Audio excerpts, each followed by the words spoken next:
ಓಂ ಶ್ರುತಿಸ್ಮೃತಿಪುರಾಣಾನಾಂ ಆಲಯಂ ಕರುಣಾಲಯಂ ನಮಾಮಿ ಭಗವತ್ಪಾದಶಂಕರಂ ಲೋಕಶಂಕರಂ ಶಂಕರಂ ಶಂಕರಾಚಾರ್ಯಂ ಕೇಶವಂ ಬಾದರಾಯಣಂ ಸೂತ್ರಭಾಷ್ಯಕೃತೌ ವಂದೇ ಭಗವಂತೌ ಪುನಃ ಪುನಃ. ಜೈ ಜೈ ಶ್ರೀ. ಇವರುಗಳ ಆಶೀರ್ವಾದ ತಗೊಂಡು ಇವತ್ತು ಗೌಡಪಾದ ಹೃದಯ ಇದರಲ್ಲಿ ಇವತ್ತು ನಾವು 7ನೇ ಮಂತ್ರ ಮಾಡಬೇಕಾಗಿದೆ. ಪೇಜ್ ನಂಬರ್ ಬಂದಿದ್ದೆ 198, PDF ಆದರೆ 248. 7ನೇ ಮಂತ್ರ. ನಿನ್ನೆನೆ ನಾವು 6ನೇ ಮಂತ್ರವನ್ನು ಮಾಡಿದ್ವಿ, ಅದ್ರ ಹಿಂದೆ ಎಲ್ಲ ಸಾರಾಂಶ ನೋಡಿದೆ. 6ನೇ ಮಂತ್ರ ಪೂರ್ತಿ ಆಗಿರಲಿಲ್ಲ. ಎಕ್ಸ್ಪ್ಲನೇಷನ್ ಅಲ್ಲೇ ಒಂದು ಸ್ವಲ್ಪ ನೋಡ್ಕೊಂಡು ಮುಂದಕ್ಕೆ ಹೋಗ್ಬೇಡ, ಹಿಂದಿಂದೆಲ್ಲ ಹೋಗೋದೇನು ಬೇಡ.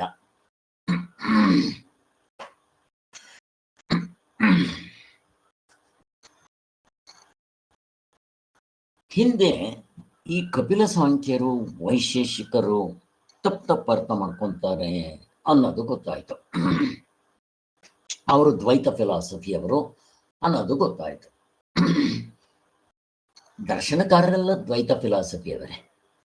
ಇನ್ನು 6ನೇ ಮಂತ್ರದಲ್ಲಿ ನಾಮರೂಪ ಕ್ರಿಯಾಕಾರಕ ಫಲ ಇಷ್ಟು ತಗೊಂಡ್ಬಿಡ್ಬೇಕು. ಮಂತ್ರದಲ್ಲಿ ಬರೀ ರೂಪ ಕಾರ್ಯ ಹೆಸರು ಹೇಳಿದ್ದಾರೆ. ಇವೆಲ್ಲ ವ್ಯವಹಾರದಲ್ಲಾಗೋದು, ದೃಶ್ಯ ಪ್ರಪಂಚದಲ್ಲಾಗೋದು, ಎಚ್ಚರ ಆಗಲಿ ಕನಸಾಗಲಿ. ನಾಮರೂಪ ಕ್ರಿಯಾಕಾರಕ ಫಲ. ನಾನು ಕೆಲಸ ಮಾಡಿದ್ಮೇಲೆ ಅದಕ್ಕೆ ಫಲ ಕೆಟ್ಟದ್ದು ಒಳ್ಳೆಯದು ಆಗಲೇಬೇಕು, ಮತ್ತು ನಾನೇ ಅನುಭವಿಸ್ಬೇಕು. ಭೋಗ ಇಷ್ಟು. ಇವು ಎಲ್ಲ ಜೀವಾತ್ಮರಿಗೂ ಬೇರೆ ಬೇರೆ ಆಗಿರುತ್ತದೆ, ನಿಜ. ಅದಕ್ಕೆ ದೃಷ್ಟಾಂತ ಕೊಟ್ಟಿದ್ರು. ಈಗ ನೀವು 100 ಮಡಿಕೆಗಳಲ್ಲಿ ನೀರಿಡ್ರಿ, 10 ಇಡ್ರಿ, 50 ಇಡ್ರಿ, ಮೇಲ್ಗಡೆ ಆ ಘಟಾಕಾಶ ಅಂತ ಏನು ಕರಿತೀವೋ ಅದು ಮಹಾಕಾಶ ಮೇಲ್ಗಡೆದು. ನಮ್ಮ ಕೆಳಗಡೆ ಆ ಘಟದಲ್ಲಿ ಕಾಣೋದು ಘಟಾಕಾಶ. ಹೀಗೆ ಆ ಆಕಾಶಕ್ಕೆ ಬೇಕಾದಷ್ಟು ಹೆಸರುಗಳಿದೆ. ಎಲ್ಲೆಲ್ಲಿ ಅದು ತೋರ್ಕೊಳ್ಳುತ್ತೋ ಆಯಾ ಉಪಾಧಿಯ ದೃಷ್ಟಿಯಿಂದ ಅದಕ್ಕೆ ಹೆಸರು ಕೊಡ್ತೀವಿ. ಘಟಾಕಾಶ, ಕರಾಕಾಶ, ರೂಮಿನ ಆಕಾಶ, ಲೋಟ ಆಕಾಶ, ಹಿಂಗೆ ಏನ್ ಬೇಕಾದ್ರೂ ಹೇಳ್ಕೋಬಹುದು. ಆದ್ರಿಂದ ಈ ಉಪಾಧಿಗಳು ಬೇರೆ ಬೇರೆ. ಅವಕ್ಕೆ ಹೆಸರು ನೋಡ್ರಿ: ಘಟ, ಕರ, ರೂಮು, ಮಡಕೆ, ಕುಡಿಕೆ, ಶ್ರಾವ, ತಟ್ಟೆ. ಆದ್ರೆ ಮೇಲ್ಗಡೆ ಇರೋ ಆಕಾಶ ವ್ಯತ್ಯಾಸ ಇದೆಯೇನೋ? ಇಲ್ಲ. ಈಗ ನೋಡ್ರಿ, ಇಲ್ಲಿ ನಾಮ ಚೇಂಜ್ ಆಗೋಯ್ತು, ರೂಪನೂ ಚೇಂಜ್ ಆಗೋಯ್ತು. ಒಂದು ಗುಂಡಕ್ಕಿರುತ್ತೆ, ಒಂದು ಉದ್ದಕ್ಕಿರುತ್ತೆ. ಲೋಟ ಹೆಂಗಿರುತ್ತೆ? ಉದ್ದಕ್ಕಿರುತ್ತೆ. ಹಂಡೆ ಹೆಂಗಿರುತ್ತೆ? ತುಂಬ ದೊಡ್ಡದಾಗಿರುತ್ತೆ. ಮಡಕೆ ಎಷ್ಟಿರುತ್ತೆ? ಎಷ್ಟು ಕುಡಿಯೋ ನೀರಷ್ಟು. ಈಗ ನೋಡ್ರಿ, ನಾಮ ಬೇರೆ, ರೂಪ ಬೇರೆ, ನಾಮ ರೂಪ ಕ್ರಿಯೆ ಬೇರೆ. ಒಂದು ನೀರು ಕುಡಿಯೋದಕ್ಕೆ ಉಪಯೋಗಿಸ್ತೀನಿ, ಇನ್ನೊಂದು ನೀರು ಎತ್ಕೊಂಡ್ಬರೋದಕ್ಕೆ ಬಿಂದಿಗೆನಲ್ಲಿ ಉಪಯೋಗಿಸ್ತೀನಿ, ಮತ್ತೆ ಇನ್ನು ಕೆಲವು ಹಂಡ ಥರ ಮಾಡಿ ಅದರ ಸ್ಟೋರೇಜ್ಗೆ ಇಟ್ಕೊತೀನಿ. ಅಲ್ಲಿಗೆ ನಾಮ ಬೇರೆ, ರೂಪ ಬೇರೆ, ಅದರ ಕ್ರಿಯೆ ಬೇರೆ, ಕೆಲಸ ಬೇರೆ, ಫಲ ಬೇರೆ ಅಲ್ವಾ? ಲೋಟದಲ್ಲಿ ನೀರು ಕುಡಿಬೋದು, ಬಿಂದಿಗೆಯಲ್ಲಿ ನೀರು ತಗೊಂಡ್ಬರ್ಬೋದು, ಹಂಡದಲ್ಲಿ ನೀರು ಸ್ಟೋರ್ ಮಾಡ್ಕೋಬಹುದು, ರೂಮ್ನಲ್ಲಿ 10 ಜನ ಮಲ್ಕೋಬಹುದು. ನೋಡ್ರಿ, ಫಲನೂ ಬೇರೆ ಆಗುತ್ತೆ. ಆದರೆ ಮೇಲ್ಗಡೆ ಇರೋ ಆ ಆಕಾಶ ಮತ್ತೆ ಸೂರ್ಯ ಅದೇನಾದರೂ ಅನೇಕವಾಗಿದೆಯಾ? ಅದಕ್ಕೇನಾದರೂ ಹೆಸರು ಉಂಟಾ? ಅದೇನಾದರೂ ಕ್ರಿಯೆ ಮಾಡ್ತಾ ಇದೆಯಾ? ಅದರಲ್ಲಿ ಭೇದ ಭಾವನೆ ಉಂಟಾ? ಇಲ್ಲ. ದೃಷ್ಟಾಂತ ಇದು. ಹಾಗೆ ನಮ್ಮ ಹಿಂದೆಗಡೆ ಇರೋ ಆತ್ಮಸ್ವರೂಪ ಅವನು ಏನೇನೂ ಆಗೋದಿಲ್ಲ. ಅವನು ನಿತ್ಯ ಶುದ್ಧ ಬುದ್ಧ ಮುಕ್ತ ಸ್ವರೂಪನು. ಇಲ್ಲಿ ಉಪಾಧಿಗಳ ದೃಷ್ಟಿಯಿಂದ ಇವುಗಳಿಗೆ ನಾಮರೂಪ ಕ್ರಿಯಾಕಾರಕ ಫಲಗಳು ಅಂತ ಹೇಳೋದು. ಇಷ್ಟು ನೀವು ತಿಳ್ಕೊಂಡಿದ್ದೀರಾ. ಇಲ್ಲಿ ಅವನೊಂದು ಪ್ರಶ್ನೆ ಹಾಕ್ತಾನೆ. ಅವನ್ದೇನು ಅಂತಂದ್ರೆ, ಅಲ್ಲ ಸ್ವಾಮಿ, ಉಪಾಧಿಗಳಲ್ಲಿ ಬೇರೆ ಬೇರೆ ಹೆಸರು, ಬೇರೆ ಬೇರೆ ನಾಮಗಳು, ಬೇರೆ ಬೇರೆ ರೂಪಗಳು, ಬೇರೆ ಬೇರೆ ಕ್ರಿಯೆಗಳು, ಒಂದೊಂದಕ್ಕೊಂದೊಂದು, ಮತ್ತೆ ಅದ್ರ ಫಲಗಳು ಬೇರೆ. ಹೀಗೆಲ್ಲ ಇದ್ದ ಮೇಲೆ ಆತ್ಮನು ಒಬ್ಬನೇ ಅಂತ ಅದ್ವೈತ ವೇದಾಂತದಲ್ಲಿ ಹೇಗೆ ಹೊಂದಿಸ್ತೀರಾ ಇದನ್ನ ಅಂತ ಅವನ ಪ್ರಶ್ನೆ. ದಡ್ಡ, ನೀನು ಉಪಾಧಿ ಇಟ್ಕೊಂಡು ನೋಡಕ್ ಹೋಗ್ತೀಯ. ದಡ್ಡ, ಉಪಾಧಿ ಬಿಟ್ಟು ನೋಡು, ಎಕ್ಸ್ಟ್ರಾ ಫಿಟ್ಟಿಂಗ್ ಬಿಟ್ಟು ನೋಡು, ಅನಾತ್ಮವನ್ನ ಬಿಟ್ಟು ನೋಡು, ಮುಗ್ದೋಯ್ತು. ಹೇಗೆ ಈ ಗಾಢನಿದ್ರೆಯಲ್ಲಿ ಏನಿದೆ? ಬರೀ ಆತ್ಮ. ನಮ್ಮ ಅನುಭವದಲ್ಲಿ ನಾನು ಕಣ್ಣು ಬಿಟ್ಟು ಎಚ್ಚರಕ್ಕೆ ಬಂದಿದ ತಕ್ಷಣ ಆತ್ಮ ಅನಾತ್ಮಗಳ ಕಲಬೇಕೆ. ಉಸ್ಮತ್ ಪ್ರತ್ಯಯ ಗೋಚರ ಹೋ ಅಸ್ಮತ್ ಪ್ರತ್ಯಯ ಗೋಚರ ಹೋ, ಮುಗಿದೋಯ್ತು. ಇಲ್ಲಿ ಎರಡೂ ಕಲಬೆರಕೆ ಆಗಿರೋದ್ರಿಂದ ಇದ್ರ ಗುಣಗಳು ಅದಕ್ಕೂ, ಅದ್ರ ಗುಣಗಳು ಇದಕ್ಕೂ ಕಲಬೆರಕೆ ಆಗಿರೋದ್ರಿಂದ ಇಲ್ಲಿ ನನಗೆ ಬಿಡಿಸ್ಕೊಳಕ್ ಬರಲ್ಲ. ಆದ್ದರಿಂದ ಚಿನ್ನ ಒಡವೆಗಳು ಕಲಬೆರಕೆ ಆಗಿದೆ, ಮಣ್ಣು ಮಡಕೆ ಕುರ್ಕೆ ಶ್ರವ ಕಲಬೆರಕೆ ಆಗಿದೆ, ಹಾವು ಹಗ್ಗ ಕಲಬೆರಕೆ ಆಗಿದೆ. ಎರಡಿಲ್ಲ ಅಲ್ಲಿ. ಅಟ್ಲೀಸ್ಟ್ ನಿಮಗೆ ಈ ಚಿನ್ನ ಮತ್ತೆ ಒಡವೆ ಇಂಥದ್ರಲ್ಲಿ ಎರಡಾದ್ರೂ ಇದೆ, ತೋರ್ತಾ ಇದೆ. ಬಟ್ ಅದು ಸತ್ಯವ ವಿಚಾರ ಮಾಡಿದ್ರೆ, ಕರಗಿಸಿದ್ರೆ ಇರೋಲ್ಲ. ಆದ್ರಿಂದ ಅದನ್ನೆಂತ ಸತ್ಯ ಅಂತ ಕರಿತೀಯ ನೀನು ಅಂತ ಹೊಡೆದಾಕ್ಬೋದು. ಹಾಗೆ ಗಾಢನಿದ್ರೆಯಲ್ಲಿ ಬರೀ ಆತ್ಮ, ಬ್ರಹ್ಮ ಸತ್ಯ, ಜಗತ್ತು ಮಿಥ್ಯ. ಜಗತ್ತಂತಂದ್ರೆ ಅವಸ್ಥೆ, ಅವಸ್ಥೆ ಒಳಗಡೆ ಇರೋ ಅರ್ಧ ಡಜನ್, ಇದರಲ್ಲೇ ಎಲ್ಲ ಬಂದ್ಬಿಡುತ್ತೆ. ನಾಮರೂಪ ಕ್ರಿಯಾಕಾರಕಗಳು ಅನೇಕ ಜೀವರು, ಅನೇಕ ಕರ್ತೃಭೋಕ್ತೃಗಳು, ಅನೇಕ ನಾಮಗಳು, ಅನೇಕ ರೂಪಗಳು, ಅನೇಕ ಕ್ರಿಯೆಗಳು, ಅನೇಕ ಫಲಗಳು, ಅನೇಕ ಜ್ಞಾತೃಭೋಕ್ತೃಗಳು. ಹೇಗಿದೆ ನೋಡ್ರಿ, ಹಿಂಗ ಅರ್ಥ ಮಾಡ್ಕೋಬೇಕು. ಆಧ್ಯಾತ್ಮಿಕವಾಗಿ ನಾನು ಒಬ್ಬ ತಗೋಬಹುದು, ಆದಿ ಭೌತಿಕವಾಗಿ 84 ಲಕ್ಷ ಜೀವರಾಶಿಗಳು ಏನ್ ಮಾಡ್ತೀರಾ ಬೇರೆ ಬೇರೆ. ಆದಿ ದೈವಿಕವಾಗಿ 14 ಲೋಕಗಳಲ್ಲಿರೋರು ಬೇರೆ ಬೇರೆ. ಅದು ಅವನ ಪ್ರಶ್ನೆ.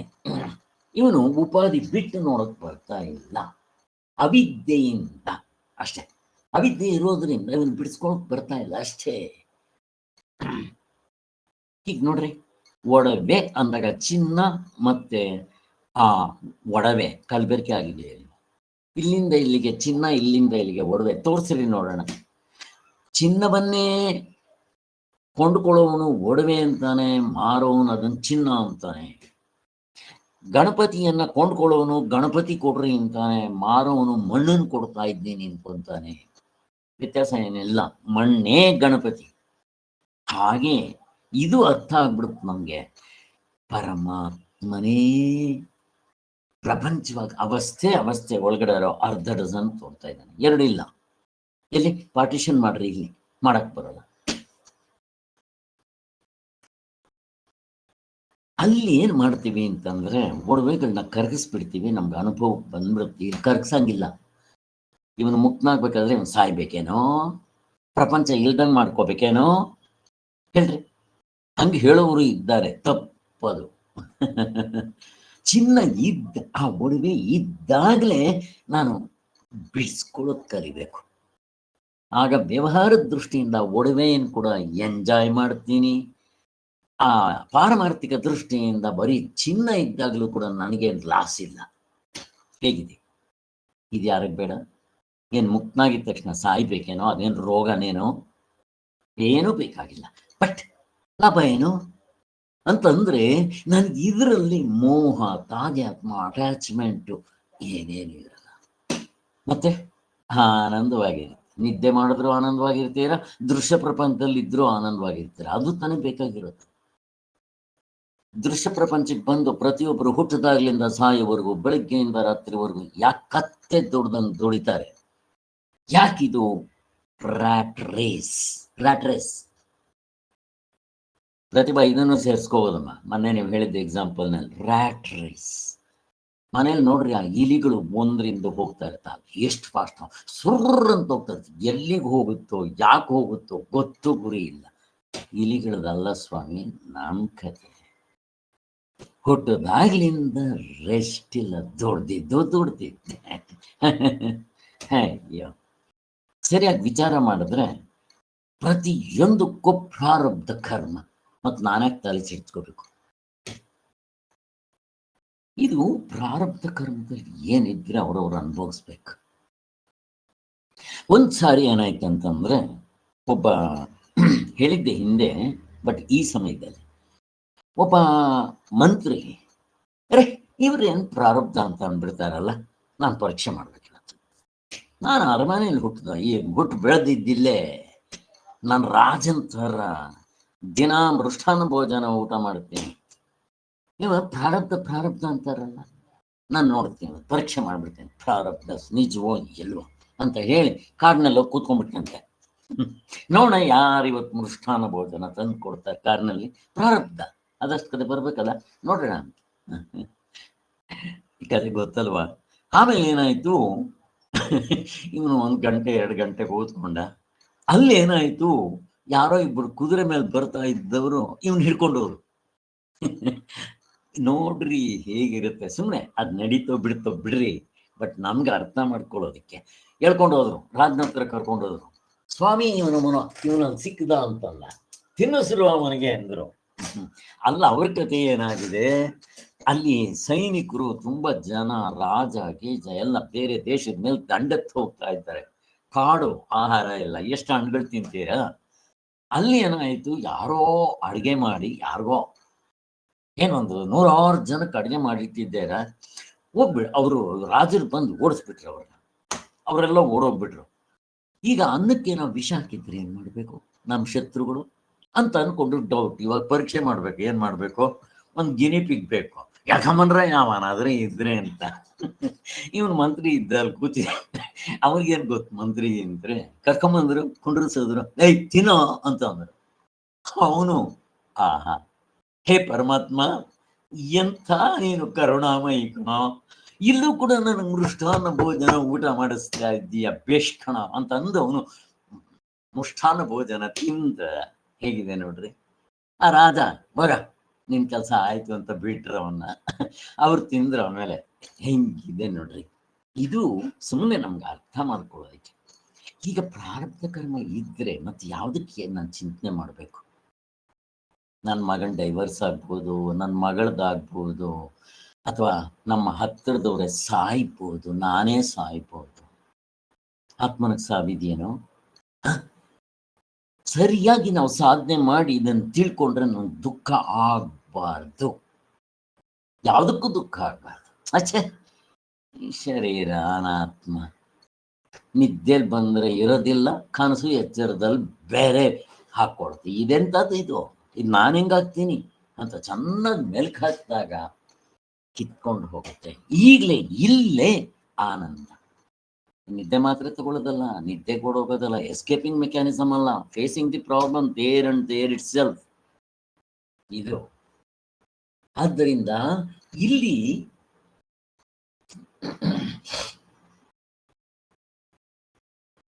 ಯಾವುದು ನಮ್ಮ ಅನಿಷ್ಟವೋ ಅಲ್ಲವೆಲ್ಲನ ಅವನು ಹೇಳೋದು, ಅವನು ಪೂರ್ವ ಪಕ್ಷಿ. ನೀವೇನ್ರಿ ಏನು ಅನಿಷ್ಟ ಅಂತಂದಿದ ತಕ್ಷಣ ಅದನ್ನ ವ್ಯವಹಾರ ದೃಷ್ಟಿಯಿಂದ ಬಿಡ್ರಿ. ಅದಕ್ಕೆ ಶಂಕರಾಚಾರ್ಯ 2 ಜೋಬ್ ಮಾಡ್ಕೊಂಡಿರ್ತಾರೆ, ಒಂದು ಪರಮಾರ್ಥ ದೃಷ್ಟಿ, ಒಂದು ವ್ಯವಹಾರ ದೃಷ್ಟಿ, ಒಂದು ಆತ್ಮ ಅನ್ನೋದು, ಇನ್ನೊಂದು ಅನಾತ್ಮ ಅನ್ನೋದು. ವೈರರಿ ಅಂತ. ಅದಕ್ಕೆ ಇವರು ಸಮಾಧಾನ ಹೇಳ್ತಾರೆ, ಅಲ್ಲಪ್ಪ ಗೊತ್ತಿಲ್ವ ನಿನಗೆ, ಆಕಾಶ ನಿಜವಾಗ್ಲೂ ಒಂದೇ ತಾನೆ, ಸೂರ್ಯ ಒಂದೇ ತಾನೆ, ನೀನ್ ಮಡಿಕೆ ಎಷ್ಟು ಬೇಕಾದ್ರೂ ಇಡು, ಈಗ ತಾನೆ ಹೇಳಿದ್ವಲ್ಲ 5 ಸಾಂಪಲ್ಸ್ ಮುಗ್ದೋಯ್ತು. ಹಾಗೆ ನಾಮ ರೂಪ ಕ್ರಿಯಾ ಎಲ್ಲ ಬೇರೆ ಬೇರೆ.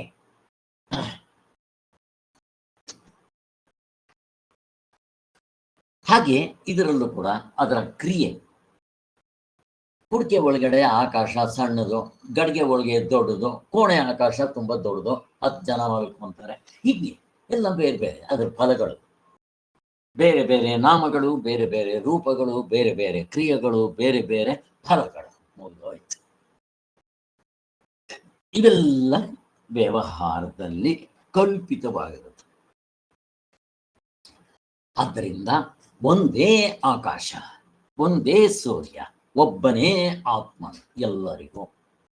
ಆದ್ದರಿಂದ ನಾಮ ರೂಪ ಕ್ರಿಯಾ ಭೋಗ ಫಲಗಳು ಭೇದ. ಇವು ಯಾತ್ರಿಂದ? ಉಪಾದಿಯ ದೃಷ್ಟಿಯಿಂದ, ಎಕ್ಸ್ಟ್ರಾ ಫಿಟಿಂಗ್ ದೃಷ್ಟಿಯಿಂದ. ಎಲ್ಲಿ ನಿದ್ದೆ ತೋರಿಸ್ರಿ ನೀವು? ಇಲ್ಲ. ಅದಕ್ಕೆ ಮುಗಿದೋಯ್ತು. ಹಾಗೆ ದೇಹದ ಉಪಾಧಿಗಳ ನಿಮಿತ್ತದಿಂದ ಜೀವರುಗಳಿಗೆ ಇಷ್ಟು ಹೆಸರುಗಳು. ಉಪಾದಿಯಿಂದ, ಎಕ್ಸ್ಟ್ರಾ ಫಿಟ್ಟಿಂಗ್ ಇಂದ, ಅವಿದ್ಯೆಯಿಂದ, ಏನೇನೋ ಬೇಕಾದಷ್ಟು ನಾಮ ರೂಪ ಕ್ರಿಯಾಕಾರಕ ಫಲ ಭೋಗಗಳು.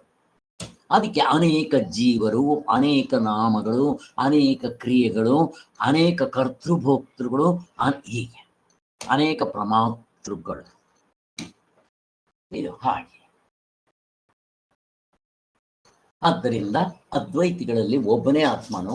ಹೀಗೆ ನಾಮಾದಿ ಭೇದ ಇವೆಲ್ಲ ಅಲ್ಲಿ ಏನಿಲ್ಲ. ಅಲ್ಲಿ ಫಸ್ಟ್ ಆಫ್ ಆಲ್ ನಾಮ ಇಲ್ಲ, ರೂಪ ಇಲ್ಲ, ಕ್ರಿಯೆ ಇಲ್ಲ, ಗಂಧ ಇಲ್ಲ, ಏನೇನು ಇಲ್ಲ ಅಂತ. 7ನೇ ಮಂತ್ರ. ನಾಕಾಶಸ್ಯೇ ಘಟಾಕಾಶೋ ವಿಕಾರಾವಯವೋ ವೌ ಯಥಾ ನೈವಾಹತ್ಮನಃ ಸದಾ ಜೀವೋ ವಿಕಾರಾವಯವೋ ತಥಾ. ಹೇಗೆ ಆಕಾಶಕ್ಕೆ, ಮೇಲ್ಗಡೆ ಇರೋ ಆಕಾಶ, ಸೂರ್ಯ, ಇವು ಉಪಾದಿಗಳಿಂದ, ಘಟಾಕಾಶಗಳಿಂದ ವಿಕಾರ ಇದೆಯೇನೋ? ಮೇಲೆ ಇಲ್ಲ. ವಿಕಾರ ಅವಯವಗಳಿಲ್ಲ.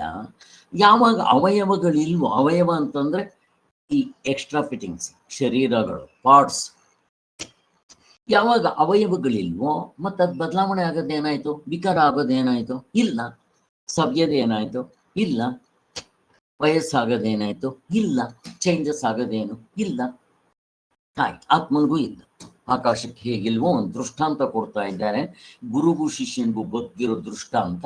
ಆದ್ದರಿಂದ ಅವಿಲ್ಲ, ಮುಗ್ದೋಯ್ತು. ಎಷ್ಟು ಸುಲಭ ಆಗಿದೆ ನೋಡ್ರಿ. ಯಾವುವೂ ಅಲ್ಲಿಲ್ಲ, ಏನಿಲ್ಲ, ಅವಯವಗಳಿಲ್ಲ. ಯಾವಾಗ ಅವಯವಗಳಿಲ್ವೋ ವಿಕಾರಗಳಿಲ್ಲ. ಅವಯವ ಅಂದ್ರೆ ಎಕ್ಸ್ಟ್ರಾ ಫಿಟ್ಟಿಂಗ್ಸು, ಉಪಾದಿಗಳು. ಈಗ ನನ್ನ ಶರೀರಕ್ಕೆ ಅವಯವಗಳು: ತಲೆ, ರುಂಡ, ಮುಂಡ, ಕತ್ತು, ಎದೆ, ಹೊಟ್ಟೆ, ಸೊಂಟ, ಕೆಳಗಿನ ಭಾಗ ಕಾಲುಗಳು, ಅವಯವಗಳು. ಕಾಲುಗಳು ಎರಡು, ಕೈಗಳೆರಡು, ಇದರಲ್ಲಿ ಬೇಕಾದಷ್ಟು ಮಸಲ್ಸ್ ಎಷ್ಟು, ಮೂಳೆಗಳು ಎಷ್ಟು, ನರಗಳು ಎಷ್ಟು ಅಲ್ವಾ? ನೋಡ್ರಿ ಎಷ್ಟೊಂದಿದೆ. ಇವು ಅವಯವಗಳು. ಯಾವಾಗ ಅವಯವಗಳು ಅಥವಾ ಎಕ್ಸ್ಟ್ರಾ ಫಿಟ್ಟಿಂಗ್ ಅಥವಾ ಉಪಾಧಿಗಳಿರುತ್ತೋ ಅವು ಬದಲಾವಣೆ ಆಗುತ್ತೆ, ವಿಕಾರವಾಗುತ್ತೆ, ವಯಸ್ಸಾಗುತ್ತೆ, ಚೇಂಜಸ್ ಆಗುತ್ತೆ, ಒಂದು ದಿನ ಇಲ್ದಂಗಾಗುತ್ತೆ. ಇದರ ನೇಚರ್, ಇದು ಪ್ರಕೃತಿ. ಇದನ್ನು ಯಾರು ತಪ್ಸಕ್ಕೆ ಬರಲ್ಲ. ಆದರೆ ಆಕಾಶಕ್ಕೆ ಏನಾದರೂ ಆಗಿದೆಯಾ? ಆಗಿಲ್ಲ. ಸೂರ್ಯನಿಗೆ ಏನಾದರೂ ಆಗಿದೆಯಾ? ಆಗಿಲ್ಲ. ಹಾಗೆ ಆತ್ಮನಿಗೂ ಏನೂ ಆಗಲ್ಲ. ಇದು ಶಾಸ್ತ್ರ. ನೀನು ಇಷ್ಟೆಲ್ಲ ರಾಮಕೃಷ್ಣ ಪರಮಹಂಸ ಇರ್ಬೋದು, ವೀರಪ್ಪ ಇರ್ಬೋದು, ಎಷ್ಟು ಥರ ವ್ಯತ್ಯಾಸ ಇರ್ಬೋದು. ಮಲಗಿದ್ರೆ ಎಲ್ಲರೂ ಆತ್ಮನಾಗಿರ್ತಾರಲ್ಲ, ವ್ಯತ್ಯಾಸ ಎಲ್ಲಿದೆ? ಹೇಗೆ ಒಡವೆಗಳನ್ನ ಕರಗಿಸಿದ ತಕ್ಷಣ ಬರೀ ಚಿನ್ನ ಇರುತ್ತೋ ಹಾಗೆ ನಾವು ಪ್ರತಿಯೊಬ್ಬರು ನಿದ್ದೆಗೆ ಹೋಗಿದ ತಕ್ಷಣ ಬರೀ ನಮ್ಮ ನಿಜವ ಸ್ವರೂಪದಲ್ಲಿರ್ತೀವಿ. ದೇವರು ಕೊಟ್ಟಂತ ವರ ನೋಡ್ರಿ ಹೆಂಗಿದೆ. ತಿರ್ಗಾ ನಾನು ಒಡವೆ ಮಾಡ್ಬೇಕಾದ್ರೆ ತಿರ್ಗಾ ಆಚಾರಿಗೆ ಕೊಡಬೇಕು, ಅವನು ಅದನ್ನ ಮೇಲೆ ಕುಟ್ಟಿ ಮಾಡಿ ಕಾಲ ದೇಶ ಎಲ್ಲ ತೊಗೊಂಡು ಟೈಮ್ ತೊಗೊಂಡು ತಿರ್ಗಾ ನನಗೆ ಅದೇ ಕೊಡಬೇಕು, ಬೇರೆದು ಕೊಡಬೇಕು. ಇಲ್ಲ ಆ ಥರ ಏನಿಲ್ಲ. ಮಲಗ್ರಿ, ಬದುಕ್. ಏನಾಯ್ತು? ನಿದ್ದೆ, ಪ್ರಳಯ, ಏನು ಬೇಕಾದ್ರೂ ಸತ್ತ. ಸಾಯೋದು ಅಂದ್ರೆ ಇಷ್ಟೇ ಸ್ವಾಮಿ. ನಿದ್ದೆ ಮಾಡಿದ್ರೆ ನಾವು ಹೆದರ್ಕೊಂತೀವಿ ಅಂದ್ರೆ ಇಲ್ಲ. ಮತ್ತು ಸಾಯೋದಕ್ಕೆ ಯಾಕೆ ಹೆದರ್ಕೋಬೇಕು? ಸರಿಯಾಗಿ ವಿಚಾರ ಮಾಡ್ರಿ. ಸಾವಂತಂದ್ರೆ ನಿದ್ದೆ ಅಂದ್ರೆ ಸ್ವಲ್ಪ ಲಾಂಗ್ ಸ್ಲೀಪ್. ಯಾರಿಗೆ ಬೇಡ? ನನಗಂತೂ ಬಂದ್ರೆ ಬರ್ಲಿಯಪ್ಪ ಅನ್ಸುತ್ತೆ. ಈಗಲೇ ಆರಾಮಾಗಿರ್ಬೋದು. ಯಾವನಿಗೆ ಬೇಕಿದಾವ? ಎಷ್ಟು ಚೆನ್ನಾಗಿದೆ ನೋಡಿ. ಹೀಗೆ ಯಾಕೆ ಮೆಲ್ಕಾಕಲ್ಲ ನಾವು? ಆಗ ನಿಮ್ಮ ಸಾವು ನಿಮ್ಮ ಹತ್ರಕ್ಕೆ ಬರುತ್ತೇನೋ? ನಿಮ್ಮ BP ಜಾಸ್ತಿ ಆಗುತ್ತೇನೋ? ಶುಗರ್ ಜಾಸ್ತಿ ಆಗುತ್ತೇನೋ? Heart attack ಆಗುತ್ತೇನೋ? ಆಗದೇ ಇಲ್ಲ. ಆದರೂ ಆಯಿತು, ನನಗೆ ಯಾವತ್ತಿದ್ರೂ ಒಂದಿನ ಹೋಗ್ಬೇಕು, ಹೋದ್ರೆ ಆಯಿತು. ಹಿಂಗೆ ತಗೊಳ್ಳೋದು ಬರಬೇಕು. ಯಾವಾಗ ಬರುತ್ತಿದ್ದು? ಈ ವಿಚಾರಗಳನ್ನ ಚೆನ್ನಾಗಿ ಮೇಲಕ್ಕೆ ಹಾಕಿ ನೋಡ್ಕೋಬೇಕು. ನಾವೇ ಅವರವರೇ ಪರೀಕ್ಷೆ ಮಾಡ್ಕೋಬೇಕು. ಸುಮ್ಮನೆ ಇದು ಆನ್ಸರ್ ಮಾಡೋದಲ್ಲ, ಪ್ರವಚನ ಮಾಡೋದಲ್ಲ, ಪುಸ್ತಕ ಬರೆಯೋದಲ್ಲ ದೊಡ್ಡದು. ನನ್ನಲ್ಲಿ ಏನು ಬದಲಾವಣೆ ಆಗಿದೆ ವ್ಯವಹಾರದಲ್ಲಿ, ಅದನ್ನ ಚೆಕ್ ಮಾಡ್ಕೊತ ಇರಬೇಕು. ಇದು ಅವನ ಆಕ್ಷೇಪ, ಇದ್ರ ಮೇಲೆ ಅವನ ಆಕ್ಷೇಪ ಮಾಡ್ತಾ ಇದ್ದ. ನಾನು ಆನ್ಸರ್ ಕೊಟ್ಟಿದ್ದ ಆಗೋಯ್ತು ನಿಮಗೆ. ಆಕ್ಷೇಪ ಏನು ಅವನು ಹೇಳುದು, ನಿಮ್ ದೃಷ್ಟಾಂತ ಸರಿ ಇಲ್ಲ ರೀ. ಅವ್ನು ನೋಡ್ರಿ ದೃಷ್ಟಾಂತನೇ ಸರಿ ಇಲ್ವ ಅಂತ ಅವನಿಗೆ. ಇವನಿಗೆ ಇನ್ನೇನು ಹೇಳ್ಬೇಕು ಇವನಿಗೆ? ಯಾಕಪ್ಪ ಅಂತ ಕೇಳಿದ್ರೆ ಅವನ್ನ ಯಾರಾದ್ರೂ ದ್ವೈತಿಗಳ ಹತ್ರ ಇದು ಮಾಡ್ಬೋದು. ಯಾಕೆ ಅಂತಂದ್ರೆ ಘಟಾಕಾಶಾದಿಗಳು ನಾಮರೂಪಗಳು ಇದಕ್ಕೆ ಎಷ್ಟೊಂದು ಇದೆಯಲ್ಲ ಹೆಸರುಗಳು ಅಂತ ಅವನು ಮತ್ತೆ ನಾವು ಹೇಳಿದ್ದನ್ನು ಹಿಡೀಲಿಲ್ಲ ಅವನು. ಇಲ್ಲಿ ಬೇರೆ ಬೇರೆ ಇದೆ. ಅವನು ಇದನ್ನಿಟ್ಕೊಂಡೇ ನಿಮ್ ದೃಷ್ಟಾಂತವೇ ಸರಿ ಇಲ್ಲ ಅಂತ ಅವನು ಸರಿಯಾಗಿ ಅರ್ಥ ಆಗ್ತಾ ಇಲ್ಲ. ಅವನು ಘಟ ಉಪಾಧಿಗಳನ್ನ ಕರಗಿಸ್ಕೊಂಡು ನೋಡ್ಬೇಕಾ, ಅದನ್ನ ಇಟ್ಕೊಂಡು ನೋಡ್ಬೇಕಾ? ಅದಕ್ಕೋಸ್ಕರ ನಾಮ ರೂಪ ಕಾರ್ಯಗಳು ನಿಜವಾಗಿ ಇದೆಯಲ್ಲ. ಹೌದು ಇದೆ. ಯಾವುದಕ್ಕಿದೆ? ಉಪಾದಿಗಿದೆ, ಎಕ್ಸ್ಟ್ರಾ ಫಿಟ್ಟಿಂಗ್ ಇದೆ, ದೃಶ್ಯ ಪ್ರಪಂಚದಲ್ಲಿದೆ. ಎಲ್ಲಿ? ನೀನು ನಿದ್ದೆಯಲ್ಲಿ ತೋರಿಸು, ಅದೃಶ್ಯ ಪ್ರಪಂಚದಲ್ಲಿ ತೋರಿಸು. ಒಡವೆ ಇವಾಗ ಇದೆ ವ್ಯವಹಾರದಲ್ಲಿ, ಕರಗಿಸಿದ್ನಪ್ಪ. ಎಲ್ಲಿದೆ ಇವಾಗ? ನಾಮ ರೂಪ ಕ್ರಿಯಾಕಾರಕ ಫಲ ತೋರಿಸ್ಬೇಕು. ಎಲ್ಲಿದೆ? ಕರಗಿಸಿದ್ಮೇಲೆ ಬರೀ ಚಿನ್ನ, ಅದರ ಒರಿಜಿನಲ್ ನೇಚರ್. ಇಲ್ಲಿ ಚಿನ್ನ ಮತ್ತು ಒಡವೆ ಕಲಬೆರಕೆ ಆಗಿದೆ. ನೀವು ಬಿಡಿಸ್ಕೋಬೇಕು, ಇನ್ನು ಹಂಗೆ ಕರಗಿಸೋದು ಬೇಕಾಗಿಲ್ಲ. ಅದು ಇದ್ದಂಗೆ ನೋಡೋದು ಬರ್ಬೇಕು. ಇವಾಗ ಬರಲ್ವೇನೋ? ಬರುತ್ತೆ, ನಮ್ಗೆ ಅವು ಬರುತ್ತೆ. ಇಲ್ಲಿ ನಾನು ಬಿಡಿಸ್ಕೋಬೇಕು. ಸಾಯೋದಲ್ಲ, ಪ್ರಪಂಚ ಇಲ್ದಂಗೆ ಪ್ರಬಳೆ ಮಾಡ್ಕೊಳ್ಳೋದಲ್ಲ ಅವನ ಪ್ರಶ್ನೆ. ಅದಕ್ಕೆ ಅವನು ದೃಷ್ಟಾಂತನೇ ಸರಿ ಇಲ್ಲ ಅಂತ ಹೇಳ್ತಾನೆ. ಅವನು ಬೇಕಾದ್ರೆ 3-4 ದೃಷ್ಟಾಂತ ಕೊಡ್ಬೋದು, ಮುಂದಕ್ಕೆ ಕೊಡ್ತಾರೆ. ಅದಕ್ಕೆ ಇವರೇನು ಹೇಳ್ತಾರೆ ವೇದಾಂತಿಗಳು? ಕರೆಕ್ಟಪ್ಪ, ಈ ಘಟಾಕಾಶ ಅಂತ ಹೇಳ್ತೀವಲ್ಲ, ಅದು ನಿಜವಾದ ಕಾರ್ಯವಲ್ಲ ಕಣಪ್ಪ ಅಂತ ಹೇಳಿ ಇನ್ನು 3 ದೃಷ್ಟಾಂತಗಳು ಕೊಡ್ತಾರೆ ಅವನು. ಈಗ ಫಾರ್ ಎಕ್ಸಾಂಪಲ್ಲು ಅವಯವಗಳದ್ದು ಮತ್ತೆ ಇವುಗಳನ್ನೆಲ್ಲ ಕೊಡ್ತಾರೆ, ಕಾರ್ಯ ಕಾರಣದ್ದು ಇಷ್ಟು ಕೊಡ್ತಾರೆ ಅವನಿಗೆ. ಅವನ ದೃಷ್ಟಾಂತ ಸರಿಯಾಗಿಲ್ಲ ಅನ್ನಲ್ಲ, ನಿನ್ಗೆ ಅರ್ಥ ಆಗೋದಕ್ಕೆ ದಡ್ಡ ನೀನು ಅಂತ ಹೇಳಿದ್ದೆ ಕೊಡ್ತಾರೆ ನೋಡಿ. ಅವರು ಕೊಡ್ತಾ ಇದ್ದಾರೆ. ಚಿನ್ನದಿಂದ ಒಡವೆ ಕಾರ್ಯ ಆಯಿತು, ಚಿನ್ನ ಕಾರಣ, ಒಡವೆ ಕಾರ್ಯ ಆಯಿತು. ಹಾಗೆ ಮೇಲ್ಗಡೆ ಆಕಾಶ ಅನ್ನೋದು ಕಾರಣ, ಇದು ಕಾರ್ಯ ಅಷ್ಟೇ. ಇದು ಉಪಾಧಿಗಳಿಂದ ಕಾರ್ಯಕಾರಣವು ಕೂಡ ಅನಾತ್ಮದಲ್ಲೇ ಇದೆ. ಆತ್ಮನು ಅಥವಾ ನಮ್ಮ ನಿಜವಾದ ಸ್ವರೂಪ ಕಾರ್ಯ ಕಾರಣವನ್ನ ಮೀರಿರ್ತಾನೆ, ಕಾರ್ಯಕರಣಗಳನ್ನ ಮೀರಿರ್ತಾನೆ. ಮತ್ತೆ ವಿಕಾರ ಅವಯವಗಳು ವಿಕಾರಗಳಿಂದ ಮೀರಿರ್ತಾನೆ. ಇವೆಲ್ಲ ಅನಾತ್ಮಕ್ಕೆ ಸಂಬಂಧಪಟ್ಟಿರೋದು. ಎಲ್ಲಿ ಎಕ್ಸ್ಟ್ರಾ ಫಿಟ್ಟಿಂಗ್ಸ್ ಇರುತ್ತೋ, ಉಪಾಧಿಗಳಿರುತ್ತೋ, ಅದಕ್ಕೆ ಸಂಬಂಧಪಟ್ಟಿರೋದು ಇವೆಲ್ಲ. ಯಾವುದು? ನಾಮ ರೂಪ ಕ್ರಿಯಾಕಾರಕ ಫಲಗಳು, ಭೋಗಗಳು, ಕರ್ತೃತ್ವ, ಭೋಕ್ತೃತ್ವ, ಇವೆಲ್ಲ ಇದಕ್ಕೆ ಸಂಬಂಧಪಟ್ಟಿರೋದ ಅಂತ ಹೇಳ್ತಾ ಇದ್ದಾರೆ. ಹಾಗೆ ನೋಡ್ರಿ, ಇಲ್ಲಿ ಕಾರಣ ಕಾರ್ಯ ಇಲ್ಲಿದೆ, ಅದನ್ನು ಹೇಳ್ತಾ ಇದ್ದಾರೆ. ಅದರ ಜೊತೆಗೆ ಹೇಗೆ ಮತ್ತೆ ಯಾವುದು ಕಾರ್ಯವಾಗಿರುತ್ತೋ ಮಾರ್ಪಡ್ಬೇಕು, ಬದಲಾವಣೆ ಆಗಬೇಕು. ಈಗ ನಾನು ಹುಟ್ಟಿದಾಗ 2.5 kg ಇದ್ದೆ, 5 ಅಡಿ ಇದ್ದೆ, 3 ಅಡಿ ಇದ್ದೆ. ಈಗ ಎಷ್ಟಾಗಿದ್ದೀನಿ? 60 kg ಮತ್ತೆ 5.2. ಎಷ್ಟು ಬದಲಾವಣೆ ಆಯಿತು? ಯಾಕೆ? ಅವಯವಗಳಿದೆ, ಅಂದ್ರೆ ಈ ಪಾರ್ಟ್ಸ್ ಇದೆ. ಯಾವಾಗ ಪಾರ್ಟ್ಸ್ ಇರುತ್ತೋ ಬದಲಾವಣೆ ಆಗುತ್ತೆ. ಕೂದಲೆಲ್ಲ ಬೆಳ್ಳಗಾಗುತ್ತೆ, ಸ್ಕಿನ್ ಎಲ್ಲ ಸುಕ್ಕು ಬರುತ್ತೆ, ಒಂದಿನ ರೋಗ ರುಜಿನಗಳು ಬರುತ್ತೆ, ಒಂದಿನ ಸಾಯುತ್ತೆ. ಇದು ಪ್ರಕೃತಿ ನಿಯಮ ಅಂತ ತೋರಿಸ್ತಾ ಇದ್ದಾರೆ. ನಿಮ್ಗೆ ಅರ್ಥ ಆಗ್ಲಿಲ್ವಾ? ಇನ್ನೂ ಒಂದು ದೃಷ್ಟಾಂತ ಕೊಡ್ತೀನಿ ನೋಡ್ರಿ. ನೀರಿದೆ, ಅದರಲ್ಲಿ ನೊರೆ, ಗುಳ್ಳೆ, ಮಂಜಿನ ಗಡ್ಡೆ, ಆಲೆ, ನೀನೇನ್ ಬೇಕಾದ್ರೂ ಕರಿ. ನಾಮ ಬೇರೆ, ರೂಪ ಬೇರೆ, ಅದರ ಕ್ರಿಯೆ ಬೇರೆ.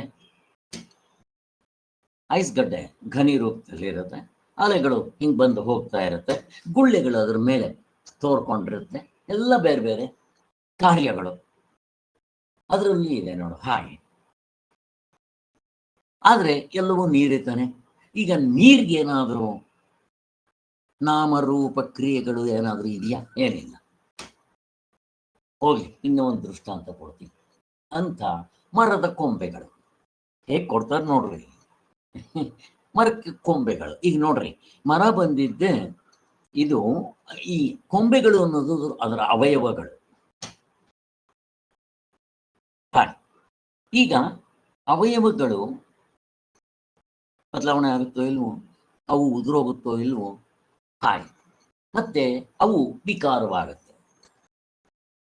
ಹಾಗೆ ಈ 3 ಎಕ್ಸಾಂಪಲ್ಸ್ ಕೊಟ್ನಲ್ಲ, ಇದೇ ತರ ನಿನ್ನ ಆಕಾಶಕ್ಕೆ ಏನಿದೆ, ನಾಮ ಇಲ್ಲ, ರೂಪ ಇಲ್ಲ, ಬಣ್ಣ ಇಲ್ಲ. ಬಣ್ಣ ಇಲ್ಲ ಆಕಾಶಕ್ಕೆ, ರೂಪ ಇಲ್ಲ, ನಾಮ ಅಂತ ನಿಮಗೆ ತಿಳ್ಸೋದಿಕ್ ಇಟ್ಕೊಂಡಿದ್ದೀವಿ ಅಷ್ಟೇ. ಆಕಾಶದಲ್ಲಿ ಏನ್ ಕ್ರಿಯೆ ಆಗುತ್ತೆ? ಏನು ಆಕಾಶ ಹಿಂಗೇನೋ ಮಾಡ್ಬೇಕೇನೋ, ಸೂರ್ಯ ಹೋಗ್ಲಿ ಹಿಂಗಿಂಗ್ ಮಾಡ್ತಾನೆ ಕ್ರಿಯೆ? ಏನೋ ಮಾಡೋದು, ಜಸ್ಟ್ ಅವನ್ ಪ್ರೆಸೆನ್ಸ್ ಎನಫ್. ಆದ್ದರಿಂದ ಅಂತೂ ಆಕಾಶಕ್ಕೆ ಘಟಾಕಾಶಗಳು ಕಾರ್ಯರೂಪವಲ್ಲ, ಅವಯವಗಳು ಅಲ್ಲ. ಮೇಲ್ಗಡೆ ಇರೋ ಆಕಾಶಕ್ಕೆ ಇವು ಕಾರ್ಯ ಅಂತಾಗ್ಲಿ, ಅದಕ್ಕೆ ಅವಯವಗಳು ಅಂತಾಗ್ಲಿ, ಬದಲಾವಣೆ ಆಗೋದಾಗ್ಲಿ, ಕಾರ್ಯ ಕಾರಣ ಏನಾದರೂ ಹೇಳ್ರಿ ಕನೆಕ್ಷನ್, ಎಲ್ಲೇನೇ ಇಲ್ಲ. ಆಕಾಶ ಏನು? ನಿರವಯವ, ಅವನಿಗೆ ಅವಯವಗಳೇ ಇಲ್ಲ. ಆಕಾಶಕ್ಕೆ ಇಲ್ಲ ಅಂದ್ರೆ ಆಕಾಶವು ಅನಾತ್ಮವೇ. ಇನ್ನು ಹಿಂದೆಗಡೆ ಇರೋ ಅವಸ್ಥೆಗೆ ಎಲ್ಲಿದೆ? ಆಕಾಶಕ್ಕೆ ಬಿಡ್ರಿ, ಶಬ್ದ ಆದ್ರೂ ಇದೆ. ಹಿಂದೆ ಇರೋ ಅವಸ್ಥೆಗೆ ಯಾವ ಗುಣ ಇದೆ?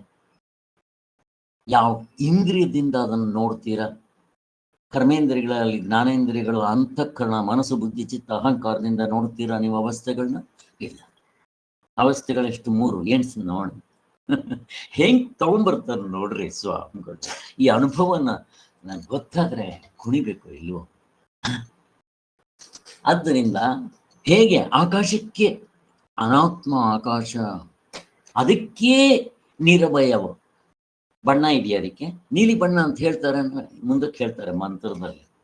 ಮಕ್ಕಳು ಹೇಳೋದದು, ದೊಡ್ಡವರಲ್ಲ, ಗೊತ್ತಿರೋರು ಹೇಳಲ್ಲ. ಆಕಾಶ ಕೊಪ್ಪರಿಗೆ ತರ ಇದೆ, ಪಾತ್ರೆ ತರ ಪಾರ್ಲಾಕಿದೆ ಮತ ಅಂತ ತೋರುತ್ತೆ. ತೋರಿದ ತಕ್ಷಣ ಸತ್ಯವೇನೋ? ಹಾವು ಅಂತ ತೋರುತ್ತೆ, ತೋರಿದ ತಕ್ಷಣ ಸತ್ಯವೇನೋ? ನೀನ್ ಈ ಶರೀರ ನಾನು ಸತ್ಯ ಅಂತ ಅನ್ಕೊಂಡ್ಬಿಡ್ತೀಯ. ನೀನ್ ಅನ್ಕೊಂಡ್ಬಿಟ್ರೆ ಆಗ್ಬೇಕಲ್ಲ, ಸತ್ಯವೇನೋ ವಿಚಾರ ಮಾಡ, ವಿವೇಕದಿಂದ. ಹೇಗೆ ತಗೊಂಡ್ ಬರ್ತಾರೆ? ಹಾಗಾದ್ರೆ ಇವೆಲ್ಲ ಯಾಕೆ ಸ್ವಾಮಿ? ಘಟ ಉಪಾಧಿ ಭೇದದಿಂದ, ಎಕ್ಸ್ಟ್ರಾ ಫಿಟಿಂಗ್ಸ್ ಮುಗಿದೋಯ್ತು. ಅದಕ್ಕೋಸ್ಕರನೇ ಘಟಾಕಾಶ, ಕರಾಕಾಶ, ಅಪವರ ಆಕಾಶ, ಚಿಕ್ಕ ಆಕಾಶ, ದೊಡ್ಡ ಆಕಾಶ, ರೂಮಿನ ಆಕಾಶ. ಹಾಗೆ ನಾಮಗಳು ಬೇರೆ, ರೂಪಗಳು ಬೇರೆ, ಕ್ರಿಯೆಗಳು ಬೇರೆ, ಅದರ ಫಲಗಳು ಬೇರೆ. ರೂಮ್ನಲ್ಲಿ 10 ಜನ ಮಲ್ಕೊಂತಾರೆ, ಹೆಂಗ್ ತಗೊಂಡ್ಬರ್ತಾರೆ ನೋಡ್ರಿ. ಇದರಂತೆ ಜೀವರುಗಳು ಪರಮಾತ್ಮನ ವಿಕಾರವೆಂದಾಗಲಿ ಅವಯವೆಂದಾಗಲಿ ಹೇಳುವುದಕ್ಕೆ ಬರೋದಿಲ್ಲ. ಇಲ್ಲಿ ಸ್ವಲ್ಪ ಸೂಕ್ಷ್ಮವಾಗಿದೆ. ನಿಮ್ಗೆ ನೆನೆ ಕೂಡ ನಾನು ಹೇಳಿದ್ದೀನಿ, ಇಲ್ಲಿ ಜೀವನೇ ಪರಮಾತ್ಮನ, ಒಡವೆಗಳೇ ಚಿನ್ನ, ಚಿನ್ನವೇ ಒಡವೆಗಳಾಗಿ ತೋರ್ತಾ ಇದೆ. ಪರಮಾತ್ಮನೇ ಜೀವನಾಗಿ ತೋರ್ತಾ ಇದ್ದಾನೆ. ಇಲ್ಲಿ ಜೀವ ಅಂತಂದ್ರೆ ನಮಗ್ ಗೊತ್ತು, ಬೇರೆ ಡೆಫಿನೇಷನ್ ಇದೆ. ವ್ಯವಹಾರ ದೃಷ್ಟಿಯಿಂದ ಪ್ರಾಣವನ್ನ ಧರಿಸಿದವನು. ಪ್ರಾಣ ಅಂದ್ರೆ ಏನು? ಮತ್ತೆ ಅವಯವನೋ ಎಕ್ಸ್ಟ್ರಾ ಫಿಟ್ಟಿಂಗೋ ಏನಾದರೂ ಇಟ್ಕೊಳ್ಳಿ, ಉಪ್ಪು ಆದಿ, ಅದರಲ್ಲಿ ಅಷ್ಟೇನ ಎಲ್ಲ ಇದೆ. ಪ್ರಾಣ ಕೂಡ ಏರುಪೇರು ಮಾಡ್ಕೋಬಹುದು, ಹಿಡ್ಕೋಬಹುದು, ಜಾಸ್ತಿ ಮಾಡ್ಬೋದು, ಕಡಿಮೆ ಮಾಡ್ಬೋದು. ಒಬ್ಬ 10 ನಿಮಿಷ ಏನೋ ನೀರಿನಲ್ಲಿ ಆಕ್ವೇರಿಯಂ ತರ ಮಾಡ್ಕೊಂಡಲ್ಲಿ ಇದ್ದ ಹೆಂಗ್ ಬೇಕಾದ್ರೂ ಮಾಡ್ಬೋದು. ಯಾಕೆ? ಅನಾತ್ಮ, ಅವಯವಗಳಿದೆ, ಏರುಪೇರು ಮಾಡ್ಕೊಬಹುದು, ನಾವೇ ಮಾಡ್ಕೋಬಹುದು. ಮೊದಲು ನನಗಿದ್ದಿದ್ದು ಉಸಿರಾಟಕ್ಕೂ ಈಗ ಎಷ್ಟು ಇದಾಗುತ್ತೆ. ಮೊದಲು 2 ಕಿಲೋಮೀಟರ್ 3 ಕಿಲೋಮೀಟರ್ ಝೈ ಅಂತ ಓಡ್ತಾ ಇದ್ವಿ, ಇವಾಗ ಓಡ್ರೆ ವಯಸ್ಸಾಗಿದೆ, ಆಯಾಸ ಆಗುತ್ತೆ, ರೆಸ್ಟ್ ಹೀಗೆ ಚೇಂಜಸ್ ಆಗ್ತಾ ಇದೆ. ಆದ್ದರಿಂದ ಇಲ್ಲಿ ಜೀವನೇ ಪರಮಾತ್ಮನು ಅಂತಂದಾಗ ಉಪಾಧಿಗಳನ್ನ ಬಿಟ್ಟು ನೋಡೋದಕ್ಕೆ ಬರಬೇಕು, ಇಷ್ಟೇ.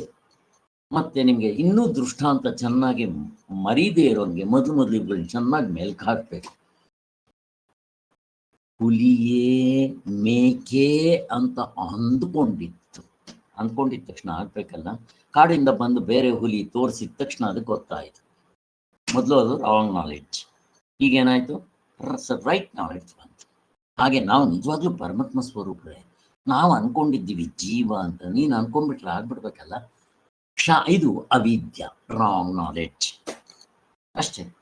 ಸೊ ಶಾಸ್ತ್ರ ಸರಿಯಾದ ನಾಲೆಡ್ಜ್ ಕೊಡ್ತಾ ಇದೆ. ಕೊಟ್ಟಿದ ತಕ್ಷಣ ನಮಗೆ ಈಗಲೇ ಆ ಜೀವನೇ ಪರಮಾತ್ಮನೇ ಜೀವನ್. ಬಟ್ ಉಪಾಧಿ, ಎಕ್ಸ್ಟ್ರಾ ಫಿಟ್ಟಿಂಗ್ ಇವುಗಳನ್ನ ಬಿಟ್ಟು ನೋಡುತ್ತಿರಬೇಕು. ನಾಮರೂಪ ಕ್ರಿಯಾಕಾರ ಏನಿದೆಯಲ್ಲ ಬಿಡಬೇಕು. ಪ್ರಮಾತೃತ್ವ ಬಿಡಬೇಕು, ಕರ್ತೃತ್ವ ಬಿಡಬೇಕು, ಜ್ಞಾತೃತ್ವ ಬಿಡಬೇಕು. ಜ್ಞಾತೃತ್ವ ಅಂದರೆ ವ್ಯವಹಾರದ ಜ್ಞಾತೃತ್ವ, ಅದು ಆತ್ಮಂದು ನಿಜವಾದ ಅರಿವಿನ ಸ್ವರೂಪವೇ. ಅದು ಕೂಡ ಇಲ್ಲಿ ಸಾಲ ತಗೊಂಡ್ಬರುತ್ತೆ. ಆದ್ದರಿಂದ ಇಲ್ಲಿ ಹೇಳೋ ಜ್ಞಾತೃತ್ವ, ಕರ್ತೃತ್ವ, ಭೋಕ್ತೃತ್ವ ಮೂರು ಸೇರಿ ಪ್ರಮಾತೃತ್ವ. ಇದಿದೆಯಾ? ಇದ್ದಿದ್ರೆ ನಿದ್ದೆಯಲ್ಲೂ ಬರಬೇಕಾಗಿತ್ತು. ಇಲ್ಲ, ಎಚ್ಚರದಲ್ಲಿರೋ ಪ್ರಮಾತೃ ಕನಸು ಬರಲ್ಲ, ಕನಸಿನಲ್ಲಿರೋ ಪ್ರಮಾತೃ ಎಚ್ಚರಕ್ಕೆ ಬರಲ್ಲ. ಮತ್ತು ಇವನೆಂತ ನಾನು ಅನ್ನೋದಕ್ಕೆ ಏನು ಯೋಗ್ಯತೆ ಇದೆ? ಇದಕ್ಕೆ ಯಾವುದು ಇಲ್ದಂಗಾಗಲ್ಲ, ಬದಲಾವಣೆ ಆಗೋದಿಲ್ಲ, ಅದು ಆಬ್ಜೆಕ್ಟ್ ಆಗೋದಿಲ್ಲ. ವಿಷಯ ಈ ಸಬ್ಜೆಕ್ಟ್, ಅದು ನನ್ನ ನಿಜವಾದ ಸ್ವರೂಪ. ಮುಗಿದೋಯ್ತು. ಹೆಂಗೆ ತಗೊಂಡ್ಬರ್ತಾರೆ ನೋಡಿ. ಆದ್ದರಿಂದ ಆತ್ಮರು ಬೇರೆ ಬೇರೆ ಅಂತ ಜನರು ವ್ಯವಹರಿಸ್ತಾ ಇದ್ದಾರಲ್ಲ, ಇದು ತಪ್ಪು ಭಾವನೆ.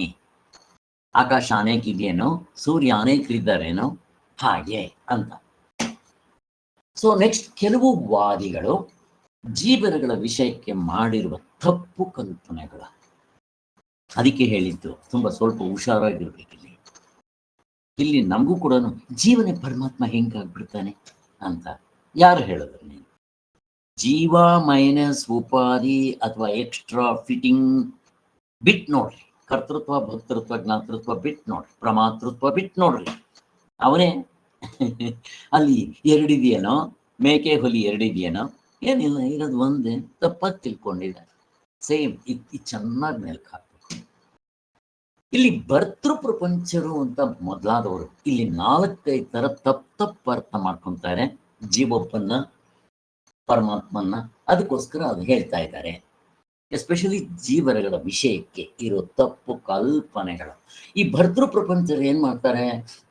ಇವರು ಪ್ರಾಚೀನ ವೇದಾಂತಿಗಳೇ ಅಲ್ಲ. ಶ್ರುತಿಯಲ್ಲಿ ಜೀವರನ್ನ ವಿಜ್ಞಾನಮಯ ಅಂತ ಕರೆದಿರೋದ್ರಿಂದ ಜೀವರುಗಳನ್ನ ಪರಮಾತ್ಮ ಚೈತನ್ಯ ಅಂತ ಹೆಂಗ್ ಕರಿತೀರ್ರಿ ನೀವು ಅಂತ ಒಂದು ವಿಕಾರವೆಂದು ಕಲ್ಪಿಸಿದೆಯಲ್ಲ. ಹೌದು, ಅವಯವಗಳಿದ್ದಾಗ ಮೈನಸ್ ಅವಯವ ನೋಡು, ಅವಾಗೇನಾಗ್ತದೆ? ಅವನ ಆತ್ಮನೇ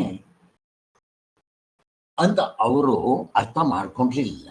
ಮತ್ತು ಅವ್ರೇನು ಹೇಳ್ತಾರೆ ಗೊತ್ತಾ? ಬೆಂಕಿಯಿಂದ ಕಿಡಿಗಳು ಹಾರಲ್ವೇನೋ, ಅಲ್ಲಿಗೆ ಬೆಂಕಿ ಅಂಶಿ, ಇದು ಅಂಶ ಅಂಶಿ. ಹೀಗೆ ಕೆಲವರು ಹೇಳೋರು ಇದ್ದಾರೆ. ಈ ರಾಮಾನುಜಾಚಾರ್ಯರು, ಮಧ್ವಾಚಾರ್ಯರು ಎಲ್ಲರೂ ಹಿಂಗೆ ಹೇಳೋದು. ಶಾಸ್ತ್ರದಲ್ಲಿ ಇದೆಯಲ್ಲ, ಬೆಂಕಿ ಇದೆ, ಅದರ ಕಿಡಿಗಳು ಬಂದಿದೆ, ಆದರೆ ಬೆಂಕಿಯಲ್ಲಿ ಇರೋಷ್ಟು ಆ ಕಿಡಿ ಅಷ್ಟು ಅದರ ಶಾಖ ಸುಡೋದು ಇದೆಯೇನೋ, ಅದು ಚುರುಕನ್ನುತ್ತೆ.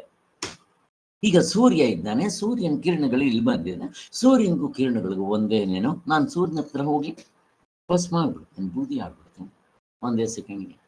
ಅದಕ್ಕೇನಾಯ್ತು? ಸೂರ್ಯ ಮುಖ್ಯ, ಇವು ಸೆಕೆಂಡ್ರಿ. ಅದು ಪ್ರೈಮರಿ, ಇದು ಸೆಕೆಂಡ್ರಿ. ಅದು ಮುಖ್ಯ, ಇದು ಗೌಣ. ಅದಕ್ಕೆ ಅದು ಅಂಶಿ, ಇದು ಅದರ ಅಂಶ, ಶೇಷಿ, ಹಿಂಗೆಲ್ಲ ಏನೇನೋ ಹೇಳ್ಕೊಂತ ಬರ್ತಾರೆ. ಹೀಗೆ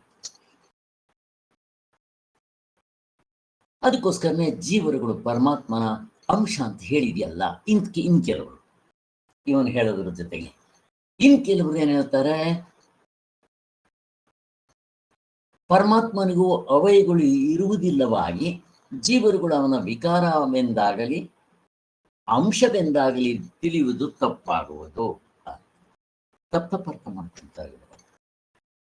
ಮತ್ತೆ ಆತ್ಮನು ಸಾವಯವನೆಂದು ತಿಳಿದರಂತೂ ಅವನು ಏಕನು ಅದ್ವಿತೀಯನೆಂದು ಹೇಳುವ ಶ್ರುತಿಗೆ ವಿರುದ್ಧ ಆಗಲ್ವೇನೋ? ಅಲ್ರಿ, ನೀವು ಜೀವನನ್ನ ಪರಮಾತ್ಮ ಅಂತ ಕರಿತೀರ.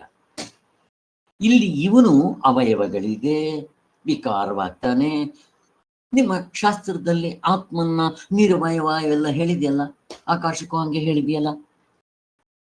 ಮತ್ತೆ ಹೆಂಗೊಂದುತ್ತೆ ಅಂತ ಇವನ್ ದಡ್ಡ ಆ ಉಪಾಧಿಗಳನ್ನ ಬಿಟ್ಟು ನೋಡು, ಅಷ್ಟೇ ಮಾಡ್ತಾರೆ ತಪ್ಪು ಅಷ್ಟೇ. ಅಂತ ಇನ್ನೊಂದು ಅಷ್ಟೇ. ಪರಮಾತ್ಮನು ಅನಿತ್ಯನು ವಿನಾಶಿ ಅಂತ ಅನಿಷ್ಟ ಕಲ್ಪನೆ ಬಂದ್ಬಿಡುತ್ತಲ್ಲ ಅಂತ ಒಂದು. ಹೀಗೆ ಇನ್ನು ಕೆಲವರು ಏನ್ ಮಾಡ್ತಾರೆ, ಈಚಿನ ವೇದಾಂತಿಗಳು ಪರಮಾತ್ಮನಿಗೂ ಜೀವನಿಗೂ ಪ್ರಕಾರಿ ಭಾವವಿದೆ ಅಂತ ಕಲ್ಪಿಸ್ತಾರೆ, ಕಾರ್ಯಕಾರಣ. ಇವರು ಯಾರು? ಪಂಚಪಾದಿಕ ಭ್ರಾಂತಿ ಕಾರ್ಯ. ಅದಕ್ಕೆ ಮೂಲ ಅವಿದ್ಯೆ ಅಂತ ಒಂದು ತಗೊಂಬಂದಿಟ್ರು. ಇಲ್ಲಿ ನಾವು ಅಭ್ಯಾಸ ಮಾಡ್ಕೊಂತೀವಲ್ಲ, ನಮ್ಮದ್ರಲ್ಲಿ ಶಂಕರಾಚಾರ್ಯ ಎಷ್ಟು ಸುಲಭವಾಗಿ ಮಾಡಿಟ್ಬಿಟ್ಟಿದ್ದಾರೆ. ಅವ್ರದ್ದು ತಲೆಗೆ ನೀವು ನಾವಿಬ್ರು ಕಾಫಿ ಕುಡ್ಕೊಂಡು 1 ಗಂಟೆ ಕೂತ್ಕೊಂಡು ಅಲ್ಲಿ ತಲೆ ಕೆಡ್ಸ್ಕೋಬೇಕು, ಅರ್ಥ ಆಗ್ಬೇಕಾದ್ರೆ ಅರ್ಥ ಆಗೋದಿಲ್ಲ. ಶಂಕರಾಚಾರ್ಯದ ಎಂಥ ದೊಡ್ಡರಿಗೂ ಅರ್ಥ ಆಗುತ್ತೆ. ಎಷ್ಟು ಚೆನ್ನಾಗಿದೆ. ಆತ್ಮ ಅನಾತ್ಮಗಳ ಕಲಿಬೇಕೆ ಆಗಿದೆ, ಮುಗಿದೋಯ್ತು. ಅದನ್ನ ಅಧ್ಯಾಸ ಅಂತಾರೆ. ಅದರಿಂದ ರಾಂಗ್ ನಾಲೆಡ್ಜ್ ಏನು ಮಾಡೋದು ಬರೋಲ್ಲ. ಯಾತ್ರಿಂದ ಹೋಗುತ್ತೆ? ರೈಟ್ ನಾಲೆಡ್ಜ್ ಇಂದ. ಇವರು ಓಹೋ ಹಂಗೆಲ್ಲ ಆಗೋದಿಲ್ಲ, ಇಲ್ಲಿ ಯಾವುದು ಕಾರ್ಯ ಅಂತ ಹೇಳಿ, ಯಾವುದು ಕಾರ್ಯ? ಉಪಾದಾನ ಅವಿದ್ಯೆ, ಉಪಾದಾನ ಏನೋ ಇದೆ ಅಂತ ಹೇಳ್ಕೊಂಡೆಲ್ಲ ಮಾಡಿ ಅವುಗಳನ್ನೆಲ್ಲ ಅಲ್ಲಿ ಗಬ್ಬೆಬ್ರಿಸಿ ಇದು ಕಾರ್ಯನಂತೆ. ಇದರಿಂದ ಅವರು ಈಗಿನ ವೇದಾಂತಗಳು ಅಂದ್ರೆ ಅವರೇ ಪ್ರಕಾರಿ ಭಾವವಿದೆ ಎಂದು ಕಲ್ಪಿಸ್ತಾರೆ. ಆದರೆ ದ್ರವ್ಯ ಗುಣಗಳು ಬೇರೆ ಎಂದಾಗಲಿ ಅಭಿನ್ನವೇ ಎಂದಾಗಲಿ ಕಲ್ಪಿಸುವುದಕ್ಕೆ ಆಗುವುದಿಲ್ಲವಾದ್ದರಿಂದ ಅವರ ಮತವು ದೋಷಗ್ರಸ್ತವಾಗಿದೆ. ದ್ರವ್ಯ ಗುಣಗಳು ಯಾರು? ಇವರೇ ವೈಶೇಷಿಕರು. ಸರಿ, ವ್ಯವಹಾರಕ್ಕೆ ಹೊಂದುತ್ತೆ. ದ್ರವ್ಯ ಗುಣ ಕರ್ಮ ಸಾಮಾನ್ಯ ವಿಶೇಷ ಭಾವ ಅಭಾವ ಅದರಲ್ಲಿ ಸಮವಾಯ ಇದೆ ಅಂತ ಹೇಳ್ತಾರೆ. ಅನಾತ್ಮಕ್ಕೆ ಒಪ್ಕೊಂತೀವಿ ನಾವು. ಆತ್ಮನ್ನು ತಂದು ಇದರಲ್ಲೇ ಸೇರಿಸ್ಬಿಟ್ಟು ಅದನ್ನು ಒಂದು ವಸ್ತು ದ್ರವ್ಯ ಅಂತ ಅಂದ್ಬಿಟ್ಟು ಅದಕ್ಕೂ ಕೂಡ ಗುಣಗಳಿದೆ ಅಂತ ಹೇಳಿ, ಅಲ್ಲಿ ಸುಖ ದುಃಖಗಳಿದೆ, ಕಾಮ ಕ್ರೋಧಗಳಿದೆ ಅಂತ ಹೇಳಿ ಸಗಣಿ ಹಚ್ಚಿಟ್ಬಿಡ್ತಾರ ಅವರು. ಇವರೆಲ್ಲ ಈ ತರ ಜನ. ಇವರೆಲ್ಲ ಬರೀ ಕಲ್ಪನೆಗಳೇ ಹೊರತು ಯಾವ ಶ್ರುತಿಯ ಯುಕ್ತಿ ಅನುಭವಗಳ ಆಧಾರ ಇಲ್ಲ. ಕಲ್ಪನೆ ಅಂದ್ರೆ ಏನ್ ಸ್ವಾಮಿ? ಪ್ರಶ್ನೆ ಕೇಳ್ತಾ ಇದ್ದೇನೆ, ಯಾರಾದ್ರೂ ಹೇಳ್ಬೇಕು. ಇವರೆಲ್ಲ ಏನ್ ಮಾಡ್ತಾರೆ? ನಮ್ಮ ನಿಜವಾದ ವೇದಾಂತಿಗಳನ್ನ ಬಿಟ್ಟು ಇವರೆಲ್ಲ ಏನ್ ಮಾಡ್ತಾ ಇದ್ದಾರೆ ಹೇಳ್ರಿ? ಏನ್ ಮಾಡ್ತಾ ಇದ್ದಾರೆ? ಯಾರಾದ್ರೂ ಪೂರ್ಣಾನುಭವ ಹಿಡಿಲಿಲ್ಲ, ಅವ್ರವ್ರೇ ಹಿಂಗೆ ಊಹೆ ಮಾಡ್ತಾ ಇದ್ದಾರೆ. ಇದಕ್ಕೇನಂತಾರೆ? ಇಂಟೆಲೆಕ್ಚುಯಲ್ ಜಗ್ಲರಿ. ಬೇಕೇನೋ ಉಪಯೋಗಿಸಿದ್ದೆ ಮನಸ್ಸು. ದಡ್ರು ಆತ್ಮನವರೆಗೂ ಮನಸ್ಸಿಗಿನಸ್ ಹೋಗುತ್ತೇನಪ್ಪ. ಇವರಿದನ್ನು ಬಿಟ್ಟು ನೋಡಕ್ಕೆ ಬರಲಿಲ್ಲ. ಸಾರ್ವತ್ರಿಕ ಪೂರ್ಣಾನುಭವ ಬಿಟ್ಟರು, ಅದರಿಂದ ಸಾಕ್ಷಿನ ಗುರುತಿಸೋದು ಗೊತ್ತಾಗಲಿಲ್ಲ. ಇವರು ಎಚ್ಚರದಿಂದ ಕನಸು ನಿದ್ದೆ ಇವುಗಳನ್ನ ಪರೀಕ್ಷೆ ಮಾಡಕ್ಕೆ ಶುರು ಮಾಡಿದ್ರು, ಬಿದ್ರು ಆಳ್ಲಿಕ್ಕೆ. ಎಕ್ಸೆಪ್ಟ್ ಉತ್ತರ ಮೀಮಾಂಸದವರು ಅಥವಾ ಈ ಕಡೆ ಅವರು ಕರೆಕ್ಟಾಗಿ ತಿಳ್ಕೊಂಡಿರೋರು ಬಿಟ್ರೆ, ವೆಸ್ಟರ್ನ್ ಫಿಲಾಸಫರ್ಸ್, ಈಸ್ಟರ್ನ್ ಫಿಲಾಸಫರ್ಸ್, ಚಾರ್ವಾಕರು, ದರ್ಶನಕಾರರು, ಮತ್ತೆ ಶಂಕರಾಚಾರ್ಯ ತರ ಬರೆದಂತ ರಾಮಾನುಜಾಚಾರ್ಯರು, ಮಧ್ವಾಚಾರ್ಯರು, ವಿದ್ಯಾರಣ್ಯರು, ಯಾರನ್ನ ಬೇಕಾದ್ರೂ ಕರೀರಿ. ಆಗಿನ ಕಾಲದಲ್ಲಿ ಇದ್ದಂತ ಇವರ ಮೂಲ ವಿದ್ಯೆ ಅವಿದ್ಯೆಯವರು, ಅವರು ತಗೊಳ್ರಿ. ಪಂಚಪಾದಿಕ ಭಾಮತಿಕಾರ ಎಲ್ಲರೂ ಬಿದ್ರು ಇಂಟೆಲೆಕ್ಚುಯಲ್ ಜಗ್ಲರಿ ಇದನ್ನು ಹೇಳ್ತಾ ಇದ್ದಾರೆ. ಆದ್ರಿಂದಲೇ ಅವರು ಅದಕ್ಕೆ 6 ಜನ ದರ್ಶನಕಾರ ತಗೊಳ್ರಿ, ಇವ್ರು ತಗೊಳ್ರಿ, ಒಬ್ಬರು ಹೇಳ್ದಂಗೆ ಒಬ್ರು ಸೆಟ್ ಆಗಲ್ಲ. ಸೃಷ್ಟಿಯಿಂದ ಹಿಡಿದು ಪ್ರಳಯದವರೆಗೂ ತಪ್ಪು, ಮತ್ತೆ ಆತ್ಮ ಅನಾತ್ಮಗಳ ವಿಚಾರ ತಪ್ಪು, ಮತ್ತಿನ್ನೇನು ಸಾಧನೆ ವಿಚಾರ ತಪ್ಪು, ಫಲದ ವಿಚಾರದಲ್ಲಿ ತಪ್ಪು. ಅದಕ್ಕೆ ಕೆಲವರು ಸತ್ ಮೇಲ್ ಮೋಕ್ಷ ಹೋಗ್ಬೇಕು, ಕೂತ್ಕೋಬೇಕು, ಸಾಕ್ಷಾತ್ಕಾರ, ಮತ್ತೆ ಬದುಕಿರುವಾಗಲೇ ಸಾಯ್ಬೇಕು, ರೋಗನೇನೋ ಮೋಕ್ಷ ಅನ್ನೋದು, ಪ್ರಪಂಚವನ್ನ ಇಲ್ದಂಗೆ ಮಾಡ್ಕೋಬೇಕು, ಇವೆಲ್ಲ ಗಬ್ಬ್ ತಂದಿಟ್ಟಿದ್ದೀರ ಅಂತ ಕ್ಲೀನಾಗಿ ಗೊತ್ತಾಗುತ್ತೆ. ಇವೆಲ್ಲ ಬರೀ ಕಲ್ಪನೆಗಳು ಹೊರತು ಯಾವ ಶ್ರುತಿ ಯಾವುದೋ ಆಧಾರ ಇಲ್ಲ. ಆದ್ದರಿಂದ ಅವಿದ್ಯಾಕೃತವಾದ ಉಪಾಧಿಗಳ ನಿಮಿತ್ತದಿಂದಲೇ ಎಕ್ಸ್ಟ್ರಾ ಫಿಟ್ಟಿಂಗ್ ಅಷ್ಟೇ. ಅದರಿಂದಲೇ ಇವು ಅವ್ರಿಗೆ ಅರ್ಥ ಆಗಲಿಲ್ಲ. 8ನೇ ಮಂತ್ರ, ಯಥಾ ಭವತಿ ಬಾಲಾನಾಂ ಗಗನಂ ಮಲಿನಂ ಮಲಯ್ಯಃ ತಥಾ ಭವತ್ಯ ಬುದ್ಧಾನಾಂ ಆತ್ಮಮಪಿ ಮಲೀನೋ ಮಲಯ್ಯ. ಇಲ್ಲಿ ನೋಡ್ರಿ ಕ್ಲೀನಾಗಿ ಕೊಟ್ಬಿಡ್ತಾರೆ. ಮೇಲ್ಗಡೆ ಆಕಾಶ ನೋಡೋದಕ್ಕೆ ಮಕ್ಕಳಿಗೆ ಅಂದ್ರೆ ಯಾರ್ಯಾರು ತಪ್ಪು ತಿಳ್ಕೊಂತಾರೋ ಅವರೆಲ್ಲ ಅವ್ರನ್ನ ಬಾಲಕರು ಅಂತಾರ ಅಷ್ಟೇ. ಹೆಂಗ್ ಕಾಣುತ್ತೆ? ಮಲಿನ ನೀಲಿ ಬಣ್ಣ ಇದೆ, ಕೊಪ್ಪರಿಗೆ ಆಗಿದೆ ಅಂತ ಅವ್ರು ಹೇಳ್ತಾರೆ. ಹಾಗೆ ಅದೇ ರೀತಿ ಆತ್ಮ ಆ ಆಕಾಶ ಹೆಂಗಾಗಿದೆ ಅಂತ ಅನ್ಕೊಂತಾರೋ ಹಂಗೆ ಸರಿಯಾಗಿ ಬುದ್ಧಿ ಇಲ್ಲದೆ ಇದ್ದವರು ಆತ್ಮನೂ ಕೂಡ ಬಣ್ಣ ಇದೆ, ನಾಮ ಇದೆ, ರೂಪ ಇದೆ, ಕ್ರಿಯೆ ಹಿಂಗೆಲ್ಲ ತಪ್ಪು ಮಾಡ್ಕೊಂತಾರೆ. ಆತ್ಮನ್ಗೆ ಅವು ಯಾವುದೇ ಇಲ್ಲ, ಅವಯವಗಳಿಲ್ಲ. ಇವಾಗ ಇವ್ರು ಮಾಡ್ಕೊಂಡ್ರಲ್ವಾ ಆಕಾಶಕ್ಕೆ ಅವಯವಗಳು ಬದಲಾವಣೆ ಆಗೋದು ಎಲ್ಲ, ಹಾಗೆ ಆತ್ಮನಿಗೂ ಮಾಡ್ಕೊಂತಾರೆ. ಅಷ್ಟೇ, ಮುಗಿದೋಯ್ತು. ಜೀವಾತ್ಮನಲ್ಲಿ ಕ್ಲೇಶಾದಿ ಮಲಗಳು ಇರೋದಿಲ್ಲ. ನೀವು ಸುಮ್ಮನೆ ಜೀವ ಅಂತ ತಗೊಂಡ್ರೆ ಇರುತ್ತೆ. ಜೀವ ಮೈನಸ್ ಉಪಾಧಿಗಳು ಎಕ್ಸ್ಟ್ರಾ ಫಿಟ್ಟಿಂಗ್. ನೀವು ಮಾಡ್ಕೊಂಡ್ಲಿಲ್ವಾ ಅವ್ರದ್ದು ನಮ್ದು ಏನು ಡಿಫ್ರೆನ್ಸ್ ಇಲ್ಲ, ಮಾಡ್ಕೋಬೇಕು ಅಂತಾನೆ ಹೇಳ್ತಾ ಇರೋದು ಇಲ್ಲಿ. ಹಾಗೆ ಅವನ ಆಕ್ಷೇಪ ಏನ್ ಮಾಡ್ತಾನೆ? ಜೀವನು ಪರಮಾತ್ಮನ ವಿಕಾರವಲ್ಲ, ಅವಯವಲ್ಲ ಎಂದೇ ಆಗಲಿ. ನೋಡ್ರಿ, ಹೋಗ್ಲಿ ಆಯ್ತಪ್ಪ, ನಿಮ್ಮಂಗೆ ನಾವು ಒಪ್ಕೊಂಡ್ಬಿಡ್ತೀವಿ. ಜೀವನು ಎಕ್ಸ್ಟ್ರಾ ಫಿಟ್ಟಿಂಗ್ಸ್ ಇಲ್ಲ. ಜೀವ ಅಂದ್ರೆ ಪರಮಾತ್ಮನಿಗೆ, ಜೀವನಿಗೆ ಅಂತ ಇವರು ಹೇಳೋದು. ಅಲ್ಲಿ ಪರಮಾತ್ಮನಿಗೆ ಎಕ್ಸ್ಟ್ರಾ ಫಿಟ್ಟಿಂಗ್ಸ್ ಇಲ್ಲ, ಅವಯವಗಳಿಲ್ಲ, ನಾಮ ರೂಪ ಕ್ರಿಯೆಗಳು ಏನೇ ಇಲ್ಲ. ಯಾವಾಗ ಅವಯವಗಳಿಲ್ವೋ ವಿಕಾರ ಆಗೋದಿಲ್ಲ. ಆಯ್ತು, ಇಟ್ಕೊಂಡ್ವಿ. ಅಷ್ಟು ಮಾತ್ರದಿಂದ ಜೀವನೇ ಪರಮಾತ್ಮನಿಂದ ಅದಿದೆ, ಅವನದನ್ನು ಬಿಟ್ಟು ನೋಡಕ್ ಬರ್ತಾ ಇಲ್ಲ ಅಷ್ಟೇ. ಅದನ್ನ ಇಟ್ಕೊಂಡು ನೋಡಕ್ ಹೋಗ್ತಾನೆ. ದಡ್ಡ ಒಡವೆನ ಕರ್ಗಿಸ್ದೆ ಅವನ್ ಚಿನ್ನ ಅಂತ ನೋಡಕ್ ಬರ್ತಾ ಇಲ್ಲ. ಅವನು ಒಡವೆ ಇಟ್ಕೊಂಡೆ ಅದ್ ಹೆಂಗಿದೆ ಚಿನ್ನ ಅಲ್ಲಿ ಅಂತ ಇದ್ದಾನೆ. ಅದೇ ಬಂದಿರೋದು ಕಷ್ಟ. ಹೇಳಿದ್ನಲ್ಲ ಒಂದು ದೃಷ್ಟಾಂತ. ಒಂದ್ಸಾರಿ ನಮ್ಮಪ್ಪ ಜ್ಯುವೆಲರಿ ಶಾಪ್ ಕರ್ಕೊಂಡೋದ್ರು. ಚಿನ್ನದ ವಾಚ್ ಹಾಕೊಂಡಿದ್ದೆ, ಕೈಯಿಂದ ಈಸ್ಕೊಂಡ್ರು. ಅಲ್ಲಿ ಆಚಾರಿ ಕೊಟ್ಟರು, ಅವ್ನು ಕರಗಿಸ್ದ. ನಾನು ಬಾಯ್ ಬಿಡ್ಕೊಂತ ಇದ್ದೀನಿ, ನಮ್ಮಪ್ಪ ಆಚಾರಿ ನಗ್ತಾ ಇದ್ದಾರೆ. ವ್ಯತ್ಯಾಸ ಏನು? ಅವ್ರಿಗೆ ಗೊತ್ತು, ನಾಮ ರೂಪ ಕ್ರಿಯಾ ಕಾರಕಗಳು, ಅದರ ಆಕಾರ ಅದೆಲ್ಲ ಇಲ್ಲದೆ ಇದ್ರೂ ಅದರ ಹಿಂತಡಿಕೆ, ಅಸ್ತಿತ್ವ, ಆಧಾರ ಅದು ಇದ್ದೇ ಇರುತ್ತೆ. ಅದಕ್ಕೆ ಅವ್ರಿಗೆ ಅಳು ಬರಲಿಲ್ಲ. ನಾನು ಅಳ್ತಾ ಇದ್ದೀನಿ, ಯಾಕೆ? ನನಗೆ ಚಿನ್ನ ಗೊತ್ತಿಲ್ಲ. ಈಗ ನನಗೆ ಗೊತ್ತಾಯ್ತಲ್ಲ, ನಾನು ಅಳ್ತೀನ. ಮತ್ತೆ ಈ ಶರೀರ ಸತ್ರೆ ಅಳ್ಬೇಕೇನು ಹೇಳಿ? ನಮಗೆ ದೃಷ್ಟಾಂತ ಚೆನ್ನಾಗಿ ಗೊತ್ತಾಯ್ತು ಅಂದ್ರೆ, ಚೆನ್ನಾಗಿ ಮೆಲ್ಕ್ ಹಾಕಿದ್ರೆ ನಮ್ಗೆ ದುಃಖ ಆಗ್ಬಾರ್ದು. ಸತ್ರೆ ಅಲ್ಲ, ಯಾರೇ ಸಾಯ್ಲಿ, ನಾನೇ ಸಾಯ್ಲಿ, ಏನಾದರೂ ಆಗಲಿ, ಇದು ಯಾವಾಗಲೂ ಇಲ್ಲದೆ ಇರೋದು, ಹೋಗೋದು. ನೀವು ಹತ್ರ ತಾನೆ ಏನಾದರೂ ಇದ್ಬಿಡುತ್ತೇನೋ, ಹೋಗುತ್ತಷ್ಟೇ. ಯಾವತ್ತಿದ್ರು ಹೀಗೆ ಅರ್ಥ ಮಾಡ್ಕೊಂಡ್ರೆ ಆನಂದ ಅಲ್ಲೇನೋ, ಇಲ್ಲೇ ದುಃಖ ಎಲ್ಲಿದೆ? ಆದ್ದರಿಂದ ಜೀವನಂತೆ ಕ್ಲೇಶ, ಕರ್ಮ, ಫಲ ಎಂಬ ಮಲಗಳಿಂದ ಕೂಡಿ ಅವುಗಳಿಗೆ ವಾಸನೆಗೆ ತವರು ಮನೆಯಾದ ಅಂತಃಕರಣವುಳ್ಳ ಆತವನಲ್ಲ. ಮತ್ತೆ ನೋಡ್ರಿ, ಇಲ್ಲಿ ಜೀವನಿಗೆ ಇವರು ಎಲ್ಲ 19 ಮುಖಗಳು ಇಟ್ಕೊಂತಾರೆ. ಕರ್ಮೇಂದ್ರಿಯಗಳು, ಜ್ಞಾನೇಂದ್ರಿಯಗಳು, ಅಂತಃಕರಣಗಳು, ಮತ್ತೆ ಅಂತಃಕರಣದಲ್ಲಿರೋ ಅಂತ ಆ ಸಂಕಲ್ಪ ಬಿಕ ಎಲ್ಲಾನು ಇಟ್ಕೊಂಡು ನೋಡ್ತಾ ಇದ್ದಾರೆ ಇವರು. ಆದ್ದರಿಂದ ಇದರಲ್ಲಿ ಇಷ್ಟು ಇದ್ರು ಆತ್ಮ ಹೆಂಗಾಗ್ತಾನಪ್ಪ ಅಂತ ಒಂದು ಪ್ರಶ್ನೆ. ಪರಮಾತ್ಮನಲ್ಲಿ ಅವಿದ್ಯಾ ರಾಗಾದಿ ಕ್ಲೇಶಗಳು ಇರುವುದಿಲ್ಲ, ಪುಣ್ಯ ಪಾಪಗಳಾದ ಕರ್ಮಗಳು ಇರೋದಿಲ್ಲ, ಕರ್ಮ ಫಲದ ಭೋಗವೂ ಇರೋದಿಲ್ಲ. ಆತ್ಮನಿಗೆ ನಾಮ ರೂಪ ಕ್ರಿಯಾಕಾರಕ ಫಲ ಭೋಗಗಳು ಇಲ್ವೇ ಇಲ್ಲ. ಇಲ್ಲಿ ಪ್ರಶ್ನೆ ಕೇಳ್ತಾರೆ, ಯಾಕಿಲ್ಲ, ನಾಮ ಇಲ್ವೇನೋ? ನಾನು ಪ್ರಶ್ನೆ ಕೇಳ್ತೇನೆ, ಆತ್ಮನಿಗೆ ನಾಮ ಇಲ್ವೇನೋ? ಆತ್ಮ ಅನ್ನಲ್ವಾ, ಬ್ರಹ್ಮ ಅಂತನಲ್ವಾ? ಪ್ರಶ್ನೆ ಕೇಳ್ತೀನಿ, ಹೇಳ್ರಿ, ಇದೆಯಾ ಇಲ್ವೋ ಆತ್ಮನಿಗೆ ಹೆಸರು? ಮತ್ತೇನ್ ಮಾಡ್ತೀರಿ ಇವಾಗ? ಅಲ್ಲಿಲ್ಲ ಅಂತ ತೋರಿಸ್ತಾ ಇದ್ದಾರೆ.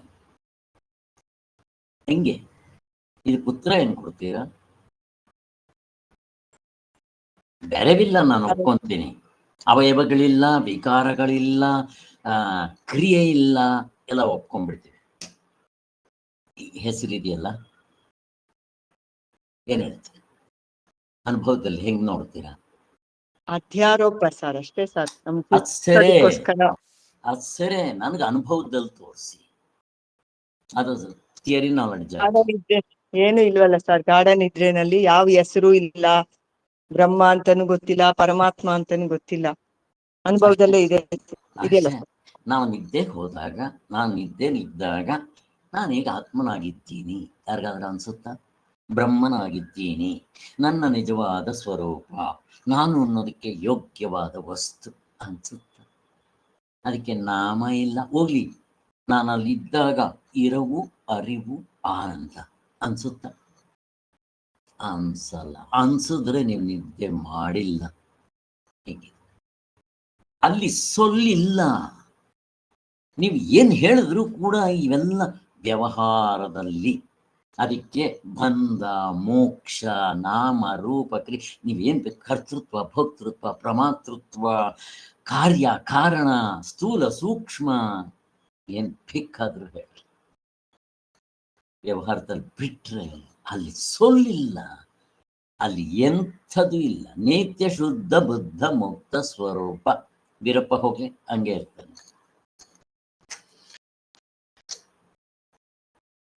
ಅವನು ಅದನ್ನು ಕೇಳ್ತಾ ಇದ್ದಾನೆ. ಹಾಗೆ ಅವನು ಯಾಕೆ ಗೊತ್ತಾ ಹಿಡಿತಾ ಇಲ್ಲ? ಇವರೆಲ್ಲ ಕರ್ಮಕಾಂಡಕ್ಕೆ ಇಂಪಾರ್ಟೆನ್ಸ್ ಕೊಡೋರು. ಜ್ಞಾನಕಾಂಡ ಐವಾಶ್, ಅದು ಸುಮ್ಮನೆ ಹೇಳ್ತಾ ಇರೋದು ಹೊಗಳೋದಕ್ಕೋಸ್ಕರ. ಯಾವುದನ್ನ ಕರ್ಮಕಾಂಡ ಹೊಗಳೋದಕ್ಕೋಸ್ಕರ. ಅವ್ರದ್ದು ಏನು ಗೊತ್ತಾ, ಇವನು ಜೀವಪ್ಪ ಉಪಾಸನೆ ಮಾಡ್ತಾನೆ. ಉಪಾಸನೆ ಮಾಡಿ ಅವನು ಸತ್ತ ಮೇಲೆ ಅಲ್ಲಿ ಹೋಗ್ತಾನೆ. ಅಲ್ಲಿ ಅದಕ್ಕೋಸ್ಕರ ಇವನ್ ಬೇರೆ ಅವನ್ ಬೇರೆ ಅಂತ ಅವರು ಅದನ್ನು ಹಿಡ್ಕೊಂಡ್ಬಿಟ್ಟಿದ್ದಾರೆ. ಅದು ಅಲ್ರಿ, ಎಲ್ರಿಗೂ ಪರಮಾತ್ಮನೇ ಆತ್ಮನು ಅಂತ ಹೇಳಿದೆಯಲ್ಲ ಅಂತ ಹೇಳಿದ್ರೆ, ಅವುಗಳ ಅಕ್ಷರಾರ್ಥವನ್ನ ತತ್ವ ಅಂತ ಅತ್ಯಂತ ಹತೋಕ್ತಿ ಆದ್ರಿಂದ ಅದನ್ನ ಅರ್ಥವಾದಗಳು ನೋಡ್ರಿ, ಅರ್ಥವಾದಗಳಂತದ್ದು. ಈ ಕರ್ಮಕಾಂಡದನ್ನ ಹೊಗಳೋದಕ್ಕೋಸ್ಕರ ಬಂದಿದೆ ಅಂತ ಐವಾಶ್, ಹೊಗಳೋದಕ್ಕೋಸ್ಕರ. ಯಾವ್ದನ್ನ ಇನ್ನು ಕರ್ಮಕಾಂಡ ಹೊಗಳೋದಕ್ಕೆ. ಯಾಕೆ ಅಂತಂದ್ರೆ ಇವ್ರಿಗೆಲ್ಲ ಜೀವಪ್ಪನ್ ಬಿಟ್ರೆ ಅಸ್ತಿತ್ವ ಇಲ್ಲ. ಹೇಗಿದೆ ನೋಡಿ, ಶರೀರ ಅಲ್ಲ ಅವ್ರು ಒಪ್ಕೊಂಡ್ಬಿಡ್ತಾರೆ. ಯಾಕೆ? ಸತ್ತಾಗಿ ಶರೀರ ಸುಟ್ಟಾಕ್ತಾರೆ ಅಥವಾ ಊತಾಕ್ತಾರೆ. ಬಟ್ ಅಲ್ಲಿ ಸ್ವರ್ಗ ನರಕಕ್ಕೆ ಹೋಗ್ಬೇಕಲ್ಲ, ಸ್ವರ್ಗ ನರಕ ಆಗ್ಲಿ ಅಥವಾ ಬ್ರಹ್ಮಲೋಕಕ್ಕಾಗ್ಲಿ ಹೋಗ್ಬೇಕಾದ್ರೆ ಬೇರೆ ಯಾವನೋ ಇರಬೇಕು. ಹಾಗೆ ಸೂಕ್ಷ್ಮ ಶರೀರ ಹಿಡ್ಕೊಂಡ್ಬಿಡ್ತಾರೆ ಅಥವಾ ಅದನ್ನ ಆತ್ಮ ಅಂತಾರೆ. ಏನೋ ಒಂದು ಅನ್ಕೊಂಡು ಇವರು, ಕೊನೆಗೆ ಅವ್ರು ಗೊತ್ತು ಇದು ನಾನಲ್ಲ ಅಂತ. ಚಾರ್ವಾಕರಿಗಿಂತ ಫಾರ್ ಬೆಟರ್. ಹಾಗೆ ಅದಕ್ಕೋಸ್ಕರನೇ ಕರ್ಮಕಾಂಡ ಉಪಾಸನ ಕಾಂಡಕ್ಕೆ ಈ ಜೀವಪ್ಪ ಇಂಪಾರ್ಟೆಂಟ್, ಬೇಕು, ಇವನ್ ಬೇಕು. ನಮಗೆ ಈ ಜ್ಞಾನಕಾಂಡ ಅಥವಾ ನಾವು ಮೋಕ್ಷ ಅಂತ ನಾವು ಏನ್ ಹೋಗ್ತೀವೋ ಇವನ್ನು ಕೂಡ ವೇಸ್ಟ್ ಬ್ಯಾಸ್ಕೆಟ್ಗೆ ಹಾಕ್ಬಿಡ್ತೀವಿ ನಾವು. ಯಾರು? ಜೀವಪ್ಪ, ಕರ್ತೃತ್ವ, ಭೋಕ್ತೃತ್ವ, ಜ್ಞಾತೃತ್ವ, ಪ್ರಮಾತೃತ್ವ, ನೀವು ಏನ್ ಅಂತೀರ ಹಾಕ್ರಿ ವೇಸ್ಟ್ ಬ್ಯಾಸ್ಕೆಟ್ಗೆ. ಅನಾತ್ಮ ಹಿಂಗ್ ಹಾಕಿ ನೋಡೋದು ಬಿಡ್ಬೇಕು ನಮ್ಗೆ.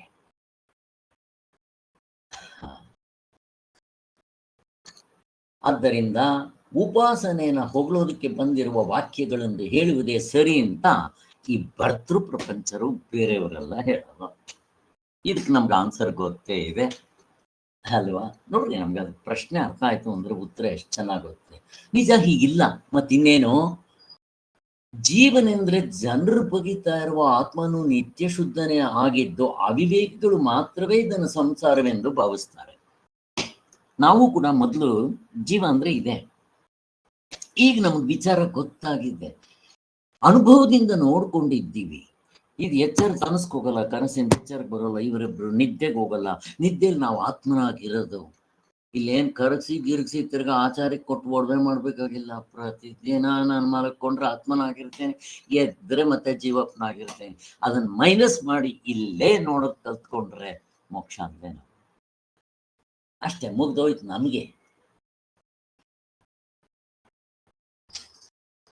ಅದಕ್ಕೋಸ್ಕರ ಇದು ಅವಿವೇಕಗಳಿಗೆ ಸರಿಯಾಗಿ ಅರ್ಥ ಆಗ್ತಾ ಇಲ್ಲ ಅವ್ರಿಗೆ. ಯಾಕೆ? ಸಾರ್ವತ್ರಿಕ ಪೂರ್ಣ ಅನುಭವದಿಂದ ಪಾಪ ಅವ್ರ ಗುರುಗಳು ತೋರಿಸ್ಲಿಲ್ಲ. ಇದು ಅವ್ರಿಗೆ ಆಗಿರೋದು ಮೇನ್ ಪ್ರಾಬ್ಲಮ್. ಫಸ್ಟ್ ಇದನ್ನು ನೋಡ್ಕೋಬೇಕು. ಸ್ವಾಮಿಗಳು ಒಂದ್ ಕಡೆ ಹೇಳ್ತಾರೆ, ಸಾರ್ವತ್ರಿಕ ಪೂರ್ಣಾನುಭವದಿಂದ ನೀವು ಮೊದಲು ಗುರುತಿಸ್ಬಿಟ್ರೆ ಇದು ಪರೋಕ್ಷವಾದ ಜ್ಞಾನ ಆಯ್ತು, ಆಮೇಲೆ ಮುಕ್ತರಾಗ್ಬಿಡ್ವಿ ಅಂತ ಅನ್ಕೋಬೇಡ್ರಿ. ಉತ್ತಮಾಧಿಕಾರಿ ಮಾತ್ರ. ಇಲ್ಲಿ ಆ ಥರ ತಿಳ್ಕೊಂಡವನ್ ಯಾವನು ಮುಕ್ತನಾದವನಿಲ್ಲ, ನಚಿಕೇತ ಬಿಟ್ರೆ. ಮತ್ತೇನಾಯ್ತಿದು? ಪರೋಕ್ಷ ಜ್ಞಾನ. ಇಲ್ಲಿ ತಿರ್ಗಾ ಸಾಧನೆ ಮಾಡ್ಬೇಕು ನಾವು. ಅಲ್ಲಿ ಹುಲಿಗೆ ಕರ್ಕೊಂಡೋಗಿ ಅಲ್ಲಿ ಬಾವಿನಲ್ಲಿ ತೋರಿಸಿದ ತಕ್ಷಣ ಗೊತ್ತಾಯ್ತು. ಹಾಗೆ ನನಗೆ ನೋ ಡೌಟ್ಸ್. ಈಗ ಸಾಧನೆ ಮಾಡು. ಇನ್ನು ಕರ್ತೃತ್ವ ಇದೆಯಲ್ಲೋ ಇದೆ, ಕಳ್ಕೊಬೇಕೋ ಇಲ್ವೋ ಮಾಡು. ಇಲ್ಲಿ ಸಾಧನೆ ಮಾಡಬೇಕು. ಸಾಧನೆ ಮಾಡಿ ಆಮೇಲೆ ಅದು ಅದು ಇದು ಪರೋಕ್ಷ, ಅದು ಅಪರೋಕ್ಷ. ಮುಕ್ತ ಆದರೆ ಇಲ್ಲ ಅಪರೋಕ್ಷ. ಈಗ ನನ್ನ ಜಸ್ಟ್ ಪರೋಕ್ಷ. ಬಟ್ ಸ್ವರ್ಗ ನರ್ಕದ ಥರ ಅಪರೋಕ್ಷ ಅಲ್ಲ. ನನ್ನ ಸ್ವಂತ ಅನುಭವದಲ್ಲಿ ನೋಡ್ಕೊಂಡಿದ್ದೆ, ಅದಕ್ಕಿಂತ ಗ್ರೇಟ್. ಬಟ್ ಸ್ಟಿಲ್ ನಾನು ಮುಕ್ತ ಆಗಿಲ್ಲ. ಇಲ್ಲ ಆದಾಗ ಅವ್ರನ್ನ ಅಪರೋಕ್ಷ ಜ್ಞಾನಿಗಳು ಅಂದ್ರೆ, ಅಪರೋಕ್ಷವೇ ಪರಮಾತ್ಮ ಸ್ವರೂಪ ಯಾವಾಗಲೂ ಹಾಗೆ ಇದೆ, ನಮಗೆ ತೋರಿಸಿದ್ದಾರೆ ಅಷ್ಟೆ. ಆ ಮೇಕೆ ಅಂತ ಅನ್ಕೊಂಡಿದ್ದು ಹುಲಿಗೆ ಕರ್ಕೊಂಡೋಗಿ ಬಾವಿಲಿ ಹೇಗೆ ತೋರಿಸಿದ್ರು ಹಾಗೆ ನಮ್ಮ ಗಾಢನಿದ್ರಲ್ಲಿ ತೋರಿಸಿದ್ರು ಅಷ್ಟೆ. ಇಷ್ಟೇ ಬೇಕಾಗಿರೋದು. ಇವೆಲ್ಲ ಅವಿದ್ಯಾಕೃತ ಅಂತ ಹೇಳ್ಬಿಡ್ತಾರೆ ಅಷ್ಟೇ, ಒಂದೇ ವರ್ಡು, ಪರಮಾರ್ಥವಲ್ಲ. ಅವಿವೇಕಿಗಳು ಹೇಗೆ ಆಕಾಶದಲ್ಲಿ ಈ ಮಕ್ಕಳು ಅವಿವೇಕಿಗಳು, ಗೊತ್ತಿಲ್ಲದೆ ಇರೋರು ಆಕಾಶ ನೀಲಿ ಬಣ್ಣ ಇದೆ ಅಂತ ಅನ್ಕೊಳ್ಳೋಂಗೆ, ಅದು ಬಾರ್ಲಾಗಿದೆ ಕೊಪ್ಪರಿಗೆ ಹಾಗೆ ಪಾತ್ರೆ ತರ ಬಾರ್ಲಾಗಿದೆ ಅಂತ ಅನ್ಕೊಳ್ಳೋರು ಈ ಜೀವಪ್ಪನ್ನೇ ಇಲ್ಲಿ ಅದಿಂಗ ಆತ್ಮ ಅಂತ ಅನ್ಕೊಂಡ್ಬಿಡ್ತೀರಾ, ಇದು ಅನಾತ್ಮವೇ ಅಲ್ಲ ಅಂತ ಅನ್ಕೊಂತಾರೆ. ಅವ್ರಿಗೆ ಆತ್ಮನ ಗುರ್ಸಕ್ ಬಂದಿಲ್ಲ. ಅದಕ್ಕೋಸ್ಕರನೇ ಅವರು ಆಕಾಶ ಮಲಿನವಾಗಿದೆ, ನೀಲಿ ಬಣ್ಣ ಇದೆ ಅಂತ ಹಿಂಗೆ ಹೇಳ್ತಾರೆ ಅಷ್ಟೇ. ಈ ವ್ಯವಹಾರ ದೃಷ್ಟಿಯಿಂದ ತೋರ್ತಾ ಇದೆ. ಆದ್ರೆ ವಿವೇಕಿಗಳಾದವರು ಅವಕ್ಕೆ ಯಾವ ಬಣ್ಣ ಇಲ್ಲ ಅಂತ ಹೆಂಗ್ ಗೊತ್ತಾಗುತ್ತೋ ಹಾಗೆ ಆತ್ಮನ ನಿಜವನ್ನ ಬಲ್ಲವರು ಅವನಿಗೆ ಈ ವ್ಯವಹಾರ ದೃಷ್ಟಿಯಿಂದ ಯಾವುದೂ ಇಲ್ಲ. ಸಂಸಾರ, ಶಂಕರಾಚಾರ್ಯ ಪ್ರಕಾರ ಸಂಸಾರ ಅಂದ್ರೆ ಈ ಶರೀರವನ್ನು ನಾನು ಅಂದ್ಕೊಂಡ್ರೆ ಅದು ಸಂಸಾರ. ಮದುವೆ ಮಾಡ್ಕೊಂಡು ಹೆಂಡತಿ ಮಕ್ಕಳನ್ನ ಮಾಡ್ಕೊಳ್ಳೋ ಸಂಸಾರ ಅವರ ಅರ್ಥದಲ್ಲಿ ಅಲ್ವೇ ಅಲ್ಲ. ಅದು ಗೌಣ ಅರ್ಥ. ಮುಖ್ಯವಾದ ಅರ್ಥ ಏನು ಅಂದ್ರೆ, ಈ ಶರೀರವನ್ನು ನಾನು ಅಂದ್ರೆ ಅದೇ ಮುಗಿತು ಬಿಡು, ವಿದ್ಯೆ ಹಳ್ಳಕ್ಕೆ ಸಂಸಾರ ಅಂತಾರೆ. ಹಾಗೆ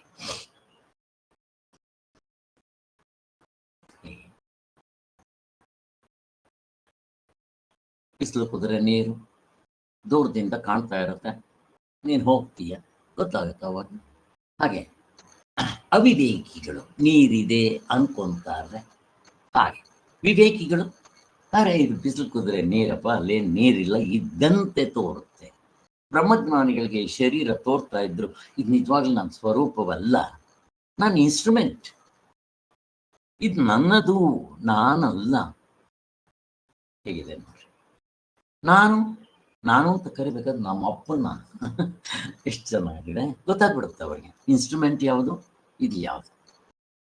ಮೊಬೈಲ್ನಲ್ಲಿ ಎಲ್ಲ ಇನ್ಸ್ಟ್ರೂಮೆಂಟ್ಸ್ಗಳು ಇದೆ, ಬಟ್ ಮುಖ್ಯವಾದ ಇನ್ಸ್ಟ್ರೂಮೆಂಟ್ ಯಾವುದು? ಅಲ್ಲಿ ನಮ್ಮ ಇದರಲ್ಲಿ ಬೃಹದಾರಣ್ಯಕ ಉಪನಿಷತ್ನಲ್ಲಿ ಯಾರಪ್ಪ ನಿಮ್ಮರಲ್ಲಿ ತುಂಬಾ ಶ್ರೇಷ್ಠ ಅಂತ ಹೇಳಿದಾಗ ಎಲ್ಲರೂ ಒಂದೊಂದೇ ಬಿಟ್ಟು ಹೋಗೋಕೆ ಶುರು ಮಾಡಿದ್ರಂತೆ, ಏನೂ ಆಗಲಿಲ್ಲ. ಪ್ರಾಣ ಬಿಡಕ್ಕೆ ಹೋಗಿದ ತಕ್ಷಣ ಎಲ್ಲರೂ ವಿವಿಲ ಅಂತ ಹೊಡೆದಾಗ, ಹೋಗ್ಬೇಡ್ರಪ್ಪೋ ನೀನೇ ಕಣೋ ಮುಖ್ಯ ಅಂತ ಹೇಳಿದ್ರಲ್ಲ. ಹಂಗೆ ಮೊಬೈಲ್ನಲ್ಲಿ ಎಲ್ಲ ಇನ್ಸ್ಟ್ರೂಮೆಂಟ್ಗಳು ಇದೆಯಲ್ಲ, ಎಲ್ಲ ಬೇಕು, ಅವಿಲ್ಲದೆ ಇದ್ರೂ ನಡೆಯುತ್ತೆ. ಈಗ ನಾನು ಮಾತಾಡುವಾಗ ಕೇಳದೆ ಇದ್ರು ಇರೋದು ನಡೆಯುತ್ತೆ, ಸ್ಪೀಕರ್ ಹಾಕೊಂತೇನೆ. ಆಮೇಲೆ ವಿಡಿಯೋ ತೆಗೆಯೋದು, ಆ ಫೋಟೋ ಕ್ಯಾಮ್ರಾ ಹೋಗ್ಬಿಟ್ಟಿದ್ರು ನಡೆಯುತ್ತೆ. ಈಗ ಬ್ಯಾಟ್ರಿ ತೆಗೆದಾಕ್ಬಿಡ್ತೀವಿ, ಏನ್ ಮಾಡ್ತೀರಿ? ಎಲ್ಲ ಬೇರೆ ಪಾರ್ಟ್ಸ್ ಎಲ್ಲ ಇದೆ, ಬ್ಯಾಟ್ರಿ ಇಲ್ಲ, ಬ್ಯಾಟ್ರಿ ಕೆಟ್ಟೋಗ್ಬಿಟ್ಟಿದೆ, ಮಾಡ್ರಿ ಏನಾಗಲ್ಲ. ಬಟ್ ಕರೆಂಟ್ ಇಲ್ವಾ? ಇದೆ ಕರೆಂಟ್. ಸೊ ಅಲ್ಲಿಗೆ ನಮ್ಮ ದೇಹದಲ್ಲಿರೋ ಇಷ್ಟನ್ನು ಆ ಬ್ಯಾಟ್ರಿ, ಆ ಮೊಬೈಲ್ನಲ್ಲಿರೋ ಬೇರೆ ಇನ್ಸ್ಟ್ರೂಮೆಂಟ್ಗಳಿಗೆ ಹೇಳ್ರಿ, ಪ್ರಾಣ ಅಂತ ಅನ್ನೋದನ್ನ ಇದಕ್ಕೆ ಇಟ್ಕೊಡ್ರಿ, ಕರೆಂಟ್ ಅನ್ನೋದನ್ನ ಆತ್ಮನಿಗೆ ಇಟ್ಕೊಡ್ರಿ, ಕ್ಲಿಯರ್ ಕಟ್. ಹಾಗೆ ಅದರಿಂದ ಸತ್ರೆ ಪ್ರಾಣ ಹೋಗುತ್ತೆ, ಜೀವ ಹೋಗ್ತಾನೆ, ಆತ್ಮ ಹೋಗುತ್ತೆ. ಅದಕ್ಕೆ ನಾನು ಯಾವಾಗಲೂ ಕೇಳೋದು, ಸತ್ತಿರೋ ಆತ್ಮದಲ್ಲಿ ಸತ್ತಿರೋ ಶರೀರದಲ್ಲಿ ಆತ್ಮನ ಇದ್ದಾನ ಇಲ್ವಾ ಅಂತ ಕೇಳ್ತಾ ಇರ್ತೇನಲ್ಲ, ಚೆನ್ನಾಗಿ ಮೆಲ್ಕಾಕ್ರಿ. ಸೊ ಬಿಸಿಲು ಕುದುರೆ ನೀರು, ಆತ್ಮನಲ್ಲಿ ಸಾಮಾನ್ಯ ಜನರು ಹುಟ್ಟುಗಟ್ಟಿರುವಂತೆ ಕ್ಲೇಶಾದಿಗಳು ನಿಜವಾಗಿ ಅವನಲ್ಲಿ ಇಲ್ಲ ಅಂತ ತಿಳಿಬೇಕು. ಈಗ 9ನೇ ಮಂತ್ರ ಏನ್ ಕಷ್ಟ ಇದೆಯಾ? ಎಷ್ಟು ಸುಲಭವಾಗಿ ಹೋಗ್ತಾ ಇದ್ ನೋಡ್ರಿ. ಅರ್ಥ ಆಗ್ತಾ ಇಲ್ವಾ? ಎಷ್ಟು ಚೆನ್ನಾಗಿ ಅರ್ಥ ಆಗ್ತಾ, ಏನ್ ಕಷ್ಟ ಇದೆ? ಹೀಗೆ ಮರಣೆ ಸಂಭವೇ ಚೈವ ಗತ್ಯಾಗಮನಯೋರಪಿ ಸ್ಥಿತೌ ಸರ್ವಶರೀರೇಷು ಹ್ಯಾಕಾಕೇನ ವಿಲಕ್ಷಣಃ. ಇಲ್ಲಿವರೆಗೂ ನಾನು ಹೇಳ್ಕೊಂಬನ್ನಲ್ಲ ಈ ಮಂತ್ರಗಳನ್ನ, ಇವು ಬುದ್ಧಿಸಂ ಅವರ ಕಾರಿಕೆಗಳಲ್ಲೂ ಇದೆ ಅಂತ ಯಾರೋ ಹೇಳಿದ್ದಾರೆ. ಎಲ್ಲ ಗೊತ್ತಿಲ್ಲದೆ ಇರೋ ತಪ್ಪು. ಹೀಗೆ ವಿಧುಶೇಖರ ಭಟ್ಟಾಚಾರ್ಯರು ಅಂತಿದ್ದಾರೆ. ಹಾಗೆ ಅವರೆಲ್ಲ ಈ ಶ್ಲೋಕಗಳು ಇದರಲ್ಲಿ ಇದೆ. ಅದಕ್ಕೆ ಈ ಗೌಡಪಾದರು ಬುದ್ಧಿಸಂನವರೇ, ಅವರು ಬೌದ್ಧರೇ. ಅವರು ಈ ವೇದಾಂತದಲ್ಲಿ ತಗೊಂಬಂದು ಅಲ್ಲಿ ಕಳ್ತನ ಮಾಡ್ಕೊಂಡ್ಬಂದು ಇಲ್ಲಿ ಹಾಕ್ತಾ ಇದ್ದಾರೆ ಅಂತ ಹೇಳೋರು ಇದ್ದಾರೆ. ಕೊನೆಗೆ ಸ್ವಾಮಿಗಳು ಚೆನ್ನಾಗಿ ತೋರಿಸ್ತಾರೆ ಅಂತ ಇಟ್ಕೊಳ್ರಿ. ಇವೇನು ಅವ್ರದ್ರಲ್ಲಿ ಇದೆ ಅಂತಲ್ಲ, ನಮ್ಮ ಇದರಲ್ಲಿರೋದನ್ನ ಅವ್ರು ಕಳ್ತನ ಮಾಡ್ಕೊಂಡು ಹೋಗಿದ್ದಾರೆ. ಯಾಕೆ ಅಂದ್ರೆ ಅಲ್ಲಿ ಬೇಕಾದಷ್ಟು ಜನ ಓದವರು ವೇದಾಂತಿಗಳಾಗಿದ್ದವರು. ಅವ್ರಿಗೆ ಮೊದಲು ಕೂಡ ಇವೆಲ್ಲ ವೇದಗಳು ಇವೆಲ್ಲ ಸ್ವಲ್ಪ ಗೊತ್ತಿತ್ತಲ್ಲ, ಅದಕ್ಕೆ ಇದೇ ತರ ಹಾಕಿ ಅವರು ಆ ಅರ್ಥ ಹೇಳ್ತಾರೆ. ನಮ್ಗೇನ್ ತೀಟ ಬೇಕಾಗಿಲ್ಲ ಅಲ್ಲಿಂದ ಎತ್ಕೊಂಡ್ಬರಕ್ಕೆ, ಬುದ್ಧ ಏನ್ ಬರ್ದಿಲ್ಲ ಅಂತ ಹೇಳ್ತಾರೆ. ಹೀಗೆ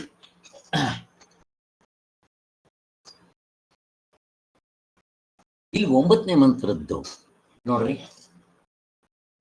ಎಲ್ಲಾ ದೃಷ್ಟಾಂತವನ್ನ ಉಪಸಂಹಾರ ಮಾಡ್ಬೇಕಲ್ಲ, ಎಲ್ಲವನ್ನೂ ಹೇಳ್ತಾ ಇದ್ದಾರೆ ಒಟ್ಟಿಗೆ ಒಂದ್ರಲ್ಲೇ. ಏನು ಹೇಳ್ತಾ ಇದ್ದಾರೆ ಇವರು?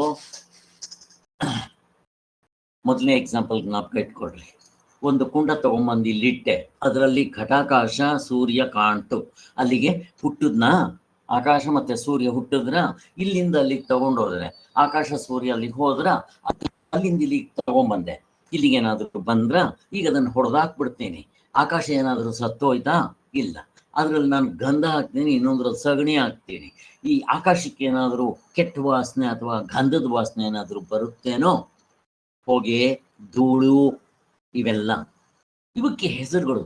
ಇವು ನಾಮ ರೂಪ ಕ್ರಿಯಾಕಾರಕಗಳು. ಇವಾಗ ಇದು ಸೇರಿಸ್ಕೊಂಡು ಎಲ್ಲ ಬಂದ್ಬಿಡ್ತು ಇದ್ರಲ್ಲಿ. ಇಲ್ಲಿವರೆಗೂ ಏನೇನು ಹೇಳ್ಕೊಂಡಿದ್ರು 4ನೇ ಮಂತ್ರದಲ್ಲಿ ಹೇಳ್ಕೊಂಬಂದಿದ್ರಲ್ಲ, ಈ 9ನೇ ಮಂತ್ರದಲ್ಲಿ ಇದ್ರ ಸಾರಾಂಶ ಪೂರ್ತಿ ಹೇಳ್ತಾರೆ. ದೃಷ್ಟಾಂತಗಳು ಎಷ್ಟು ಚೆನ್ನಾಗಿ ಅರ್ಥ ಆಗುತ್ತೆ ನೋಡ್ರಿ. ಮುಗಿದೋಯ್ತು. ಅದನ್ನ ಇಲ್ಲಿ ಹೇಳ್ತಾ ಇದ್ದಾರೆ. ಈಗ ಆ 9ನೇ ಮಂತ್ರದ ಅರ್ಥ ಏನು? ಹುಟ್ಟೋದು, ಸಾಯೋದು, ಹೋಗೋದು, ಬರೋದು, ವಿಕಾರಗಳಾಗೋದು, ಅದರಲ್ಲಿ ವಾಸನೆಗಳೆಲ್ಲ ಚೇಂಜ್ ಆಗೋದು. ಆಕಾಶಕ್ಕೇನಿಲ್ಲ, ಸೂರ್ಯನ್ಗೇನಿಲ್ಲ, ಹಾಗೆ ಆತ್ಮನಿಗೂ ಏನಿಲ್ಲ. ತಗೊಂಡ್ಬರ್ತಾನೆ ನೋಡಿ. ಆದ್ದರಿಂದ ಇಲ್ಲಿ ಶರೀರಗಳು ಎಷ್ಟು ಬೇಕಾದ್ರೂ ಇರಲಿ, ಇಲ್ಲಿ ಕುಂಡಗಳು 100 ಇಡ್ರಿ, 10 ಇಡ್ರಿ, ಮತ್ತೆ ಒಂದು ಕುಂಡದಲ್ಲಿರೋ ನೀರ್ನ ಕಲಕ್ರಿ. ಮೇಲ್ಗಡೆ ಇರೋ ಸೂರ್ಯ ಆ ಕುಂಡದಲ್ಲಿ ಅಲ್ಲಾಡ್ದ ಅಂತೆ ಕಾಣ್ತಾನೆ. ಬೇರೆ ಕುಂಡಗಳೆಲ್ಲ ಅಲ್ಲಾಡ್ತಾನ? ಅಲ್ಲಾಡ. ಅರ್ಥ ಆಯ್ತಲ್ಲ? ಇದು ಅವರವರು ಮಾಡಿದ ಪ್ರಾರಬ್ಧ ಅವರವರು ಅನುಭವಿಸ್ಬೇಕು ಅಂತ ವ್ಯವಹಾರದ ದೃಷ್ಟಿಯಿಂದ ಹೇಳೋದು. ನೀವು ತತ್ವದಲ್ಲಿ ನಿಂತ್ರೆ ಈಗಲೇ ನಿಮ್ ಪ್ರಾರಬ್ಧ ನಿಮ್ಮನ್ನ ಮುಟ್ಟಕ್ಕಾಗತ್ತೆ. ಹೇಗಿದೆ ನೋಡ್ರಿ, ತತ್ವದಲ್ಲಿ ನಿಂತು ಬಿಡ್ರಿ. ಅಲ್ಲ, ನನಗೆ ಆ ಒಡವೆ ನೋಡ್ತಾ ಇದ್ದಾಗಲೇ ಇದು ಚಿನ್ನ ಒಡವೆ, ನಾನು ಆ ನಾಮ ರೂಪ ಕ್ರಿಯಾಕಾರಕಗಳು ಆಕಾರ ಗೀಕಾರ ಎಲ್ಲ ಬಿಟ್ಟು ನೋಡಕ್ ಬಂತು ಅಂತಂದ್ರೆ ನನ್ಗೀಗ್ಲೇ ಭಯ ಇಲ್ಲ. ಅದನ್ನ ಕರಗಿಸಿದ್ರು ನನಗೆ ದುಃಖ ಆಗೋದಿಲ್ಲ. ಅದೇ ನಮ್ಮ ತಂದೆನ ಆಚಾರಿಗಾಗಿತ್ತು, ನನಗೆ ಗೊತ್ತಿಲ್ಲ, ಅದಕ್ಕೆ ದುಃಖ ಆಗಿದೆ. ಅದಕ್ಕೆ ಶರೀರ ಸತ್ತೋಗ್ಬಿಟ್ರೆ ಅಯ್ಯೋ ಸತ್ತೋಗ್ಬಿಟ್ರು ಅಂತ ಆಡ್ತಾರಲ್ವ, ಇದಕ್ಕೋಸ್ಕರ. ಇವತ್ತು ಗೌರಿ ಅವರ ಅಕ್ಕನ ಮಗಳು ಸತ್ತೋಗ್ಬಿಟ್ಟಿದ್ದಾರೆ, ಅವ್ರ ಮನೆಗೆ ಊಟಕ್ಕೆ ಹೋಗ್ಬೇಕು, ಹಂಗೆ ಏನಾದ್ರು ವಿಚಾರ ಹೇಳಿ ಅಂತ ಹೇಳ್ತಾ ಇದ್ದಾರೆ. ಹೋಗ್ಬೇಕು. ಈಗ ನೋಡಿ ಹೆಂಗಿರುತ್ತೆ. ಇದನ್ನು ಹೇಳ್ತಾ ಇದ್ದಾರೆ, ಎಲ್ಲಾ ಶರೀರಗಳಲ್ಲೂ ಜೀವನ ಆಕಾಶದಂತೆ ವಿಲಕ್ಷಣನಲ್ಲದೇ ಇರುತ್ತಾನೆ. ಹಾಗೆ ಜೀವನ ಜನ್ಮ ಮರಣಾದಿಗಳೆಲ್ಲವೂ ಅವಿದ್ಯಾಕೃತ. ನೋಡಿ, ಈಗ ಮಡಿಕೆ ಹುಟ್ಟು ಇಲ್ಲಿ ತಂದು ಕುಂಬಾರ ಮಾಡಿಕೊಟ್ಟ ಅಂದಿದ ತಕ್ಷಣ ಆಕಾಶ ಸೂರ್ಯ ಏನಾದ್ರು ಹುಟ್ಟಿದ್ರೇನೋ ಇಲ್ಲ. ಮತ್ತೇನಿದು ಇವೆಲ್ಲ ಅನ್ನೋದು ರಾಂಗ್ ನಾಲೆಡ್ಜ್, ವ್ಯವಹಾರದ ದೃಷ್ಟಿಯಿಂದ ಕರೆಕ್ಟ್ ಅಷ್ಟೇ. ನಿಮಗೆ ವ್ಯವಹಾರಕ್ಕೆ ಇಂಪಾರ್ಟೆನ್ಸ್ ಕೊಡ್ತೀರೋ ಪರಮಾರ್ಥಕ್ಕೆ ಇಂಪಾರ್ಟೆನ್ಸ್ ಕೊಡ್ತೀರೋ ಅಷ್ಟೇ. ಆದ್ದರಿಂದ ಜೀವನ ಜನ್ಮ ಮರಣಾದಿಗಳೆಲ್ಲವೋ ಅವಿದ್ಯಾಕೃತ. ಜೀವನೇ ಪರಮಾತ್ಮನೇ ಜೀವನ. ಬಟ್ ಇಲ್ಲಿ ಮೈನಸ್ ಎಕ್ಸ್ಟ್ರಾ ಫಿಟ್ಟಿಂಗ್ ಉಪಾಧಿಗಳು ಬಿಟ್ಟು ನೋಡಿದಾಗ ಮಾತ್ರ, ಅವುಗಳನ್ನ ಇಟ್ಕೊಂಡು ನೋಡಿದಾಗ ಒಂದು ಜೀವನೇ ಅವನು. ಹಾಗೆ ಆದ್ರಿಂದ ಇದು ನಮಗೆ ಚೆನ್ನಾಗಿ ಅರ್ಥ ಆಗೋದಕ್ಕೋಸ್ಕರ ಆಕಾಶ ಮತ್ತೆ ಸೂರ್ಯ ಈ ದೃಷ್ಟಾಂತಗಳನ್ನ ಕೊಟ್ಟಿದ್ರು. ಈಗೆಲ್ಲ ಉಪಸಂಹಾರ ಮಾಡ್ತಾ ಇದ್ದಾರೆ. ಘಟಾಕಾಶವು ಗಡಿಗೆ ನಾಶವಾದರೆ ಅದೇ ಎಲ್ಲ ಸೇಮ್. ಇವಾಗ ನಾನೇನು ಹೇಳಿದ್ನೋ ಅದನ್ನು ಮತ್ತೆ ಎಷ್ಟು ಸರಿ ಹೇಳಿದ್ವಿ, ಹೋಗ್ಬೇಡ.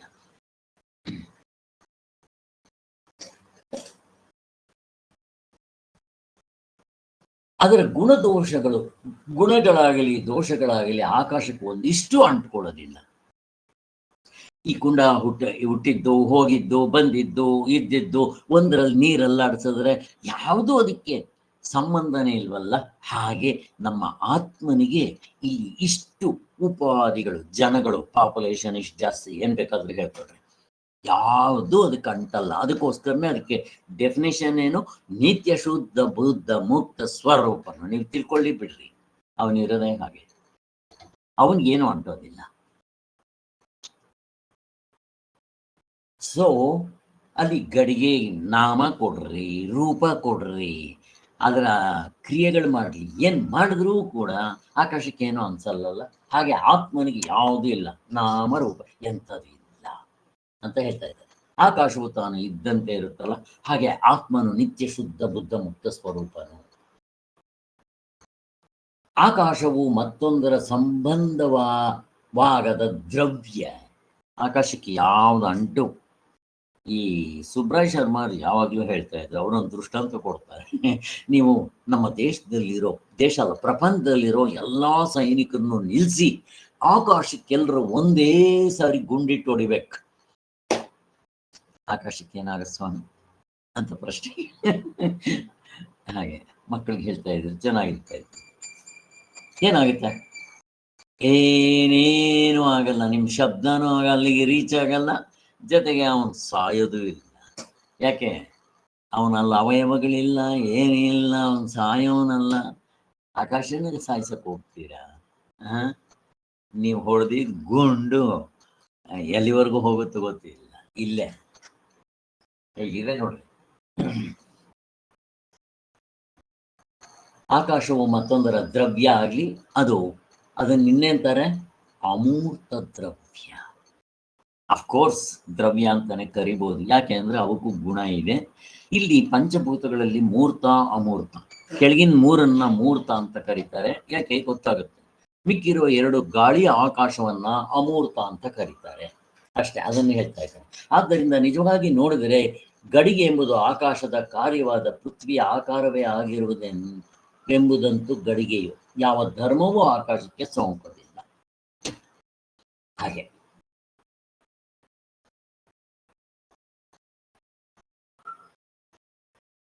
ಇನ್ನೂ ಒಂದು ಎಷ್ಟು ಚೆನ್ನಾಗಿ ತಗೊಂಡ್ಬರ್ತಾರೆ ನೋಡ್ರಿ.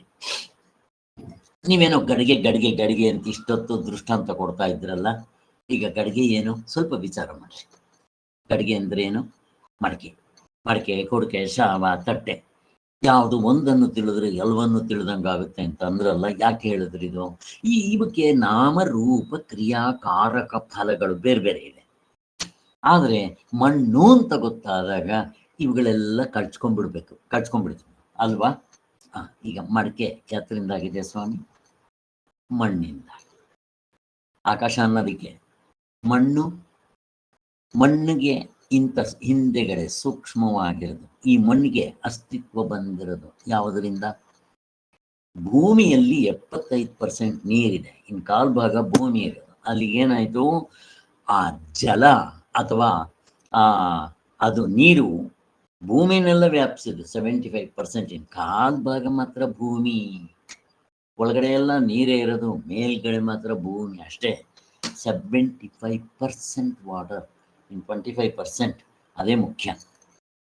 ಸರ್, ಈಗ ಆಕಾಶ, ಸಾರಿ, ಈ ಜಲ ಯಾವುದರಿಂದ ಬಂತು? ಬೆಂಕಿ. ಅಗ್ನಿ. ಹೇಗ್ ಬಂತು ಅಗ್ನಿಯಿಂದ? ಪ್ರಶ್ನೆ ಕೇಳ್ತಾ ಇದ್ದೆ ನಾನು. ಅಗ್ನಿಯಿಂದ ಹೆಂಗ್ ಬಂತು ಈ ನೀರು, ಜಲ? ಬಿಸಿ ಬಿಸಿ ಇದೆಯಲ್ಲ ಸರ್ ಆ ಭೂಮಿಯಲ್ಲಿ, ಹ ಶಾಖ ಇದೆಯಲ್ಲ ಸರ್, ಶಾಖ ಇದೆ ನೀರಲ್ಲಿ ಸರ್. ಬೆಂಕಿ.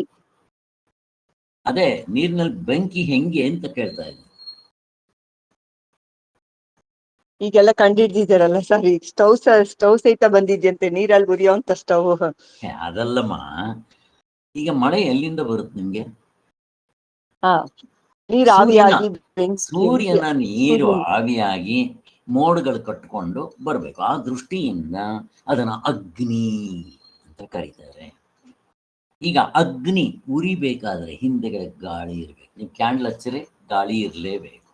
ಸೊ ಅಲ್ಲಿಗೆ ಸೂಕ್ಷ್ಮ, ಯಾವುದು ಸೂಕ್ಷ್ಮವಾಗುತ್ತೋ ಅದರ ವೈಶಾಲ್ಯ ಜಾಸ್ತಿ, ಅದರಲ್ಲಿ ಅವಯವಗಳು ಕಡಿಮೆ ಆಗ್ತಾ ಬರುತ್ತೆ ಸೂಕ್ಷ್ಮವಾದಷ್ಟು.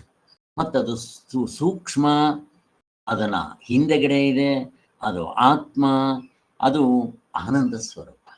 ಎಷ್ಟೆಷ್ಟು ಈ ಉಪಾಧಿಗಳು ಕಡಿಮೆ ಆಗುತ್ತೋ ಅಷ್ಟಷ್ಟು ಅದಕ್ಕೆ ಆನಂದ ಜಾಸ್ತಿ. ಇದು ಹೊರಗಡೆ ಇದೆ, ಇದು ಸ್ಥೂಲ, ಇದು ಅನಾತ್ಮ, ಅದನ್ನ ಆತ್ಮ ಅಂತ ಕರಿತೀನಿ ಇದ್ರ ದೃಷ್ಟಿಯಿಂದ. ಹಾಗೆ ದೃಶ್ಯ ಆಗಲಿ, ಸ್ಥೂಲ ಸೂಕ್ಷ್ಮವಾಗಲಿ, ನಾವು ಹೀಗೆ ನೋಡ್ತಾ ಹೋಗ್ಬೇಕು ಹಾಗೆ. ಸೊ ಇದು ಹೊರಗಡೆ ಇದೆ, ಅನಾತ್ಮವಾಗಿದೆ, ಇದು ಸಂಕುಚಿತವಾಗಿದೆ. ಆ ಹಿಂದೆಗಡೆ ಇರೋದು ಇದೆಲ್ಲವನ್ನೂ ವ್ಯಾಪಿಸಿದೆ ಅಂತ ತಗೋಬೇಕು. ಅದಕ್ಕೆ ಭೂಮಿ 25% ಆದರೆ 75% ಅಂದರೆ ಅದೇ ಎಲ್ಲವನ್ನೂ ವ್ಯಾಪಿಸಿದೆ ಅಂತ ತಗೋಬೇಕು. ಸೊ ಇದು ದುಃಖಾಲಯ, ಅದು ಆನಂದ ಸ್ವರೂಪ. ಹಾಗೆ ಹಿಂದಕ್ಕೆ ಹೋದ್ರೆ ಗಾಳಿ, ಗಾಳಿಗಿಂತ ಹಿಂದಕ್ಕೆ ಹೋದ್ರೆ ಆಕಾಶ, ಆಕಾಶಕ್ಕಿಂತ ಹಿಂದೆ ಹೋದ್ರೆ ಅವಸ್ಥೆ, ಅವಸ್ಥೆಗಿಂತ ಹಿಂದೆ ಹೋದ್ರೆ ಆತ್ಮ. ಅಲ್ಲಿಗೆ ನೀವು ಘಟಾಕಾಶ ಅಂತ ಹೇಳಿದ್ರಲ್ಲ, ಘಟಾಕಾಶಕ್ಕೆ ಅದು ಕಾರಣ ಆಯಿತು. ಇದು ನಿಮ್ಮ ಮಡಿಕೆನದು ಕಾರ್ಯ ಆಯಿತು, ಮುಗಿದೋಯ್ತು, ಇಲ್ಲೇ ಸಿಕ್ಬಿಡ್ತು ನಿಮ್ಗೆ ಉತ್ತರ. ಕಾರ್ಯ ಕಾರಣ, ಆ ದೃಷ್ಟಿಯಿಂದ ಇಲ್ಲಿ ಈ ಎಕ್ಸಾಂಪಲ್ ತಗೊಂಡಿದ್ದ. ನಮ್ಗಿಲ್ಲಿ ಆತ್ಮನಿಗೆ ಹೋಗ್ಬೇಕು ಅಂದ್ರೆ ಅದಕ್ಕಿಂತ ಹಿಂದೆ, ಆಕಾಶಕ್ಕಿಂತ ಹಿಂದೆ ಅವಸ್ಥೆ, ಅವಸ್ಥೆಗಿಂತ ಹಿಂದೆ ಆತ್ಮ, ಹಂಗೆ ಹೋಗ್ಬೇಕು ಪ್ರತಿಯೊಂದು ಹಿಂತಡಿಕೆ. ಯಾವ ಧರ್ಮವೂ ಆಕಾಶಕ್ಕೆ ಸೋಂಕುವ ಹಾಗಿಲ್ಲ. ಇದರಂತೆ ಶರೀರೇಂದ್ರಿಯ ಸಂಘಾತದ ಧರ್ಮಗಳು ಯಾವುವೂ ಆತ್ಮನಿಗೆ ಸೋಕುವುದಿಲ್ಲವೆಂದು ಸಿದ್ಧಾಂತ. ಹೀಗೆ ಘಟಾಕಾಶದ ನಾಮ ರೂಪ ಕ್ರಿಯಾಕಾರ ಕಪಲಗಳಾಗ್ಲಿ, ಅದರ ಆಕಾರ ಆಗಲಿ, ಏನು ಆಕಾಶಕ್ಕೆ ಸೋಕೋದಿಲ್ವೋ, ಅದರ ಗುಣ ಆಗಲಿ, ಕೆಟ್ಟದ್ದು ಒಳ್ಳೆಯದು ವಾಸನೆ ಯಾವುದು ಸೋಕೋದಿಲ್ವೋ, ಹಾಗೆ ಈ ದೃಶ್ಯ ಪ್ರಪಂಚ ಒಂದೊಂದು ತಗೋಬಾರ್ದು, ನೀವೆಲ್ಲ ತಗೋಬೇಕು. ದೃಶ್ಯ ಪ್ರಪಂಚ ಅಂದ್ರೆ ಅವಸ್ಥೆ ಒಳಗಡೆ ಇರೋ 1/2 ಡಜನ್ ಎಲ್ಲ ಉಪಾಧಿಗಳದ್ದು ಆತ್ಮನ ಕಿಂಚಿತ್ ತಾಗೋದಿಲ್ಲ ಅಂತ ಹೇಳ್ತಾ ಇದ್ದಾರೆ. ಹೀಗೆ 10ನೇ ಮಂತ್ರ, ಸಂಗಾತಃ ಸ್ವಪ್ನವತ್ ಸರ್ವೇ ಆತ್ಮ ಮಾಯಾ ವಿಸರ್ಜಿತಃ ಆದಿಕೈ ಸರ್ವಸಾಂ ಯೇವಾ ನೋಪಪಥಿರ್ವಿದ್ಯತೆ. 10ನೇ ಮಂತ್ರ. ಇಲ್ಲಿ ಅದಕ್ಕೆ ದೃಷ್ಟಾಂತ ಕೊಡ್ತಾ ಇದ್ದಾರೆ. ಈ ದೃಶ್ಯ ಪ್ರಪಂಚ ನಮಗೆ ಕಾಣುತ್ತಲ್ಲ, ಅದು ಹೇಗೆ, ಹೆಂಗ್ ನಂಬ್ಕೊಳ್ಳೋದು? ದೃಶ್ಯ ಪ್ರಪಂಚ ಇದೆಯಲ್ವಾ ಅಂತ. ಕನಸಿನಂತೆ ಇದನ್ನು ಸತ್ಯ ಅಂತ ಕರಿತಾ ಇದ್ದೀರಾ, ಹೋಲ್ಸೇಲ್ ಆಗಿ ಹೊಡೆದಾಗ್ತಾರೆ. ಈಗ ಇದು ಕನಸಿನಂತೆ, ಗಂಧರ್ವ ನಗರದಂತೆ, ಮಾಯೆಯಂತೆ ಮುಗಿದೋಯ್ತು. 3 ದೃಷ್ಟಾಂತಗಳು ಕೊಡ್ತಾರೆ. ಬೇರೆ 2 ದೃಷ್ಟಾಂತಗಳಿಗಿಂತ ಈ ಕನಸಿನ ದೃಷ್ಟಾಂತ ಇದೆ ನೋಡ್ರಿ, ಸ್ವಂತ ನಮ್ಮ ಅನುಭವದ್ದು ಚೆನ್ನಾಗಿ ಮೆಲ್ಕು ಹಾಕಬೇಕು. ಅದಕ್ಕೆ ಮೊದಲೇ ಎತ್ಕೊಂತಾನೆ ಅದನ್ನೇ ಕೊಟ್ಟಿದ್ದಾರೆ. ಕನಸಿನಂತೆ,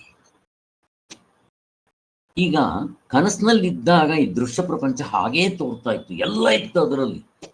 ನೀವೇನೇನು ಹೇಳ್ತೀರೋ ಇವಾಗ ಎಚ್ಚರದಲ್ಲಿ ಏನೇನಿತ್ತು ಕನಸಿನಲ್ಲಿ ಹಾಗೇ ಇತ್ತು, ನಮ್ಗೆ ಅದೇ ಸತ್ಯವಾಗಿತ್ತು ಈಗ ಹೇಳ್ರಿ, ಸತ್ಯ ಅಂತ ಹೇಳ್ರಿ. ಎಚ್ಚರಕ್ಕೆ ಬಂದ್ಮೇಲೆ ಇದಕ್ಕೆ ಗುರು ಬೇಕೇನೋ, ಶಾಸ್ತ್ರ ಬೇಕೇನೋ, ಅಪ್ಪ ಕನಸು ಸುಳ್ಳು ಕಣ ಅಂತ ಹೇಳೋದಕ್ಕೆ ಏನು ಬೇಡ.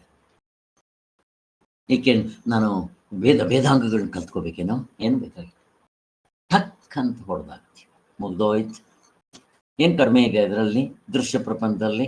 ಈಗ ಏನೇನು ದೃಷ್ಟಾಂತ ಕೊಟ್ಟಿದ್ನ ನಿನಗೆ ಹೋಲ್ಸೇಲ್ ಆಗಿ ನಿನ್ನ ಸ್ವಂತ ಅನುಭವದಲ್ಲಿ ತೋರಿಸ್ತಾ ಇದ್ದೀನಿ. ಇನ್ನೇನು ಬೇಕು? ಥಿಯರಿ ಅಲ್ಲ ಇದು, ಅನುಭವ ಅಂತ ಹೇಳ್ತಾ ಇದ್ದಾರೆ. ಹೀಗೆ ಸಂಘಾತಗಳು, ಸಂಘಾತ ಅಂದ್ರೆ ಏನು? ಎಕ್ಸ್ಟ್ರಾ ಫಿಟಿಂಗ್ಗಳು ಎಲ್ಲ ಸೇರ್ಕೊಂಡ್ಬಿಡುತ್ತೆ. ಕನಸಿನಂತೆ ಆತ್ಮ ಮಾಯೆಯಿಂದ ಸೃಷ್ಟಿಯಾಗಿರುತ್ತೆ ಅಷ್ಟೇ, ನಿಜವಾಗ್ಲೂ ಸೃಷ್ಟಿ ಆಗಿಲ್ಲ. ಆದಂತೆ ಹಾವು ಹುಟ್ಟಿದಂತೆ, ಒಡವೆಗಳು ಹುಟ್ಟಿದಂತೆ, ಮಡಕೆ ಕುಡಿಕೆ ಶ್ರಾವಗಳು ಹುಟ್ಟಿದಂತೆ. ಹುಟ್ಟಿದೆಯೇನೋ? ಇಲ್ಲ. ಅವು ಕೆಲವು ಮಿಕ್ಕವುಗಳಿಗಿಂತ ಹೆಚ್ಚು ಅಂತಾಗ್ಲಿ, ಕೆಲವು ಕಡಿಮೆ ಅಂತಾಗ್ಲಿ, ಅವು ಸವಿಯುತ್ತೆ ಅಂತಾಗ್ಲಿ, ಹೋಗುತ್ತೆ ಅಂತಾಗ್ಲಿ, ಬರುತ್ತೆ ಅಂತಾಗ್ಲಿ, ಒಂದು ದೊಡ್ಡದು ಸಣ್ಣದು ಚಿಕ್ಕದು ಅಂತಾಗ್ಲಿ, ಅದ್ರ ಗುಣಗಳು ಅಂತಾಗ್ಲಿ, ಒಂದರಲ್ಲಿ ಗಂಧದ ವಾಸನೆ, ಇನ್ನೊಂದರಲ್ಲಿ ಕೆಟ್ಟ ವಾಸನೆ ಅಂತ, ಹೀಗೆ ಒಂದರಲ್ಲಿ ಅಲ್ಲಾಡ್ತಾ ಇದ್ರೆ ನೀರು ಮೇಲ್ಗಡೆ ಇದೆಯನ್ನು ಅಲ್ಲಾಡಲ್ವಲ್ಲ, ಹಾಗೆ ಇವು ಇಲ್ಲಿ ವ್ಯತ್ಯಾಸ ಇರುತ್ತೆ. ಇಲ್ಲಿ ಅದನ್ನು ಹೇಳ್ತಾ ಇದ್ದ. ಆದ್ದರಿಂದ ಈ ಶರೀರವೆಲ್ಲವೂ ಅವಿದ್ಯಕ, ಆವಿದ್ಯಕ. ಮುಗ್ದೋಯ್ತು. ಇಲ್ಲಿ ಶರೀರ ಅಂದ್ರೆ ಆಧ್ಯಾತ್ಮಿಕ ಮಾತ್ರ ತಗೋಬಾರದು, ಅವಸ್ಥೆ, ಅವಸ್ಥೆ ಒಳಗಡೆ ಇರೋ ಅರ್ಧ ಡಜನ್ ಏನದು? Wrong knowledge. ನೀನು ಹಾವು ಅನ್ಕೊಂಡಿದ್ಯಲ್ಲ, ಏನದು? Wrong knowledge. ಒಡವೆ ಗಿಡವೆ ಅದು ಇದು ಅನ್ಕೊಂಡಿದ್ಯಲ್ಲ, ರಾಂಗ್ ನಾಲೆಡ್ಜ್. ಮಡಕೆ ಕುಡಿಕೆ ಶ್ರಾವ ತಟ್ಟೆ ಅನ್ಕೊಂಡಿದ್ಯಲ್ಲ, ರಾಂಗ್ ನಾಲೆಡ್ಜ್. ಈ ದೃಶ್ಯ ಪ್ರಪಂಚ ಅನ್ಕೊಂಡಿದ್ದೀಯಲ್ಲ, ಎತ್ತರ ಕನಸು ಇವೆಲ್ಲ, ಇದರಲ್ಲಿ ಇಷ್ಟೆಲ್ಲ ಎಕ್ಸೆಟ್ರಾ ಎಕ್ಸೆಟ್ರಾ, ರಾಂಗ್ ನಾಲೆಡ್ಜ್. ಮುಗ್ದೋಯ್ತು. ಹೆಂಗ್ ಗೊತ್ತಾಗುತ್ತೆ? ನಿದ್ದೆ ಹೋಗಿ ರೈಟ್ ನಾಲೆಡ್ಜ್. ಇಲ್ಲಿಯವರೆಗೆ ಘಟಾಕಾಶ ದೃಷ್ಟಾಂತಗಳನ್ನ ತೋರಿಸಿ ಆತ್ಮನು ಅಜನು ಅದ್ವಿತೀಯನು ಆಗಿರ್ತಾನೆ ಅಂತ ತೋರಿಸಿದ್ದಾಯ್ತು. ಹೇಗೆ ದೃಷ್ಟಾಂತದಲ್ಲಿ ಆಕಾಶ ಮತ್ತೆ ಸೂರ್ಯ ಅವನು ಯಾವುದು ಅಂಟ್ಕೊಳ್ಳೋದಿಲ್ಲ, ಅಲ್ಲಿ ಅವನು ಏಕನು ಅದ್ವಿತೀಯನು, ಮತ್ತಲ್ಲ ಆಕಾಶಕ್ಕೆ ಇನ್ನೊಂದೇನಾದ್ರು ಉಂಟೇನೋ ಏನಿಲ್ಲ ಅಂತ ತೋರಿಸುತ್ತೆ. ಅಲ್ಲಿ ಅವಯವಗಳಿಲ್ಲ, ನಿರವಯವಗಳಿಲ್ಲ, ಬದಲಾವಣೆ ಇಲ್ಲ, ಅದು ಹಾಗೆಲ್ಲ ಹೇಳಿದ್ರು.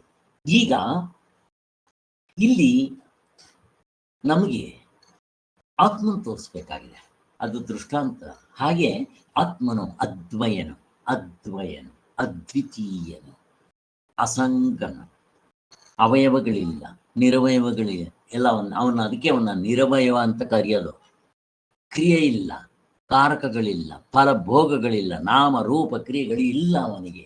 ಆದ್ದರಿಂದ ಇದ್ದಂತೆ ತೋರುತ್ತೆ ಅಂದ್ರೆ ದೇಹೇಂದ್ರಿಯ ಸಂಘಾತಗಳೆಂಬ ಉಪಾದಿಯಿಂದ ಅವನು ಬಿಟ್ಟು ನೋಡೋ ಕಲ್ತ್ಕೊ.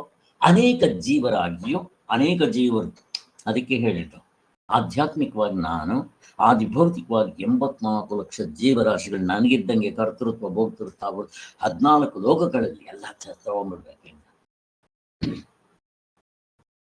ಇವೆಲ್ಲ ಯಾತಿಗೋಸ್ಕರ? ರಾಂಗ್ ನಾಲೆಡ್ಜ್, ಅವಿದ್ಯಾ ದೃಷ್ಟಿಯಿಂದ ತೋರ್ತಾ ಇದೆ. ಆಕಾಶವೇ ಗಡಿಗೆ ಮುಂತಾದವುಗಳ ರೂಪವನ್ನು ತಳೆದಿರುವಂತೆ, ನಿಜವಾಗಲೂ ಆಕಾಶಕ್ಕೆ ತಳೆದಿರುವಂತೆ, ಅದರಲ್ಲಿ ಏನೂ ಆಗಿರಲ್ಲ.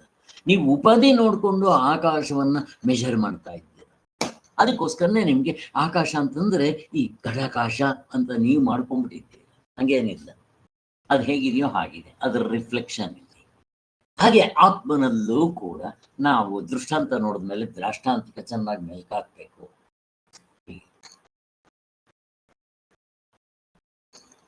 ಆದ್ದರಿಂದ ನಾಮರೂಪಗಳಿಂದಾಗಿರುವ ಬೇರೆ ಬೇರೆ ವಿಶೇಷ ಕಾರಕಗಳು ಸತ್ಯವೆಂದು ಬಗೆಯುವ ಅವಿವೇಕಿಗಳಿಗೆ ಗಡಿಗೆ ಮುಂತಾದ ಆಕಾಶ.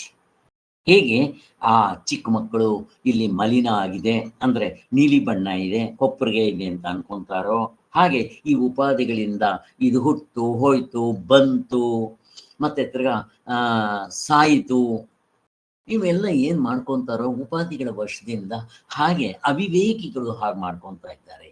ಯಾವುದರಲ್ಲಿ? ಈ ಜೀವೋಪ್ನಲ್ಲಿ. ನಿಜವಾಗ್ಲೂ ಆಕಾಶಕ್ಕೆ ಹೇಗೆ ಸೂರ್ಯನಿಗೇನು ಅಂಟಲ್ವೋ ಹಾಗೆ ನಮ್ಮ ಪರಮಾತ್ಮನಾದ ಆತ್ಮನಿಗೂ ಇದು ಯಾವುದು ಅಂಟೋದಿಲ್ಲ, ತಾಕೋದಿಲ್ಲ. ಹೀಗೆ ಆದ್ದರಿಂದ ಶರೀರಾದಿಗಳು ಆತ್ಮನ ಪರಿಣಾಮ ವಿಶೇಷಗಳೆಂದು ತಪ್ಪಾಗಿ ಭಾವಿಸುವ ಸಂಭವವಿದೆಯಾದ್ದರಿಂದ ಇದು ಆತ್ಮನಿಂದ ಇದ್ರ ಪರಿಣಾಮನ ಪ್ರಶ್ನೆ ಕೇಳೋದು ಇಲ್ಲ. ಈಗ ಆಕಾಶದಿಂದ ಅದು ಕಾರಣ, ಇದು ಕಾರ್ಯನ. ಮಡಕೆ ಆಕಾಶ ಕಾರ್ಯನ? ಸಾಧ್ಯವೇ ಇಲ್ಲ. ಕಾರ್ಯ ಕಾರಣ ಇಲ್ಲ, ಅದನ್ನು ಹೇಳ್ತಾ ಇದ್ದಾರೆ. ಆತ್ಮನಿಗೂ ಇಲ್ಲ. ಮತ್ತೇನು? ಅವುಗಳೆಲ್ಲ ಮಿಥ್ಯೆಯಿಂದ ಈ ಗಟ್ಟಿ ಕಳಿಸೋದಕ್ಕೋಸ್ಕರ ಈ ಶ್ಲೋಕ ಬಂದಿದೆ ಅಂತ ಹೇಳ್ತಾ ಇದ್ದಾರೆ. ಆದರೆ ಅದೇನಂತೆ, ಗಡಿಗೆ ಮುಂತಾದವುಗಳಂತೆ ಆತ್ಮನಿಗೆ ಉಪಾಧಿಯಾಗಿರುವ ದೇಹಾದಿ ಸಂಗಾತಿಗಳು ಹುಸಿಯೇ. ಹೇಗೆ ಮಡಿಕೆ, ಗುಡಿಕೆ, ಶಾವ, ತಟ್ಟೆ, ಮತ್ತು ಇದು ಅಲ್ಲಿ ಹೋಗೋದು ಇಲ್ಲಿ ಬರೋದು, ಇವೆಲ್ಲ ಏನು ಹೇಳಿದ್ರು ಹಾಗೆ ಈ ಉಪಾಧಿಗಳು ಕೂಡ ಆತ್ಮನಿಗೆ ಕಿಂಚಿತ್ ಇರೋದಿಲ್ಲ. ಕಂಪೇರ್ ಮಾಡ್ಕೋಬಹುದು ಅವು. ಮತ್ತೆ ಇದು ಹೋಲ್ಸೇಲ್ ಆಗಿ ನಾನು ಹೇಗೆ ನೋಡ್ಕೋಬೇಕು? ಕನಸು ಮುಗಿದೋಯ್ತು. ಸ್ವಪ್ನ ದೇಹಗಳಂತೆ ಎಲ್ಲ ಹೋಲ್ಸೇಲ್ ಆಗಿ ಮಾಯಾಕೃತ ದೇಹಗಳು, ಇವೆಲ್ಲ ವಿದ್ಯೆಯಿಂದ ಕಲ್ಪಿತವಾಗಿದೆ. ಕನಸಿನಲ್ಲಿ ತೋರುವ ಹೀಗೆಲ್ಲ ಅಲ್ಲಿ ಎಲ್ಲ ಹೋಲ್ಸೇಲ್ ಆಗಿ ತಗೊಂಡ್ಬಿಡ್ತಾರೆ ಅಲ್ವಾ?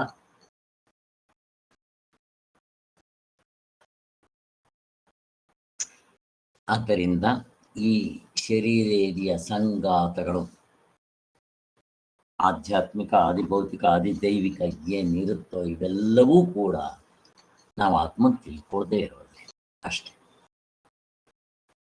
ಹೇಗೆ ಸ್ವಪ್ನದಲ್ಲಿ ತೋರೋ ದೇಹಾದಿಗಳು ಅಂತ ಹೇಗೆ ಮಾಯಾವಿ ಕಲ್ಪಿಸಿರ್ತಾನಷ್ಟೇ, ನಿಜವಾಗ್ಲೂ ಅವು ಇಲ್ಲ.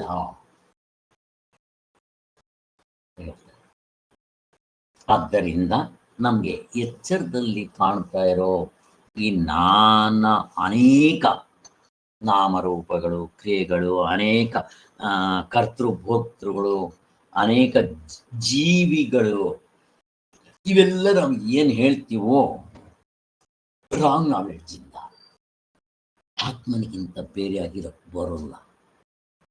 ಚಿನ್ನಕ್ಕಿಂತ ಒಡವೆಗಳು ಬೇರೆ ಇರಲ್ಲ, ಹಗ್ಗಕ್ಕಿಂತ ಹಾವು ಬೇರೆ ಇರಲ್ಲ. ಹಾಗೆ ಆತ್ಮನಿಗಿಂತ ಈ ದೃಶ್ಯ ಪ್ರಪಂಚ ಬೇರೆ ಇರಕ್ಕೆ ಬರೋದೇ ಇಲ್ಲ. ಆತ್ಮನೇ ಹೀಗೆ ತೋರ್ತಾ ಇದ್ದಾನೆ ಅಷ್ಟೇ. ಮಾರ್ಪಾಡಿಲ್ಲ, ಚೇಂಜಸ್ ಇಲ್ಲ, ಏನೂ ಇಲ್ಲ.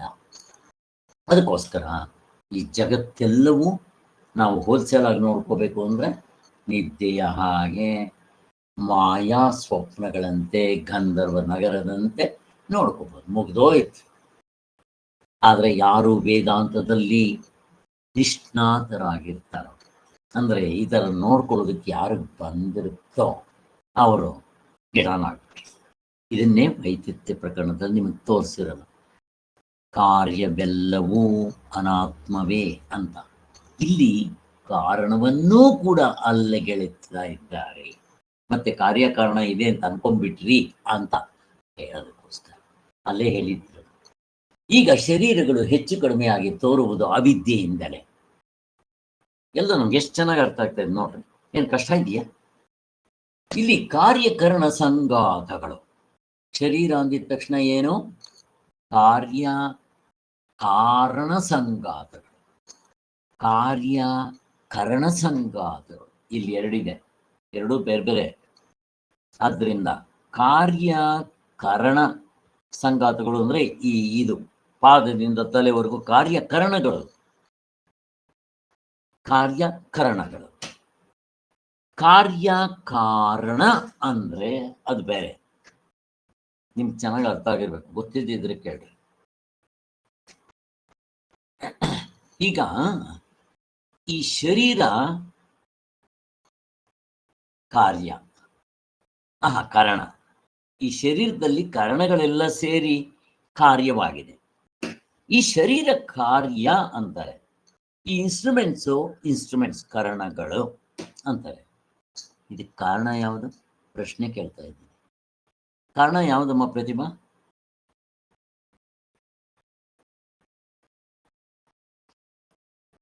ಹೇಳಿ ಕೃಷ್ಣವೇಣಿ. ಕಾರಣ ಕೇಳ್ತಾ ಇದ್ದೀರಾ? ತಂದೆ ತಾಯಿಯಿಂದ ನಾವು ಹುಟ್ಟಿದೀವಿ. ಕಾರಣ ಅಸಲೇ ಅದೆಲ್ಲ ಇಂಪಾರ್ಟೆಂಟ್. ಆತ್ಮನೇ ಕಾರಣ ಶರೀರ ತೋರೋದಿಕ್ಕೆ. ಅಲ್ಲಮ್ಮ, ನಿಮ್ಗೆ ಈ ಶರೀರ ಬರೋದಿಕ್ಕೆ ಕಾರಣ ಯಾವುದು? ಕರ್ಮ. ಹಾ, ಕರ್ಮ ಹಿಡ್ಕೊಳ್ರಿ. ತಂದೆ ತಾಯಿಗಳು ನಿಮಿತ್ತ, ಪಾಪ ಕರ್ಮ ಪುಣ್ಯ ಕರ್ಮಗಳು. ಹಾ ಕರ್ಮಗಳು ಇಟ್ಕೋಬೇಕು. ಕರೆಕ್ಟ್. ಕರ್ಮಗಳು. ಮತ್ತೆ ಇಲ್ಲೂ ಅಷ್ಟೇ ವಿಚಾರ ಮಾಡಿದ್ರೆ ಇದಕ್ಕೆ ಸಿಗೋಲ್ಲ ಅಲ್ವಾ? ನೆಕ್ಸ್ಟ್ ನನ್ನ ಪ್ರಶ್ನೆ ಏನು ಗೊತ್ತಾಗೋಯ್ತು ನಿಮಗೆ? ಏನಮ್ಮ ಪ್ರತಿಭಾ, ಏನ್ ಕೇಳಕ್ ಹೋಗ್ತಾ ಇದ್ದೀನಿ?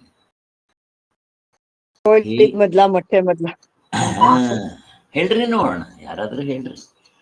ಹುಡ್ಕಕ್ ಹೋದ್ರೆ ಸಿಗೋಲ್ಲ. ಯಾಕೆ ಹೇಳ್ರಿ? ಹಾವು ಫಸ್ಟ್ ಆಫ್ ಆಲ್ ಸತ್ಯ ಅಲ್ಲ. ಮತ್ತೆ ಅದರದ್ದು ನೀವು ಹಿಸ್ಟ್ರಿ ಹುಡ್ಕಕ್ ಹೋಗಿ ಅದ್ರ ಇದು ಚರಿತ್ರೆ ಬರಿತೀನಿ ಅಂದ್ರೆ ಏನಂತ ಹೇಳ್ಬೇಕು ನಾನು? ಹೇಗ್ ತಗೊಂಡೋಗ್ತಾರೆ ನೋಡ್ರಿ. ಇಲ್ಲೇ ಕೇಳಿದ್ರೆ ಇದಕ್ಕೆ ಯಾವ್ದು ಮೊದಲು ಹೇಳ್ಬೇಕು ನೀವು? ಶರೀರ ಇಲ್ಲದೆ ಕರ್ಮ ಮಾಡಕ್ ಬರಲ್ಲ, ಕರ್ಮ ಇಲ್ಲದೆ ಶರೀರ ಬರೋಲ್ಲ. ಹೋಯ್ತು. ನಮ್ಗೆ ಇಷ್ಟ ಅರ್ಥ ಆಗಿದ್ರೆ ಸಾಕು, ಮುಂದಕ್ಕೆ ಹೋಗೋಣ. ನಿಮ್ಗೆ ಕೆಟ್ಟದ್ದು ಬೇಕಾದಷ್ಟು ನಮ್ಗೆ ಚಿಂತನೆ ಮಾಡಿದ್ದೀವಿ. ಅಲ್ಲಲ್ಲೇ ನಾವು ಇದನ್ನ ಹೊಡೆದಾಕುವಂತ ಹೋಗ್ಬೇಕು. ನಮ್ಮ ಮನಸ್ಸು ಗೊತ್ತಾಗ್ಬಿಟ್ರೆ ಸಾಕು. ಹೀಗೆ ಆತ್ಮರನ್ನ ಅರಿಯದಿಂದಾಗಿರುವ ನಾಮರೂಪಗಳು, ಕಾರ್ಯಗಳು, ಎಚ್ಚರದ ಇಲ್ಲ ಇದಿನ್ನೂ ಆಗಿಲ್ವಾ? ಕಾರ್ಯಕರಣ ಸಂಘಾತಗಳು ಎಲ್ಲ ಜೀವರುಗಳಿಗೂ ಒಂದೇ ಸಮನಾಗಿರೋದಿಲ್ಲ ಅಲ್ವಾ? ಅದನ್ನೇ ಕಾರ್ಯ ಕಾರಣ ಸಂಘಾತಗಳು. ಕಾರ್ಯ ಕಾರಣ. ಈ ಶರೀರ ಬರೋದಿಕ್ಕೆ ಕಾರಣ ಏನು? ಧರ್ಮ ಅಧರ್ಮ. ಬೇರೆಯವರು ಒಬ್ಬೊಬ್ರು ಒಂಥರ ಮಾಡಿರ್ತಾರೆ, ಅದು ಬೇರೆ ಬೇರೆನೆ. ಎಲ್ಲಾ ಜೀವರುಗಳಿಗೂ ಒಂದೇ ಸಮನಾಗಿರುತ್ತೇನೋ? ಇಲ್ಲ. ಅದಕ್ಕೆ ಒಬ್ಬ ಭಿಕ್ಷುಕನಾಗಿರ್ತಾನೆ, ಇನ್ನೊಬ್ಬ ಶ್ರೀಮಂತನಾಗಿರ್ತಾನೆ, ಒಬ್ಬ ಬುದ್ಧಿವಂತ, ಒಬ್ಬ ದಡ್ಡ, ಒಬ್ಬ ಸುಂದರವಾಗಿ, ಒಬ್ಬರು ಕುರೂಪಿಗಳಾಗಿ, ಒಬ್ಬರು ಸರಿಯಾಗಿ, ಇನ್ ಕೆಲವರು ಇದು ಏನು ಅಂಗವಿಕಲರಾಗಿ ಹೇಗಿದೆ? ಯಾಕೆ? ಅವರವರ ಪ್ರಾರಬ್ಧ ಕರ್ಮಗಳು ಬೇರೆ ಬೇರೆ. ಹೇಗೆ ಅದು? ಮತ್ತೆ ಅವನ್ ಪ್ರಶ್ನೆ ಕೇಳ್ತಾ ಇದ್ದಾನೆ ಇಲ್ಲಿ. ಇದು ಅವನ ಪ್ರಶ್ನೆ. ಪೂರ್ವ ಪಕ್ಷಿ ಪ್ರಶ್ನೆ ಕೇಳ್ತಾ ಇದ್ದಾನೆ. ಏನ್ ಕೇಳ್ತಾ ಇದ್ದಾನೆ? ನಮ್ಗಿದು ಅರ್ಥ ಆಗೋದು ಇದೆ ಇಲ್ಲಿ, ಅವನಿಗೆ ಇವೆಲ್ಲ ಅರ್ಥ ಆಗಿದೆ. ಅವನು ನಮಗ್ ಪ್ರಶ್ನೆ ಕೇಳೋದೇನ್ ಗೊತ್ತಾ? ಹಾಗೆ. ಆದ್ರಿಂದ ಕಾರ್ಯಕಾರಣ ಇದೆ ಇಲ್ಲಿ. ಉತ್ಕೃಷ್ಟ ಅಂದ್ರೆ ನಮ್ಮ ಪಾಪ ಪುಣ್ಯಗಳನ್ನ ಸಮವಾಗಿ ಮಾಡಿದ್ರೆ ಮನುಷ್ಯಲೋಕ, ಪುಣ್ಯವನ್ನ ಜಾಸ್ತಿ ಮಾಡಿದ್ರೆ ದೇವತಾಲೋಕ, ಪಾಪವನ್ನ ಜಾಸ್ತಿ ಮಾಡಿದ್ರೆ ಕೀಳು ಪ್ರಾಣಿಗಳ ಜನ್ಮ ಅಂತ ನಿಮ್ ಶಾಸ್ತ್ರದಲ್ಲಿ ಹೇಳಿದೆ ಅಂತ ಅವನಿಗೂ ಗೊತ್ತು. ಎಲ್ಲ ಇವರೆಲ್ಲ ಕರ್ಮಕಾಂಡದವ್ರಲ್ವಾ? ಕರ್ಮಕಾಂಡ ಉಪಾಸನವ್ರು ಯಾಕೆ ಗೊತ್ತಿಲ್ಲ? ಆದ್ದರಿಂದ ಉತ್ಕೃಷ್ಟ ಕರ್ಮವನ್ನ ಮಾಡಿದ್ರೆ ಪುಣ್ಯ ದೇವತೆಗಳು ಅಲ್ಲಿ ಮೇಲ್ಗಡೆ 14 ಲೋಕಗಳಲ್ಲಿ ಇರೋರು. ಇನ್ನ ಧರ್ಮ ಅಧರ್ಮಗಳನ್ನ ತಾರತಮ್ಯದಿಂದ ಮಿಶ್ರಣ ದೇಹ ಎರಡು ಈಕ್ವಲ್ ಆಗಿ ಮಾಡ್ಬಿಟ್ರೆ ಮನುಷ್ಯ ಜನ್ಮ. ಪಾಪನೇ ಜಾಸ್ತಿ ಮಾಡ್ಬಿಟ್ರೆ, ಪಾಪ ಕರ್ಮಗಳೇ ಜಾಸ್ತಿ ಆಗ್ಬಿಟ್ರೆ ಕೀಳು ಪ್ರಾಣಿಗಳು ಅಂತ ಹೀಗೆ ಹೇಳ್ತಾ ಇದ್ದಾರೆ. ಆದ್ದರಿಂದ ಧರ್ಮ ಅಧರ್ಮಗಳ ತಾರತಮ್ಯದಿಂದ ಜೀವರುಗಳಲ್ಲಿ ಸುಖ ದುಃಖಗಳನ್ನು ಉಪಭೋಗಿಸುವುದರಲ್ಲಿ ತಾರತಮ್ಯ ಉಂಟಾಗಿರುತ್ತದೆ. ಹೀಗಿರುವಲ್ಲಿ ಈ ದೇಹಗಳಲ್ಲಿ ಕನಸಿನ ಅಥವಾ ಮಾಯಾ ನಿರ್ಮಿತವಾದ ದೇಹಗಳಂತೆ ಹುಸಿ ಎನ್ನಬಹುದೇ? ಅವನು ನೋಡ್ರಿ, ನೀವು ಕನಸಿಂದ ಏನೋ ಕೊಟ್ಬಿಟ್ರೆ ಅವನು ಕಿಲಾಡಿ. ಅವನು ನೋಡ್ರಿ, ಅವನು ನಮಗೂ ಉಳಿದಿರಲ್ಲ ಇದು. ಈಗ ಹೇಳ್ರಿ, ಕನಸಿನಲ್ಲಿ ಕಾಣುವಾಗ ಎಲ್ಲವೂ ಸುಳ್ಳಾಗಿರುತ್ತೆ. ಎದ್ದ ಮೇಲೆ ಈಗ ಅವರವ್ರ ಕರ್ಮ ಥಿಯರಿ ಅವರವ್ರ ತಾನೆ. ನೀವು ಅದಂಗೆ ಕೊಟ್ಬಿಟ್ರೆ ಈ ಎಕ್ಸಾಂಪಲ್ ಹೆಂಗ್ ಹೊಂದುತ್ತೆ ಅಂತ ಅವನ ಪ್ರಶ್ನೆ. ಹೆಂಗಿದೆ ನೋಡ್ರಿ ಅವನು. ಇದಕ್ಕೆ ನಮ್ಗೆ ಉತ್ತರ ಕೊಡ್ತಾ ಇದ್ದಾರೆ ವೇದಾಂತಿಗಳು. ಏನಂತ? ಧರ್ಮ ಅಧರ್ಮಗಳ ನಿಮಿತ್ತದಿಂದ ಪ್ರಾಣಿಗಳ ಶರೀರಗಳಲ್ಲಿ ತಾರತಮ್ಯವಿದೆ ಎಂದಾಗಲಿ, ಪಂಚಭೂತಗಳಿಂದಾಗಿರುವುದರಿಂದ ಎಲ್ಲಾ ದೇಹಗಳು ಸಮಾನವೆಂದಾಗಲಿ ಕಲ್ಪಿಸುವುದಕ್ಕೆ ಕಾರಣವಿಲ್ಲ.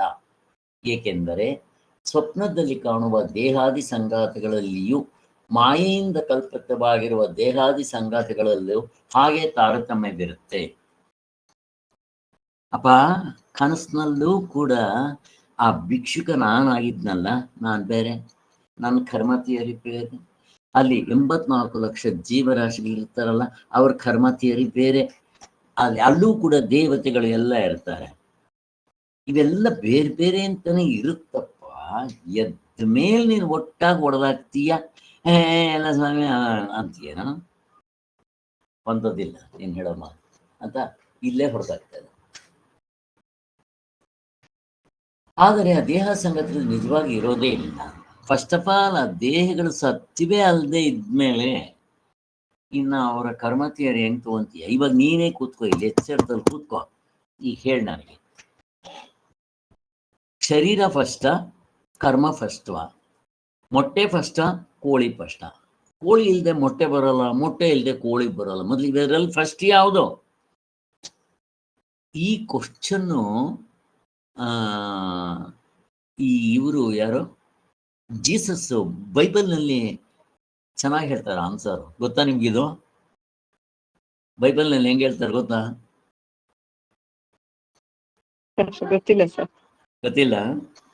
ಇನ್ನೇನು ಮಹಾಪ್ರಳಯ ಆಗುತ್ತೆ ಅಂತ ಅಂದಾಗ ಅಲ್ಲಿ ಒಬ್ಬ ಮನುಷ್ಯ ಒಂದು ಮೇಕೆ, ಒಂದು ಕುರಿ ಹಿಂಗೆ ಎಲ್ಲ ಒಂದೊಂದೇ ತಗೊಂಡ್ಬಿಟ್ಟು ಅವನು ದಾಟ್ಬಿಟ್ನಂತೆ. ದಾಟ್ಬಿಟ್ನಲ್ಲಿ ಇಲ್ಲಿ ಪ್ರಪಂಚ ಎಲ್ಲ ನಷ್ಟ ಆಗೋಯ್ತಂತೆ. ಅವನೊಂದೊಂದು ತಗೊಂಡೋಗಿದ್ನಲ್ಲ, ಅವುಗಳಿಂದ ಹುಟ್ಕೊಂತಂತೆ. ಒಂದೆರಡೆರಡು ತಗೊಂಡೋಗಿದ್ದ ಎಲ್ಲಾನು ಸ್ಯಾಂಪಲ್ಗೆ. ಮತ್ತು ಸೂರ್ಯನ ಹೆಂಗೆ ಮಾಡ್ದ ಇವನು? ಅವನು ನಿಂತ್ಕೊಂಡು ಲೆಟ್ ಸೂರ್ಯ ವಿಲ್ ಕಮ್ ಅಂದಂತೆ. ಸೂರ್ಯ ಬಂದ್ಬಿಟ್ನಂತೆ. ಹೆಂಗಿದೆ ನೋಡ್ರಿ, ಇವ್ರು ಎಸ್ಕೇಪ್ ಮಾಡ್ಕೊಳಕ್ಕೆ ಹಿಂಗೆ ಹೇಳ್ತಾರೆ ಅವರು ಬೈಬಲ್ನಲ್ಲಿ. ಬೈಬಲ್ನಲ್ಲಿ ಹೇಳಿದೆ ಅಂತ ಹಿಂಗೆ. ಅದಕ್ಕೆ ಅವನೊಂದು ಆ್ಯಪಲ್ ತಗೊಂಡೋದ, ಮತ್ತೆ ಒಂದು ಹೆಣ್ಣು ಗಂಡನ ಕರ್ಕೊಂಡೋದ, ಹಿಂಗೆ ಏನೇನೋ ಹೇಳ್ತಾರೆ. ಏನಾದರೂ ಇಟ್ಕೊಳ್ಳಿ. ಈಗ ಏನಾಯ್ತು ಗೊತ್ತಾ? ಇದು ನಾನು ದೃಷ್ಟಾಂತ ಕೊಟ್ಟರೆ ನಿಮಗೆ ನಗು ಬರುತ್ತೆ ಇವೆಲ್ಲ ಕೇಳ್ತಾ ಇದ್ರೆ. ಈಗ ಹಾವು, ಸ್ವಾಮಿ ಹಾವು ನಾಗರಾವ, ಯಾವ ಹಾವು? ಅದಕ್ಕೆ ವಿಷ ಇದೆಯಾ ಇಲ್ವಾ? ವಿಷ ಇರೋ ಹಾವೋ, ವಿಷ ಇಲ್ಲದೆ ಇರೋ ಹಾವೋ? ಕೂತ್ಕೊಂಡು ಚರ್ಚೆ ಮಾಡ್ರಿ.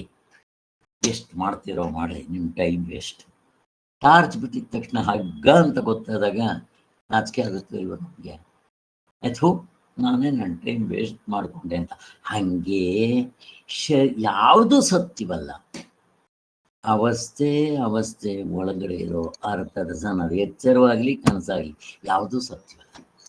ಇದನ್ನು ಕೂತ್ಕೊಂಡು ಚಿಂತನೆ ಮಾಡಕ್ಕೆ ಹೋಗ್ತೀವಿ ನಾವು. ಗಾಢ ನಿದ್ರೆಯಲ್ಲಿ ನೋಡಿದ್ರೆ ಅಡ್ರೆಸ್ ಇಲ್ಲ. ಇಷ್ಟೇನಪ್ಪ ಅದಕ್ಕೆ ಉತ್ತರ. ಅಷ್ಟು ತಗೊಳ್ರಿ. ನಾಮ ರೂಪ ಕಾರ್ಯವಾದ ಎಚ್ಚರದ ದೇಹಗಳಲ್ಲಿ ಪರಮಾರ್ಥ ದೃಷ್ಟಿಯಿಂದ ನೋಡಿದಾಗ ತಾರತಮ್ಯವಾಗಲಿ ಸರ್ವ ಸಮತೆಯಾಗಲಿ ನಿಜವಾಗಿ ಇರುವುದೆಂದು ನಂಬುದಕ್ಕೆ ಕಾರಣವೇ ಇಲ್ಲ. ಮುಗಿದೋಯ್ತು. ಹಾಗಾದರೆ ವೇದಾಂತ ವಾದಿಗಳಲ್ಲಿ ಆಗಿರುವ ಮತಭೇದ ಏನಿವಾಗ ಮತಭೇದ? ಅವರದು ಘಟಾಕಾಶ ದೃಷ್ಟಾಂತವನ್ನು ಕೊಟ್ಟು ಏಕರೂಪನಾಗಿರುವ ಆತ್ಮನಲ್ಲಿ ಉಪಾಧಿ ವಶದಿಂದ ಜೀವತ್ವವು ಕಲ್ಪಿತನಾಗಿದೆ ಎಂದು ಪ್ರಾಕೃತಿಕರ ಕಾರಿಕೆಯಲ್ಲಿ ಪ್ರತಿಪಾದಿಸಿರುತ್ತದೆ ಅಷ್ಟೇ. ಹಾಗೆ ಇಲ್ಲಿ ನಮ್ಗಿವು ಉತ್ತರ ಗೊತ್ತಾಗೋಯ್ತು. ಬಟ್ ಅವರು ಈ ಥರ ಅವ್ರಿಗೆ ಸಾರ್ವತ್ರಿಕ ಪೂರ್ಣಭಾವ ನೋಡಕ್ ಬಂದಿಲ್ವಲ್ಲ, ಅದಕ್ಕೆ ಅವ್ರಿಗೆ ನಂಬಕ್ ಕಷ್ಟ ಆಗುತ್ತೆ. ನಾವು ಗೊತ್ತಾಗ್ಬಿಡ್ತು, ನಾವು ಕರೆಕ್ಟ್ ಕರೆಕ್ಟ್ ಆಗಿದೆ ಅಂತ ಅಂದ್ಬಿಡ್ತೀವಿ ನಾವು. ಗೋ ಹೆಡ್ ಅಂತ ಅಂದ್ಬಿಡ್ತೀವಿ ನಾವು. ಅವ್ರಂಗೆ ಮಾಡ್ಬಾರ್ದು, ಬರಲ್ಲ. ಆತ್ಮನ ಒಬ್ಬನೇ, ಹಗ್ಗ ಒಂದೇ. ಹಾವು, ನೀರಿನ ಕೋಡಿ, ನೆಲದ ಬೆರಕು, ಹೂವಿನ ಮಾಲೆ ಹೆಂಗೆ ತೋರುತ್ತೋ, ಚಿನ್ನ ಒಂದೇ.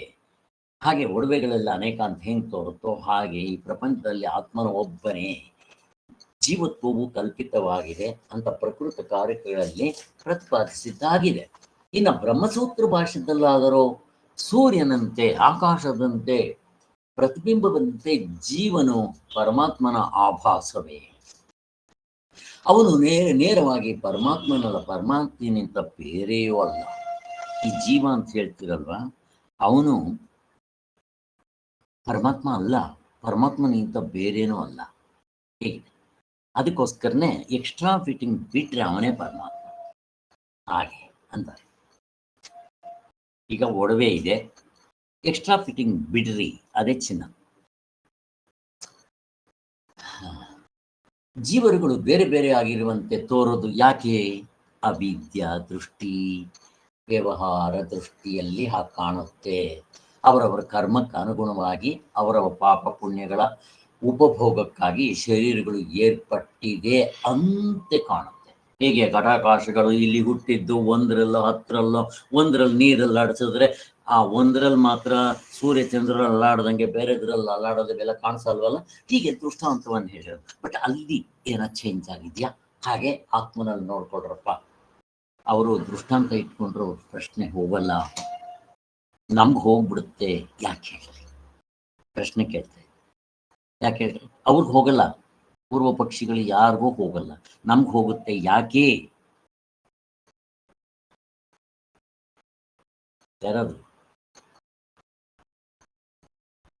ಈಗ ಅವ್ರಿಗೆ ಹೋಗಲ್ಲ, ಎಷ್ಟೇ ತಿಳಿಸ್ರಿ ಮತ್ತೆ ಪ್ರಶ್ನೆ ಇದ್ದೇ ಇರುತ್ತೆ. ನಮ್ಗೆ ಹೋಗ್ಬಿಡುತ್ತೆ ಯಾಕೆ ಅಂತ ಕೇಳ್ತಾ ಇದ್ದೇನೆ. ವೆರಿ ಸಿಂಪಲ್ ಆಗಿದೆ. ಹಾ ಸರ್, ಸಾರ್ವತ್ರಿಕ ಪೂರ್ಣ ಅನುಭವ ಹಿಡಿಯೋದಿಲ್ಲ ಅವರು ಅದರಿಂದ. ಗಾರ್ಡನ್ ಇದ್ರೆ ನಾವು ನೋಡ್ಕೊಂಡ್ಬಿಟ್ಟಾಗ ನಮ್ಗೆ ಪಕ್ಕ ಕರೆಕ್ಟ್ ಅನ್ಸ್ಬಿಡುತ್ತೆ. ಅವ್ರ ಪಾಪ ತೋರ್ಸೋರಿಲ್ಲ, ಅದು ಅವ್ರಿಗೆ ಗೊತ್ತಿಲ್ಲ. ಬಟ್ ದೃಷ್ಟಾಂತ ಕೊಟ್ರೆ ಎಷ್ಟೊಂದು ಹೋಗುತ್ತೆ ಹೇಳ್ರಿ? ಹೋಗಲ್ಲ. ಅದಕ್ಕೆ ಅವ್ರಿಗೆ ಏನು ಹೇಳಿದ್ರು ಮತ್ತೆ ಅವರು ತಂದು ಹಾಕ್ತಾ ಇರ್ತಾರೆ. ಅದಕ್ಕೆ ಫಸ್ಟ್ ನಾನು ಅವಾಗಲೇ ಹೇಳ್ತಾ ಇದ್ನಲ್ಲ, ಸ್ವಾಮಿಗಳು ಹೇಳೋದು ಸಾರ್ವತ್ರಿಕ ಪೂರ್ಣ ಅನುಭವದಿಂದ ಸಾಕ್ಷಿನ ಗುರುತಿಸ್ಬಿಟ್ರೆ ನೀವು ಗರ್ಭಗುಡಿಗೆ ಎಂಟ್ರಾಗ್ಬಿಟ್ರಿ ಅಷ್ಟೇ. ಆಮೇಲೆ ನೇರಾದ ಅನುಭವದಿಂದ ಆತ್ಮನ ನೋಡೋಕೆ ಬಂದರೆ 50% ನಿಮ್ಮ ಪ್ರಾಬ್ಲಮ್ ಸಾಲ್ವ್. ಸ್ವಾಮಿಗಳು ಬರೆದಿದ್ದಾರೆ ಅವ್ರ ಪುಸ್ತಕಗಳಲ್ಲಿ. ಇದು ಅನುಭವ, ಅವರ ಹೃದಯ ಹೇಗಿದೆ ನೋಡ್ರಿ. ನಾವು ನೇರಾದ ಅನುಭವ ಫಸ್ಟ್ ಹಿಡಿಬೇಕು. ಇದು ಸರ್ವಸಮ್ಮತೋಪದೇಶಗಳ ಪುಸ್ತಕ ಓದ್ತಾ ಇದ್ದೀನಿ, ತುಂಬಾ ಚೆನ್ನಾಗಿ. ನನಗೆ ಯಾವ ಪುಸ್ತಕ ಓದಿದ್ರು ಅಯ್ಯೋ ಈ ಪುಸ್ತಕ ಮಾಡೋಣ ಅಂತ ಅನ್ಸುತ್ತೆ. ಬಟ್ ಟೈಮ್ ಫ್ಯಾಕ್ಟರ್ ನೋಡೋಣ. ಆದ್ದರಿಂದ ಇಲ್ಲಿ ನೋಡ್ರಿ,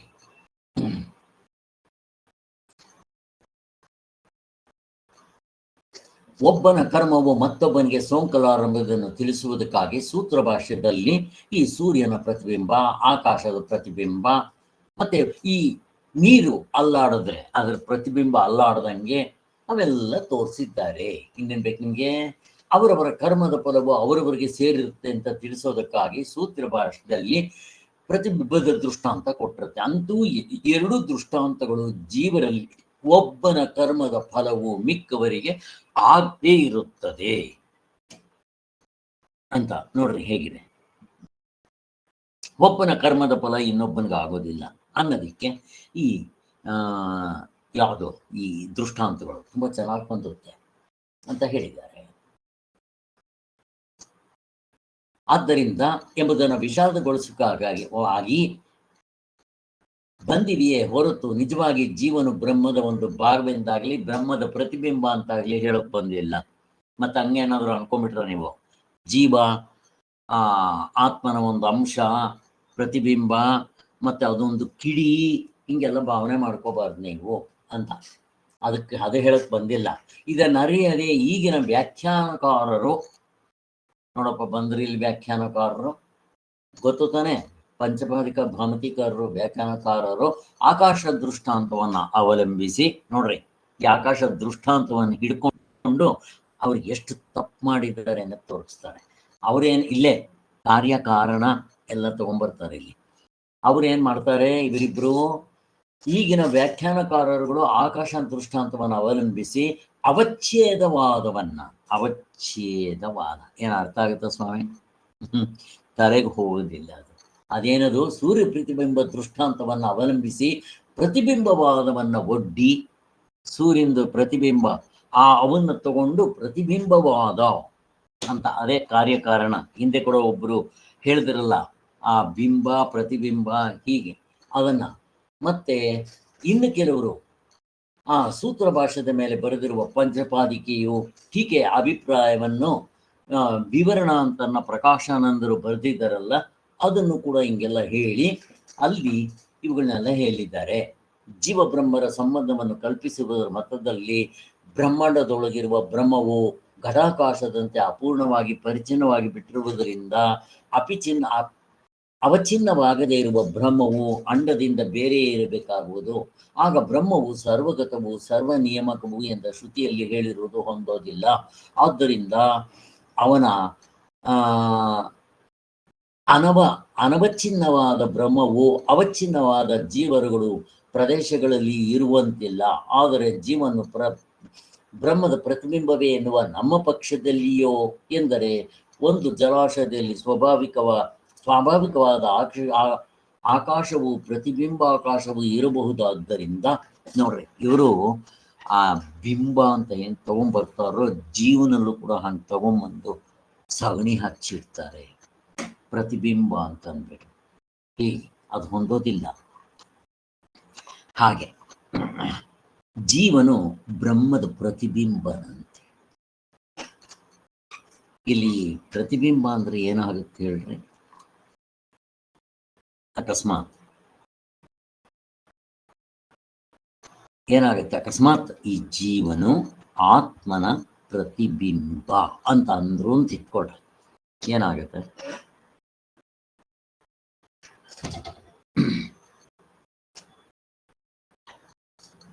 ಆಗ್ತಾ ಇರುತ್ತಲ್ವ ಸರ್? ಆತ್ಮ ಏನಾತರ ದೇಹ ವಿಕಾರ ಆಗ್ತಾ ಇರುತ್ತೆ, ಆತ್ಮ ಏನಾತರ ಆಗಲ್ವಲ್ಲ? ಅವಯವಗಳು ಇಲ್ಲಿದೆ ಜೀವನಿಗೆ. ಅದೇ ಇಲ್ಲಿ ಕಾರ್ಯ ಕಾರಣ ಆಮೇಲೆ ಇಟ್ಕೊಂಡು ಏನೇನೋ ರಾಮಾಯಣ ಆಗುತ್ತೆ, ಗೊಬ್ಬಗೆ ಸಿಟ್ಟು. ಇದು ಅರ್ಥ ಆಗೋದು ಕಷ್ಟ ಇರುತ್ತೆ ನೋಡ್ರಿ. ನಮ್ಗೆ ಏನೋ ಸ್ವಲ್ಪ ತಲೆಗೆ ಹೋಗುತ್ತೆ ಅದು. ಶಂಕರಾಚಾರ್ಯ ಸುಲಭವಾಗಿ ಪ್ರತಿಯೊಬ್ಬರಿಗೂ ಪರಮಾತ್ಮನ ಆತ್ಮನಾಗಿರೋದ್ರಿಂದ ಈ ರೀತಿ ಹೇಳಿದರೆ ಪ್ರತಿಯೊಬ್ಬರಿಗೂ ಅರ್ಥ ಆಗುತ್ತೆ ಅಂತ ಸುಲಭವಾಗಿ ತಿಳಿಸಿದ್ದಾರೆ. ಇವರು ಅದನ್ನು ಕಬ್ಬುಣಿದ ಕಡಲೆ ಮಾಡಿಟ್ಟಿದ್ದಾರೆ. ಸುಲಿದ ಬಾಳೆಹಣ್ಣ ಕಬ್ಬುಣಿದ ಕಡಲೆ ಮಾಡಿ ಗಬ್ ಮಾಡಿ ಸಗಣಿ ಹಚ್ಚಿ ನಮ್ಗೆ ಇದ್ದಿದ್ದು ಕನ್ಫ್ಯೂಷನ್ ಮಾಡಿಟ್ಬಿಡ್ತಾರೆ. ಅರ್ಥನೂ ಆಗಲ್ಲ, ಅವ್ರು ಓದಿದ್ರು ಅರ್ಥನೂ ಆಗಲ್ಲ ಇವರು ಹೇಳೋದೆಲ್ಲ. ಇರಲಿ, ಒಟ್ಟಿನಲ್ಲೇ ಆದರೆ ಜೀವನು ಬ್ರಹ್ಮದ ಪ್ರತಿಬಿಂಬ ಎನ್ನುವ ನಮ್ಮ ಪಕ್ಷದಲ್ಲಿಯೋ ಎಂದರೆ ಒಂದು ಜಲಾಶಯದಲ್ಲಿ ಸ್ವಾಭಾವಿಕವಾದ ಆಕಾಶವು ಪ್ರತಿಬಿಂಬಾಕಾರವು ಇರಬಹುದಾದ್ದರಿಂದ ಬ್ರಹ್ಮವು ಜೀವರಿರುವ ಪ್ರದೇಶದಲ್ಲಿಯೂ ತನ್ನ ರೂಪದಿಂದ ಇರಬಹುದಾದ ಯಾವ ದೋಷವೂ ಇರುವುದಿಲ್ಲ. ಈ ಪ್ರತಿಬಿಂಬವಾದಿಗಳ ಮತದಲ್ಲಿ ಅವಚ್ಛೇದವಾದ ಏನ ಅರ್ಥ ಆಗುತ್ತಾ ಸ್ವಾಮಿ? ಅವಚ್ಛೇದವಾದಿಗಳ ಹೀಗೆ ದೋಷವನ್ನು ಹೊರಿಸ್ತಾರೆ. ಜೀವನು ಪ್ರತಿಬಿಂಬವಾಗಿರುವುದರಿಂದ ತಾನು ಬಿಂಬರೂಪವಾದ ಬ್ರಹ್ಮವೆಂದು ಅರಿತುಕೊಳ್ಳುವುದಕ್ಕೆ ಆಗಲಾರದು. ಇದಲ್ಲದೆ ಪ್ರತಿಬಿಂಬದ ವಿಷಯದ ಬ್ರಹ್ಮವು ಬಿಂಬರೂಪನಾಗಿರುವನಿಗೆ ಹೊಂದುತ್ತದೆ. ಆದ್ದರಿಂದ ಬ್ರಹ್ಮಕ್ಕೆ ತತ್ವಜ್ಞಾನದಿಂದ ಅಜ್ಞಾನ ನಿವೃತ್ತಿ ಆಗುವುದೆಂದು ಈ ವಾದಿಗಳು ಒಪ್ಪಬೇಕಾಗುವುದು. ಇದು ಅಲ್ಲದೆ ಬಿಂಬ ಪ್ರತಿಬಿಂಬಗಳಿಗೆ ಈ ವಾದಗಳು ಹೇಳುವಂತೆ ಐಕ್ಯವೇ ಇದೆ ಎಂದು ಒಪ್ಪಿದ್ದರು. ಬಿಂಬಕ್ಕಿಂತ ಬೇರೆಯಾಗಿರುವ ಬ್ರಹ್ಮಕ್ಕಿಂತ ಜೀವನು ತಾನು ಬೇರೆಯಾಗಿಯೇ ತೋರುತ್ತಿರಬೇಕಾಗುವುದು. ಇನ್ನು ಅಮೂರ್ತವಾಗಿರುವ ಬ್ರಹ್ಮಕ್ಕೆ ಪ್ರತಿಬಿಂಬವು ಹೇಗೆ ತಾನೇ ಸಂಭವಿಸಿದೆ ಎಂದು ಅವಿಚ್ಛೇದವಾದಿಗಳ ಆಕ್ಷೇಪ. ಏನಾದರೂ ಅರ್ಥ ಆಯ್ತಾ ಸ್ವಾಮಿ? ತಲೆಗೆ ಹೋಗುದಿಲ್ಲ, ಅರ್ಥನೂ ಆಗೋದಿಲ್ಲ. ನಮ್ದು ಎಷ್ಟು ಸುಲಭವಾಗಿ ಅರ್ಥ ಆಗಿದೆ. ತಿರುಗಿ ಪಟಕ್ಕೆ ಎತ್ತಿಟ್ಬಿಡ್ರಿ. ಒಟ್ಟಿನಲ್ಲಿ ಸಗಣಿ ಹಚ್ಕೊಂತ ಇದ್ದಾರೆ ಅವರವರೇ ಮಖಕ್ಕೆ ಅಂತ ಇಷ್ಟಿಟ್ಕೊಳ್ರಿ ಸಾಕು. ಹೀಗೆ ನಮ್ಮಲ್ಲಿ ಏನ್ ಮಾಡ್ತಾರೆ ಅಂತಂದ್ರೆ, ಈಗ ಈ ಹಾವು ಅಂತನ್ನೋದು ಹಗ್ಗದ ಪ್ರತಿಬಿಂಬವ? ನಾನು ಪ್ರಶ್ನೆ ಕೇಳ್ತೀನಿ. ಈಗ ಫಾರ್ ಎಕ್ಸಾಂಪಲ್ ನಾನು ಕನ್ನಡಿ ಮುಂದೆ ನಿಂತ್ಕೊಂತೀನಿ.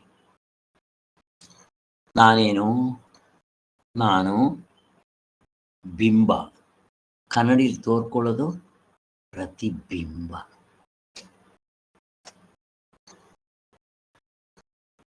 ಈಗ ಹಾವು ಹಗ್ಗಕ್ಕೆ ಬಿಂಬ ಪ್ರತಿಬಿಂಬ ಮಾಡ್ರಿ ಹೊಂದುತ್ತಾ? ನಾನು ಪ್ರಶ್ನೆ ಕೇಳ್ತಾ ಇದ್ದೀನಿ. ಇಲ್ಲದೆ ಇರೋದು ಹಾವು ಇಲ್ಲೇ ಇಲ್ವಲ್ಲ, ಇರೋದೇ ಹಗ್ಗ. ಹೊಂದಲ್ವಲ್ಲ? ಹೇಗಿದೆ ಒಂದಲ್ಲ. ಈಗ ನಾನು ಕನ್ನಡಿ ಮುಂದೆ ನಿಂತ್ಕೊಂಡ್ರೆ ನನ್ನ ಹಾಗೆ ಕಾಣ್ಬೇಕಾದ್ರೆ ಕಾಣುತ್ತೆ, ಅದು ಪ್ರತಿಬಿಂಬ ಅಂದ್ರೆ ಕರೆಕ್ಟ್.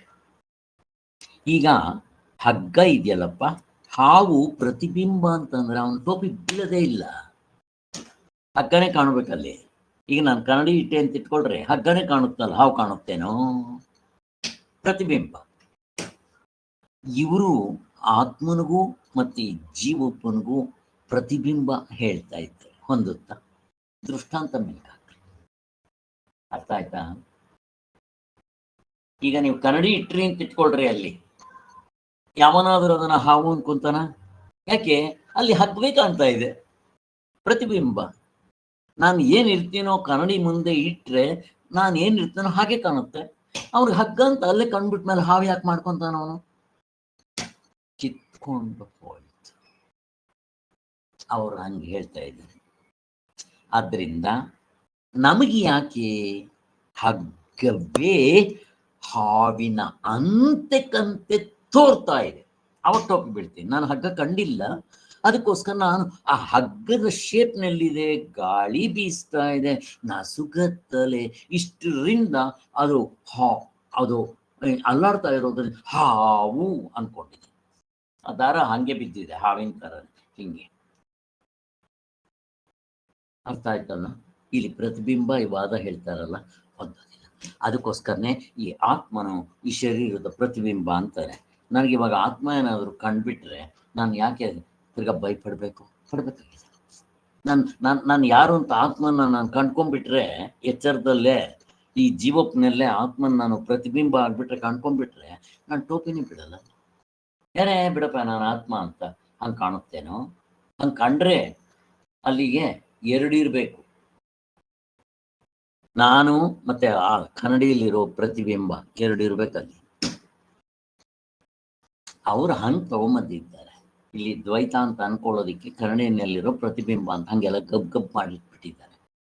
ಆ ದೃಷ್ಟಾಂತಗಳನ್ನ ಹಿಂಗೆಲ್ಲ ಗಪ್ ಮಾಡಿಟ್ಟಿದ್ದಾರೆ. ಇಷ್ಟ ಅರ್ಥ ಆದ್ರೆ ಸಾಕು, ಮುಂದಕ್ಕೆ ಹೋಗೋಣ. ಆದ್ದರಿಂದ ಬ್ರಹ್ಮಕ್ಕೆ ಪ್ರತಿಬಿಂಬವು ಹೇಗೆ ತಾನೇ ಸಂಭವಿತೆ ಎಂದು ಅವಚ್ಛೇದವಾದಿಗಳ ಆಕ್ಷೇಪ. ಹೀಗೆ ವೇದಾಂತಿಗಳು ಕಟ್ಟಿರುವ ವಿವಾದದ ಎರಡು ಗುಂಪುಗಳಿಗೆ ಪರಿಶುದ್ಧವಾದ ವೇದಾಂತ ಪ್ರಕ್ರಿಯೆಯಲ್ಲಿ ಎಲ್ಲಷ್ಟು ಅವಕಾಶವಿಲ್ಲ. ಅವರಲ್ಲಿ ಇಬ್ಬರು ಪಂಚಪಾದಿಕ ಭಾಮತಿಕಾರ. ಇವನು ಹೇಳೋದು ಅವನಿಗೊಂದಲ್ಲ, ಅವನು ಹೇಳೋದು ಇವನಿಗೊಂದಲ್ಲ, ಅವನೇ ಒಂದ್ಸಾರಿ ಏನೋ ಹೇಳಿರ್ತಾನೆ, ಇನ್ನೊಂದು ಸಾರಿ ತಪ್ಪಾಗಿ ಹೇಳ್ತಾನೆ. ದರ್ಶನಕಾರರಲ್ಲಿ ಇದೆ ರಾಮಾಯಣ. ಅದಕ್ಕೋಸ್ಕರ ಇವರಿಬ್ರು ಅದು ಹೊಂದೋದಿಲ್ಲ.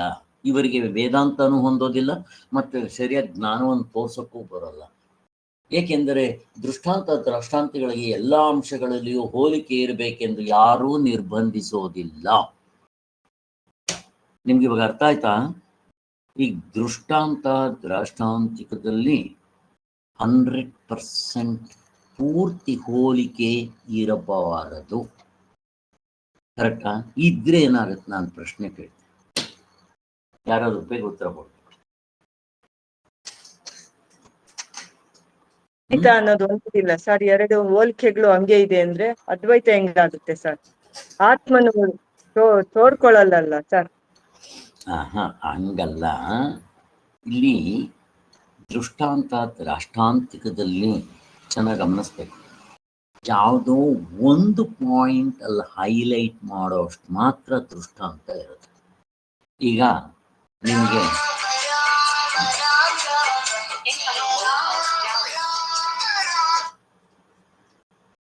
ಹೇಳ್ರಾಜ ಬರ್ತಾ ಇದ್ದೀನಿ. ಆಯ್ತು, ಪ್ರವಚನ ಆಗೋಯ್ತು, ಬರ್ತಾ ಇದ್ದೀನಿ. ಎಲ್ಲ ಆಗಿದೆ, ರೆಡಿಯಾಗಿದ್ದೀನಿ.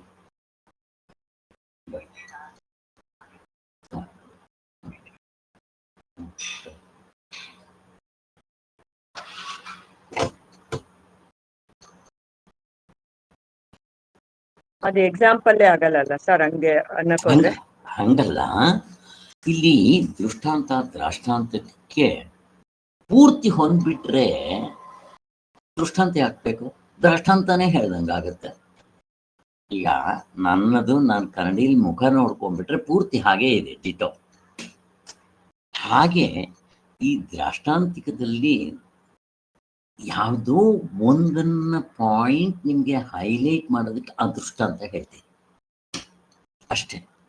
ಈಗ ಫಾರ್ ಎಕ್ಸಾಂಪಲ್ಲು ಆಕಾಶ ಕುಂಡದಲ್ಲಿ ಅಂತಂದಾಗ ಹುಟ್ಟಿತು ಅನ್ನೋದಕ್ಕೆ ಕೊಂಡ. ಈಗ ಅಲ್ಲಿಂದ ಅಲ್ಲಿಗೆ ಹೋಯ್ತು ಅಂದ್ರೆ ಮತ್ತೆ ನಾನು ಎತ್ಕೊಂಡು ಹೋಗ್ಬೇಕು, ಮತ್ತು ಅದನ್ನು ಹೊಡೆದಾಕಿದ್ರೆ ಅದು ಸತ್ತೋದ ಅಂತ. ಕೊನೆಗೆ ಅದರಲ್ಲಿ ನಾನು ಗಂಧ ಹಾಕಬೇಕು ಅಥವಾ ಸಗಣಿ ಹಾಕಬೇಕಲ್ಲ, ಆಯಾ ಇದು ತಿಳಿಸೋದಕ್ಕೆ ಬೇರೆ ಬೇರೆ ಇದು ದೃಷ್ಟಾಂತಗಳು. ಪೂರ್ತಿ ನಾನು ಒಟ್ಟಿಗೆ ಒಂದರಲ್ಲಿ ಎಲ್ಲವನ್ನೂ ತೋರ್ಸೋಕೆ ಬರೋದು. ತೋರಿಸಿದ್ರೆ ದೃಷ್ಟಾಂತ ಹಾಕ್ಬೇಕು, ಅದಕ್ಕೂ ಇದಕ್ಕೂ ಎರಡು ಒಂದೇ ಆಗ್ಬಿಟ್ರಿ. ನಾನು ಈಗ ನಿಮ್ಮನ್ನ ಆತ್ಮನೇ ತೋರಿಸ್ಬಿಟ್ಟು ನೋಡ್ರಪ್ಪ ಆತ್ಮ ಅಂತ ಹೇಳಿದ್ರೆ ಅರ್ಥ ಆಗ್ಬೇಕಲ್ಲ. ಅರ್ಥ ಆಗದೆ ಇರೋದಕ್ಕೆ ತಾನೆ ನಾನು ಈಗ ಗುರುಗೆ ದೃಷ್ಟಾಂತನೂ ಗೊತ್ತು, ದ್ರಾಷ್ಟಾಂತನೂ ಅವನಿಗೆ ತತ್ವದಲ್ಲಿ ನಿಂತಿರ್ತಾನೆ, ಗೊತ್ತಿರುತ್ತೆ. ಶಿಷ್ಯನಿಗೆ ದೃಷ್ಟಾಂತ ಗೊತ್ತು, ಬಟ್ ಅದನ್ನ ಇನ್ನೂ ಅವನು ಅರ್ಥ ಮಾಡ್ಕೊಂಡಿಲ್ಲ. ಅವನಿಗೆ ಅವನದ್ ಗೊತ್ತು ಇದು ಹಾಗೆ, ಅದನ್ನೇ ತಗೊಂಡು ತೋರಿಸ್ತಾರೆ. ಅವನಿಗೆ ಹಗ್ಗ ಗೊತ್ತಿಲ್ಲ, ಹಂಗೆ ನಮಗೆ ಆತ್ಮ ಗೊತ್ತಿಲ್ಲ. ಅದಕ್ಕೋಸ್ಕರ ಏನ್ ಮಾಡ್ತಾರೆ, ಇಬ್ರಿಗೂ ಗೊತ್ತಿರೋದು ಹಾವು, ಹಗ್ಗನೂ ಗೊತ್ತಿದೆ, ಅದು ಬೇರೆ. ಹಾಗೆ ಈ ಹಾವಿನ ದೃಷ್ಟಾಂತವನ್ನ ತಗೊಂಡು ಅವನಿಗೆ ಹಗ್ಗವನ್ನ ತೋರಿಸೋದಿಕ್ಕೆ ಅಷ್ಟು ಮಾತ್ರ ಉಪಯೋಗಿಸ್ಕೋಬೇಕು, ಎಲ್ಲಾನು ಹೇಳಕ್ ಬರೋಲ್ಲ ಇಲ್ಲಿ. ಹಾಗೆ ಆದ್ದರಿಂದ ಅಲ್ಲಿ ದೃಷ್ಟಾಂತ ಎಲ್ಲ ಪೂರ್ತಿ ಹೊಂದ್ಬಿಟ್ರೆ ಅದು ದೃಷ್ಟಾಂತ ಹೆಂಗಾಗುತ್ತೆ, ದೃಷ್ಟಾಂತನೇ ಆಗ್ಬಿಡುತ್ತದೆ. ಅದಕ್ಕೆ ಯಾವುದೇ ದೃಷ್ಟಾಂತ ಕೊಟ್ಟರು ಯಾವುದೋ ಒಂದು ಪಾಯಿಂಟ್ ನಮಗೆ ಕ್ಲಿಯರ್ ಮಾಡೋದಕ್ಕೋಸ್ಕರ ಅದನ್ನ ಉಪಯೋಗಿಸ್ಕೊಂಡಿರ್ತೀವಿ ಅಷ್ಟೇ. ಅರ್ಥ ಆಯ್ತಲ್ಲ, ಇಷ್ಟ ಸಾಕು.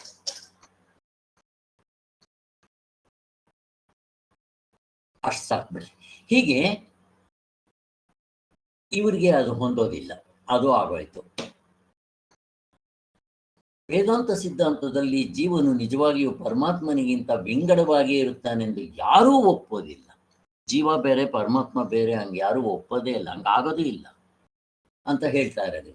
ಅದಕ್ಕೋಸ್ಕರ ಇಷ್ಟೊತ್ತವರೆಗೂ ಆ ನೀರಿಂದು ಎಲ್ಲ ಕೊಟ್ಟಿದ್ದಾಯ್ತು, ಕರಡಿ, ನೀರು, ಪ್ರತಿಬಿಂಬಗಳು, ಮಡಕೆ, ಕುಡಿಕೆ, ಆಕಾಶ ಇವೆಲ್ಲ. ಆದ್ದರಿಂದ ಇವರು ಆ ದೃಷ್ಟಾಂತಗಳನ್ನ ತಗೊಂಡು ಮತ್ತೇನೋ ಸಗಣಿ ಹಚ್ಚುತ್ತಾ ಇದ್ದಾರೆ, ಬೇಕಾಗಿಲ್ಲ. ದೃಷ್ಟಾಂತ ಯಾವುದೋ ಒಂದನ್ನ ಹೈಲೈಟ್ ಮಾಡೋದಕ್ಕೆ ಮಾತ್ರ ಉಪಯೋಗಿಸ್ಕೊಂತೀವಿ. ಇವರೇನ್ ಮಾಡಿದ್ದಾರೆ, ಎಲ್ಲವನ್ನೂ ಆ ದೃಷ್ಟಾಂತದಲ್ಲೇ ಹುಡುಕಕ್ಕೆ ಹೋಗ್ತಾರೆ, ಸಿಗೋದೆಲ್ಲ ತಪ್ಪಾಗುತ್ತೆ, ಸಗಣಿ ಹಚ್ಕೊತಾ ಇದ್ದಾರೆ. ಆದ್ದರಿಂದ ಜೀವ ಬ್ರಹ್ಮ ಎಂಬ ಭೇದ ವ್ಯವಹಾರವು ಅವಿದ್ಯಾ ಕಲ್ಪಿತ. ಜೀವನೇ ಬ್ರಹ್ಮ ಅಥವಾ ಪರಮಾತ್ಮನು, ಪರಮಾತ್ಮನೇ ಬ್ರಹ್ಮ, ಜೀವ. ಆದರೆ ನಾವು ಈ ರೀತಿ ಅರ್ಥ ಮಾಡ್ಕೋಬೇಕು, ಜೀವ ಸ್ವರೂಪವು ನಿಜವಾಗಿ ಬ್ರಹ್ಮಕ್ಕಿಂತ ಬೇರೆ ಅಲ್ಲ.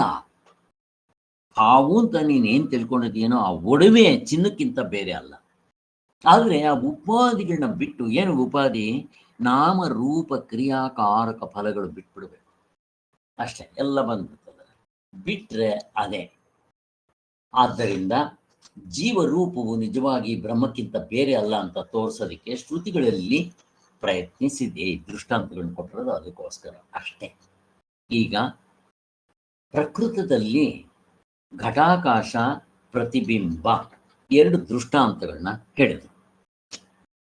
ಇಲ್ಲಿ ಘಟಾಕಾಶ ದೃಷ್ಟಾಂತವನ್ನ ಪ್ರತಿಬಿಂಬ, ಆ ನೀರಿನಲ್ಲಿ ಸೂರ್ಯನೋ ಆಕಾಶನೋ ಅದರ ಪ್ರತಿಬಿಂಬ ಆಗುತ್ತಲ್ಲ, ಎರಡು ದೃಷ್ಟಾಂತಗಳನ್ನ ಇಟ್ಕೊಂಡಿದೆ. ಘಟಾಕಾಶ ದೃಷ್ಟಾಂತವನ್ನ ಮೂಲ ಗ್ರಂಥದಲ್ಲಿ ಹೊಂದಿಸುವುದನ್ನ ಅದನ್ನು ಮತ್ತೆ ವಿಮರ್ಶಿಸಬೇಕಾದ ಅವಶ್ಯಕತೆ ಇರುವುದಿಲ್ಲ. ಆಕಾಶದಂತೆ ಪರಮಾತ್ಮನು ನಿತ್ಯ ಶುದ್ಧ ಸ್ವಭಾವನಾಗಿದ್ದಾನೆ. ಬೇರೆ ಉಪಾಧಿಗಳಲ್ಲಿಯೇ ನೆಟ್ಟ ದೃಷ್ಟಿಯುಳ್ಳವರು ಅವಿದ್ಯೆಯಿಂದ ಆರೋಪಿಸಿಕೊಂಡಿರುವ ದೋಷಗಳು ಜೀವಾತ್ಮನಿಗೆ ಅಂಟುವಂತೆ ಇಲ್ಲ. ಮೊದಲನೇ ದೃಷ್ಟಾಂತದಲ್ಲಿ ಘಟಾಕಾಶ, ಇಲ್ಲಿ ನಾನು ಕುಂಡ ಇಟ್ಟಿದ ತಕ್ಷಣ ಅದರ ಆಕಾಶ ಅದರಲ್ಲಿ ತೋರ್ಕೊಳ್ಳುತ್ತೆ. ನಾನೇನ್ ಕರಿತೀನಿ, ಇದನ್ನ ಘಟಾಕಾಶ ಅಂತ ಕರಿತೀನಿ, ಅದು ಮಹಾಕಾಶ. ಹಾಗೆ ಆತ್ಮನು ಅಲ್ಲಿರ್ತಾನೆ, ಮತ್ತೆ ಇದ್ರದ್ದು ಯಾವ ಧರ್ಮಗಳು ಅದಕ್ಕೆ ಅಂಟೋದಿಲ್ಲ.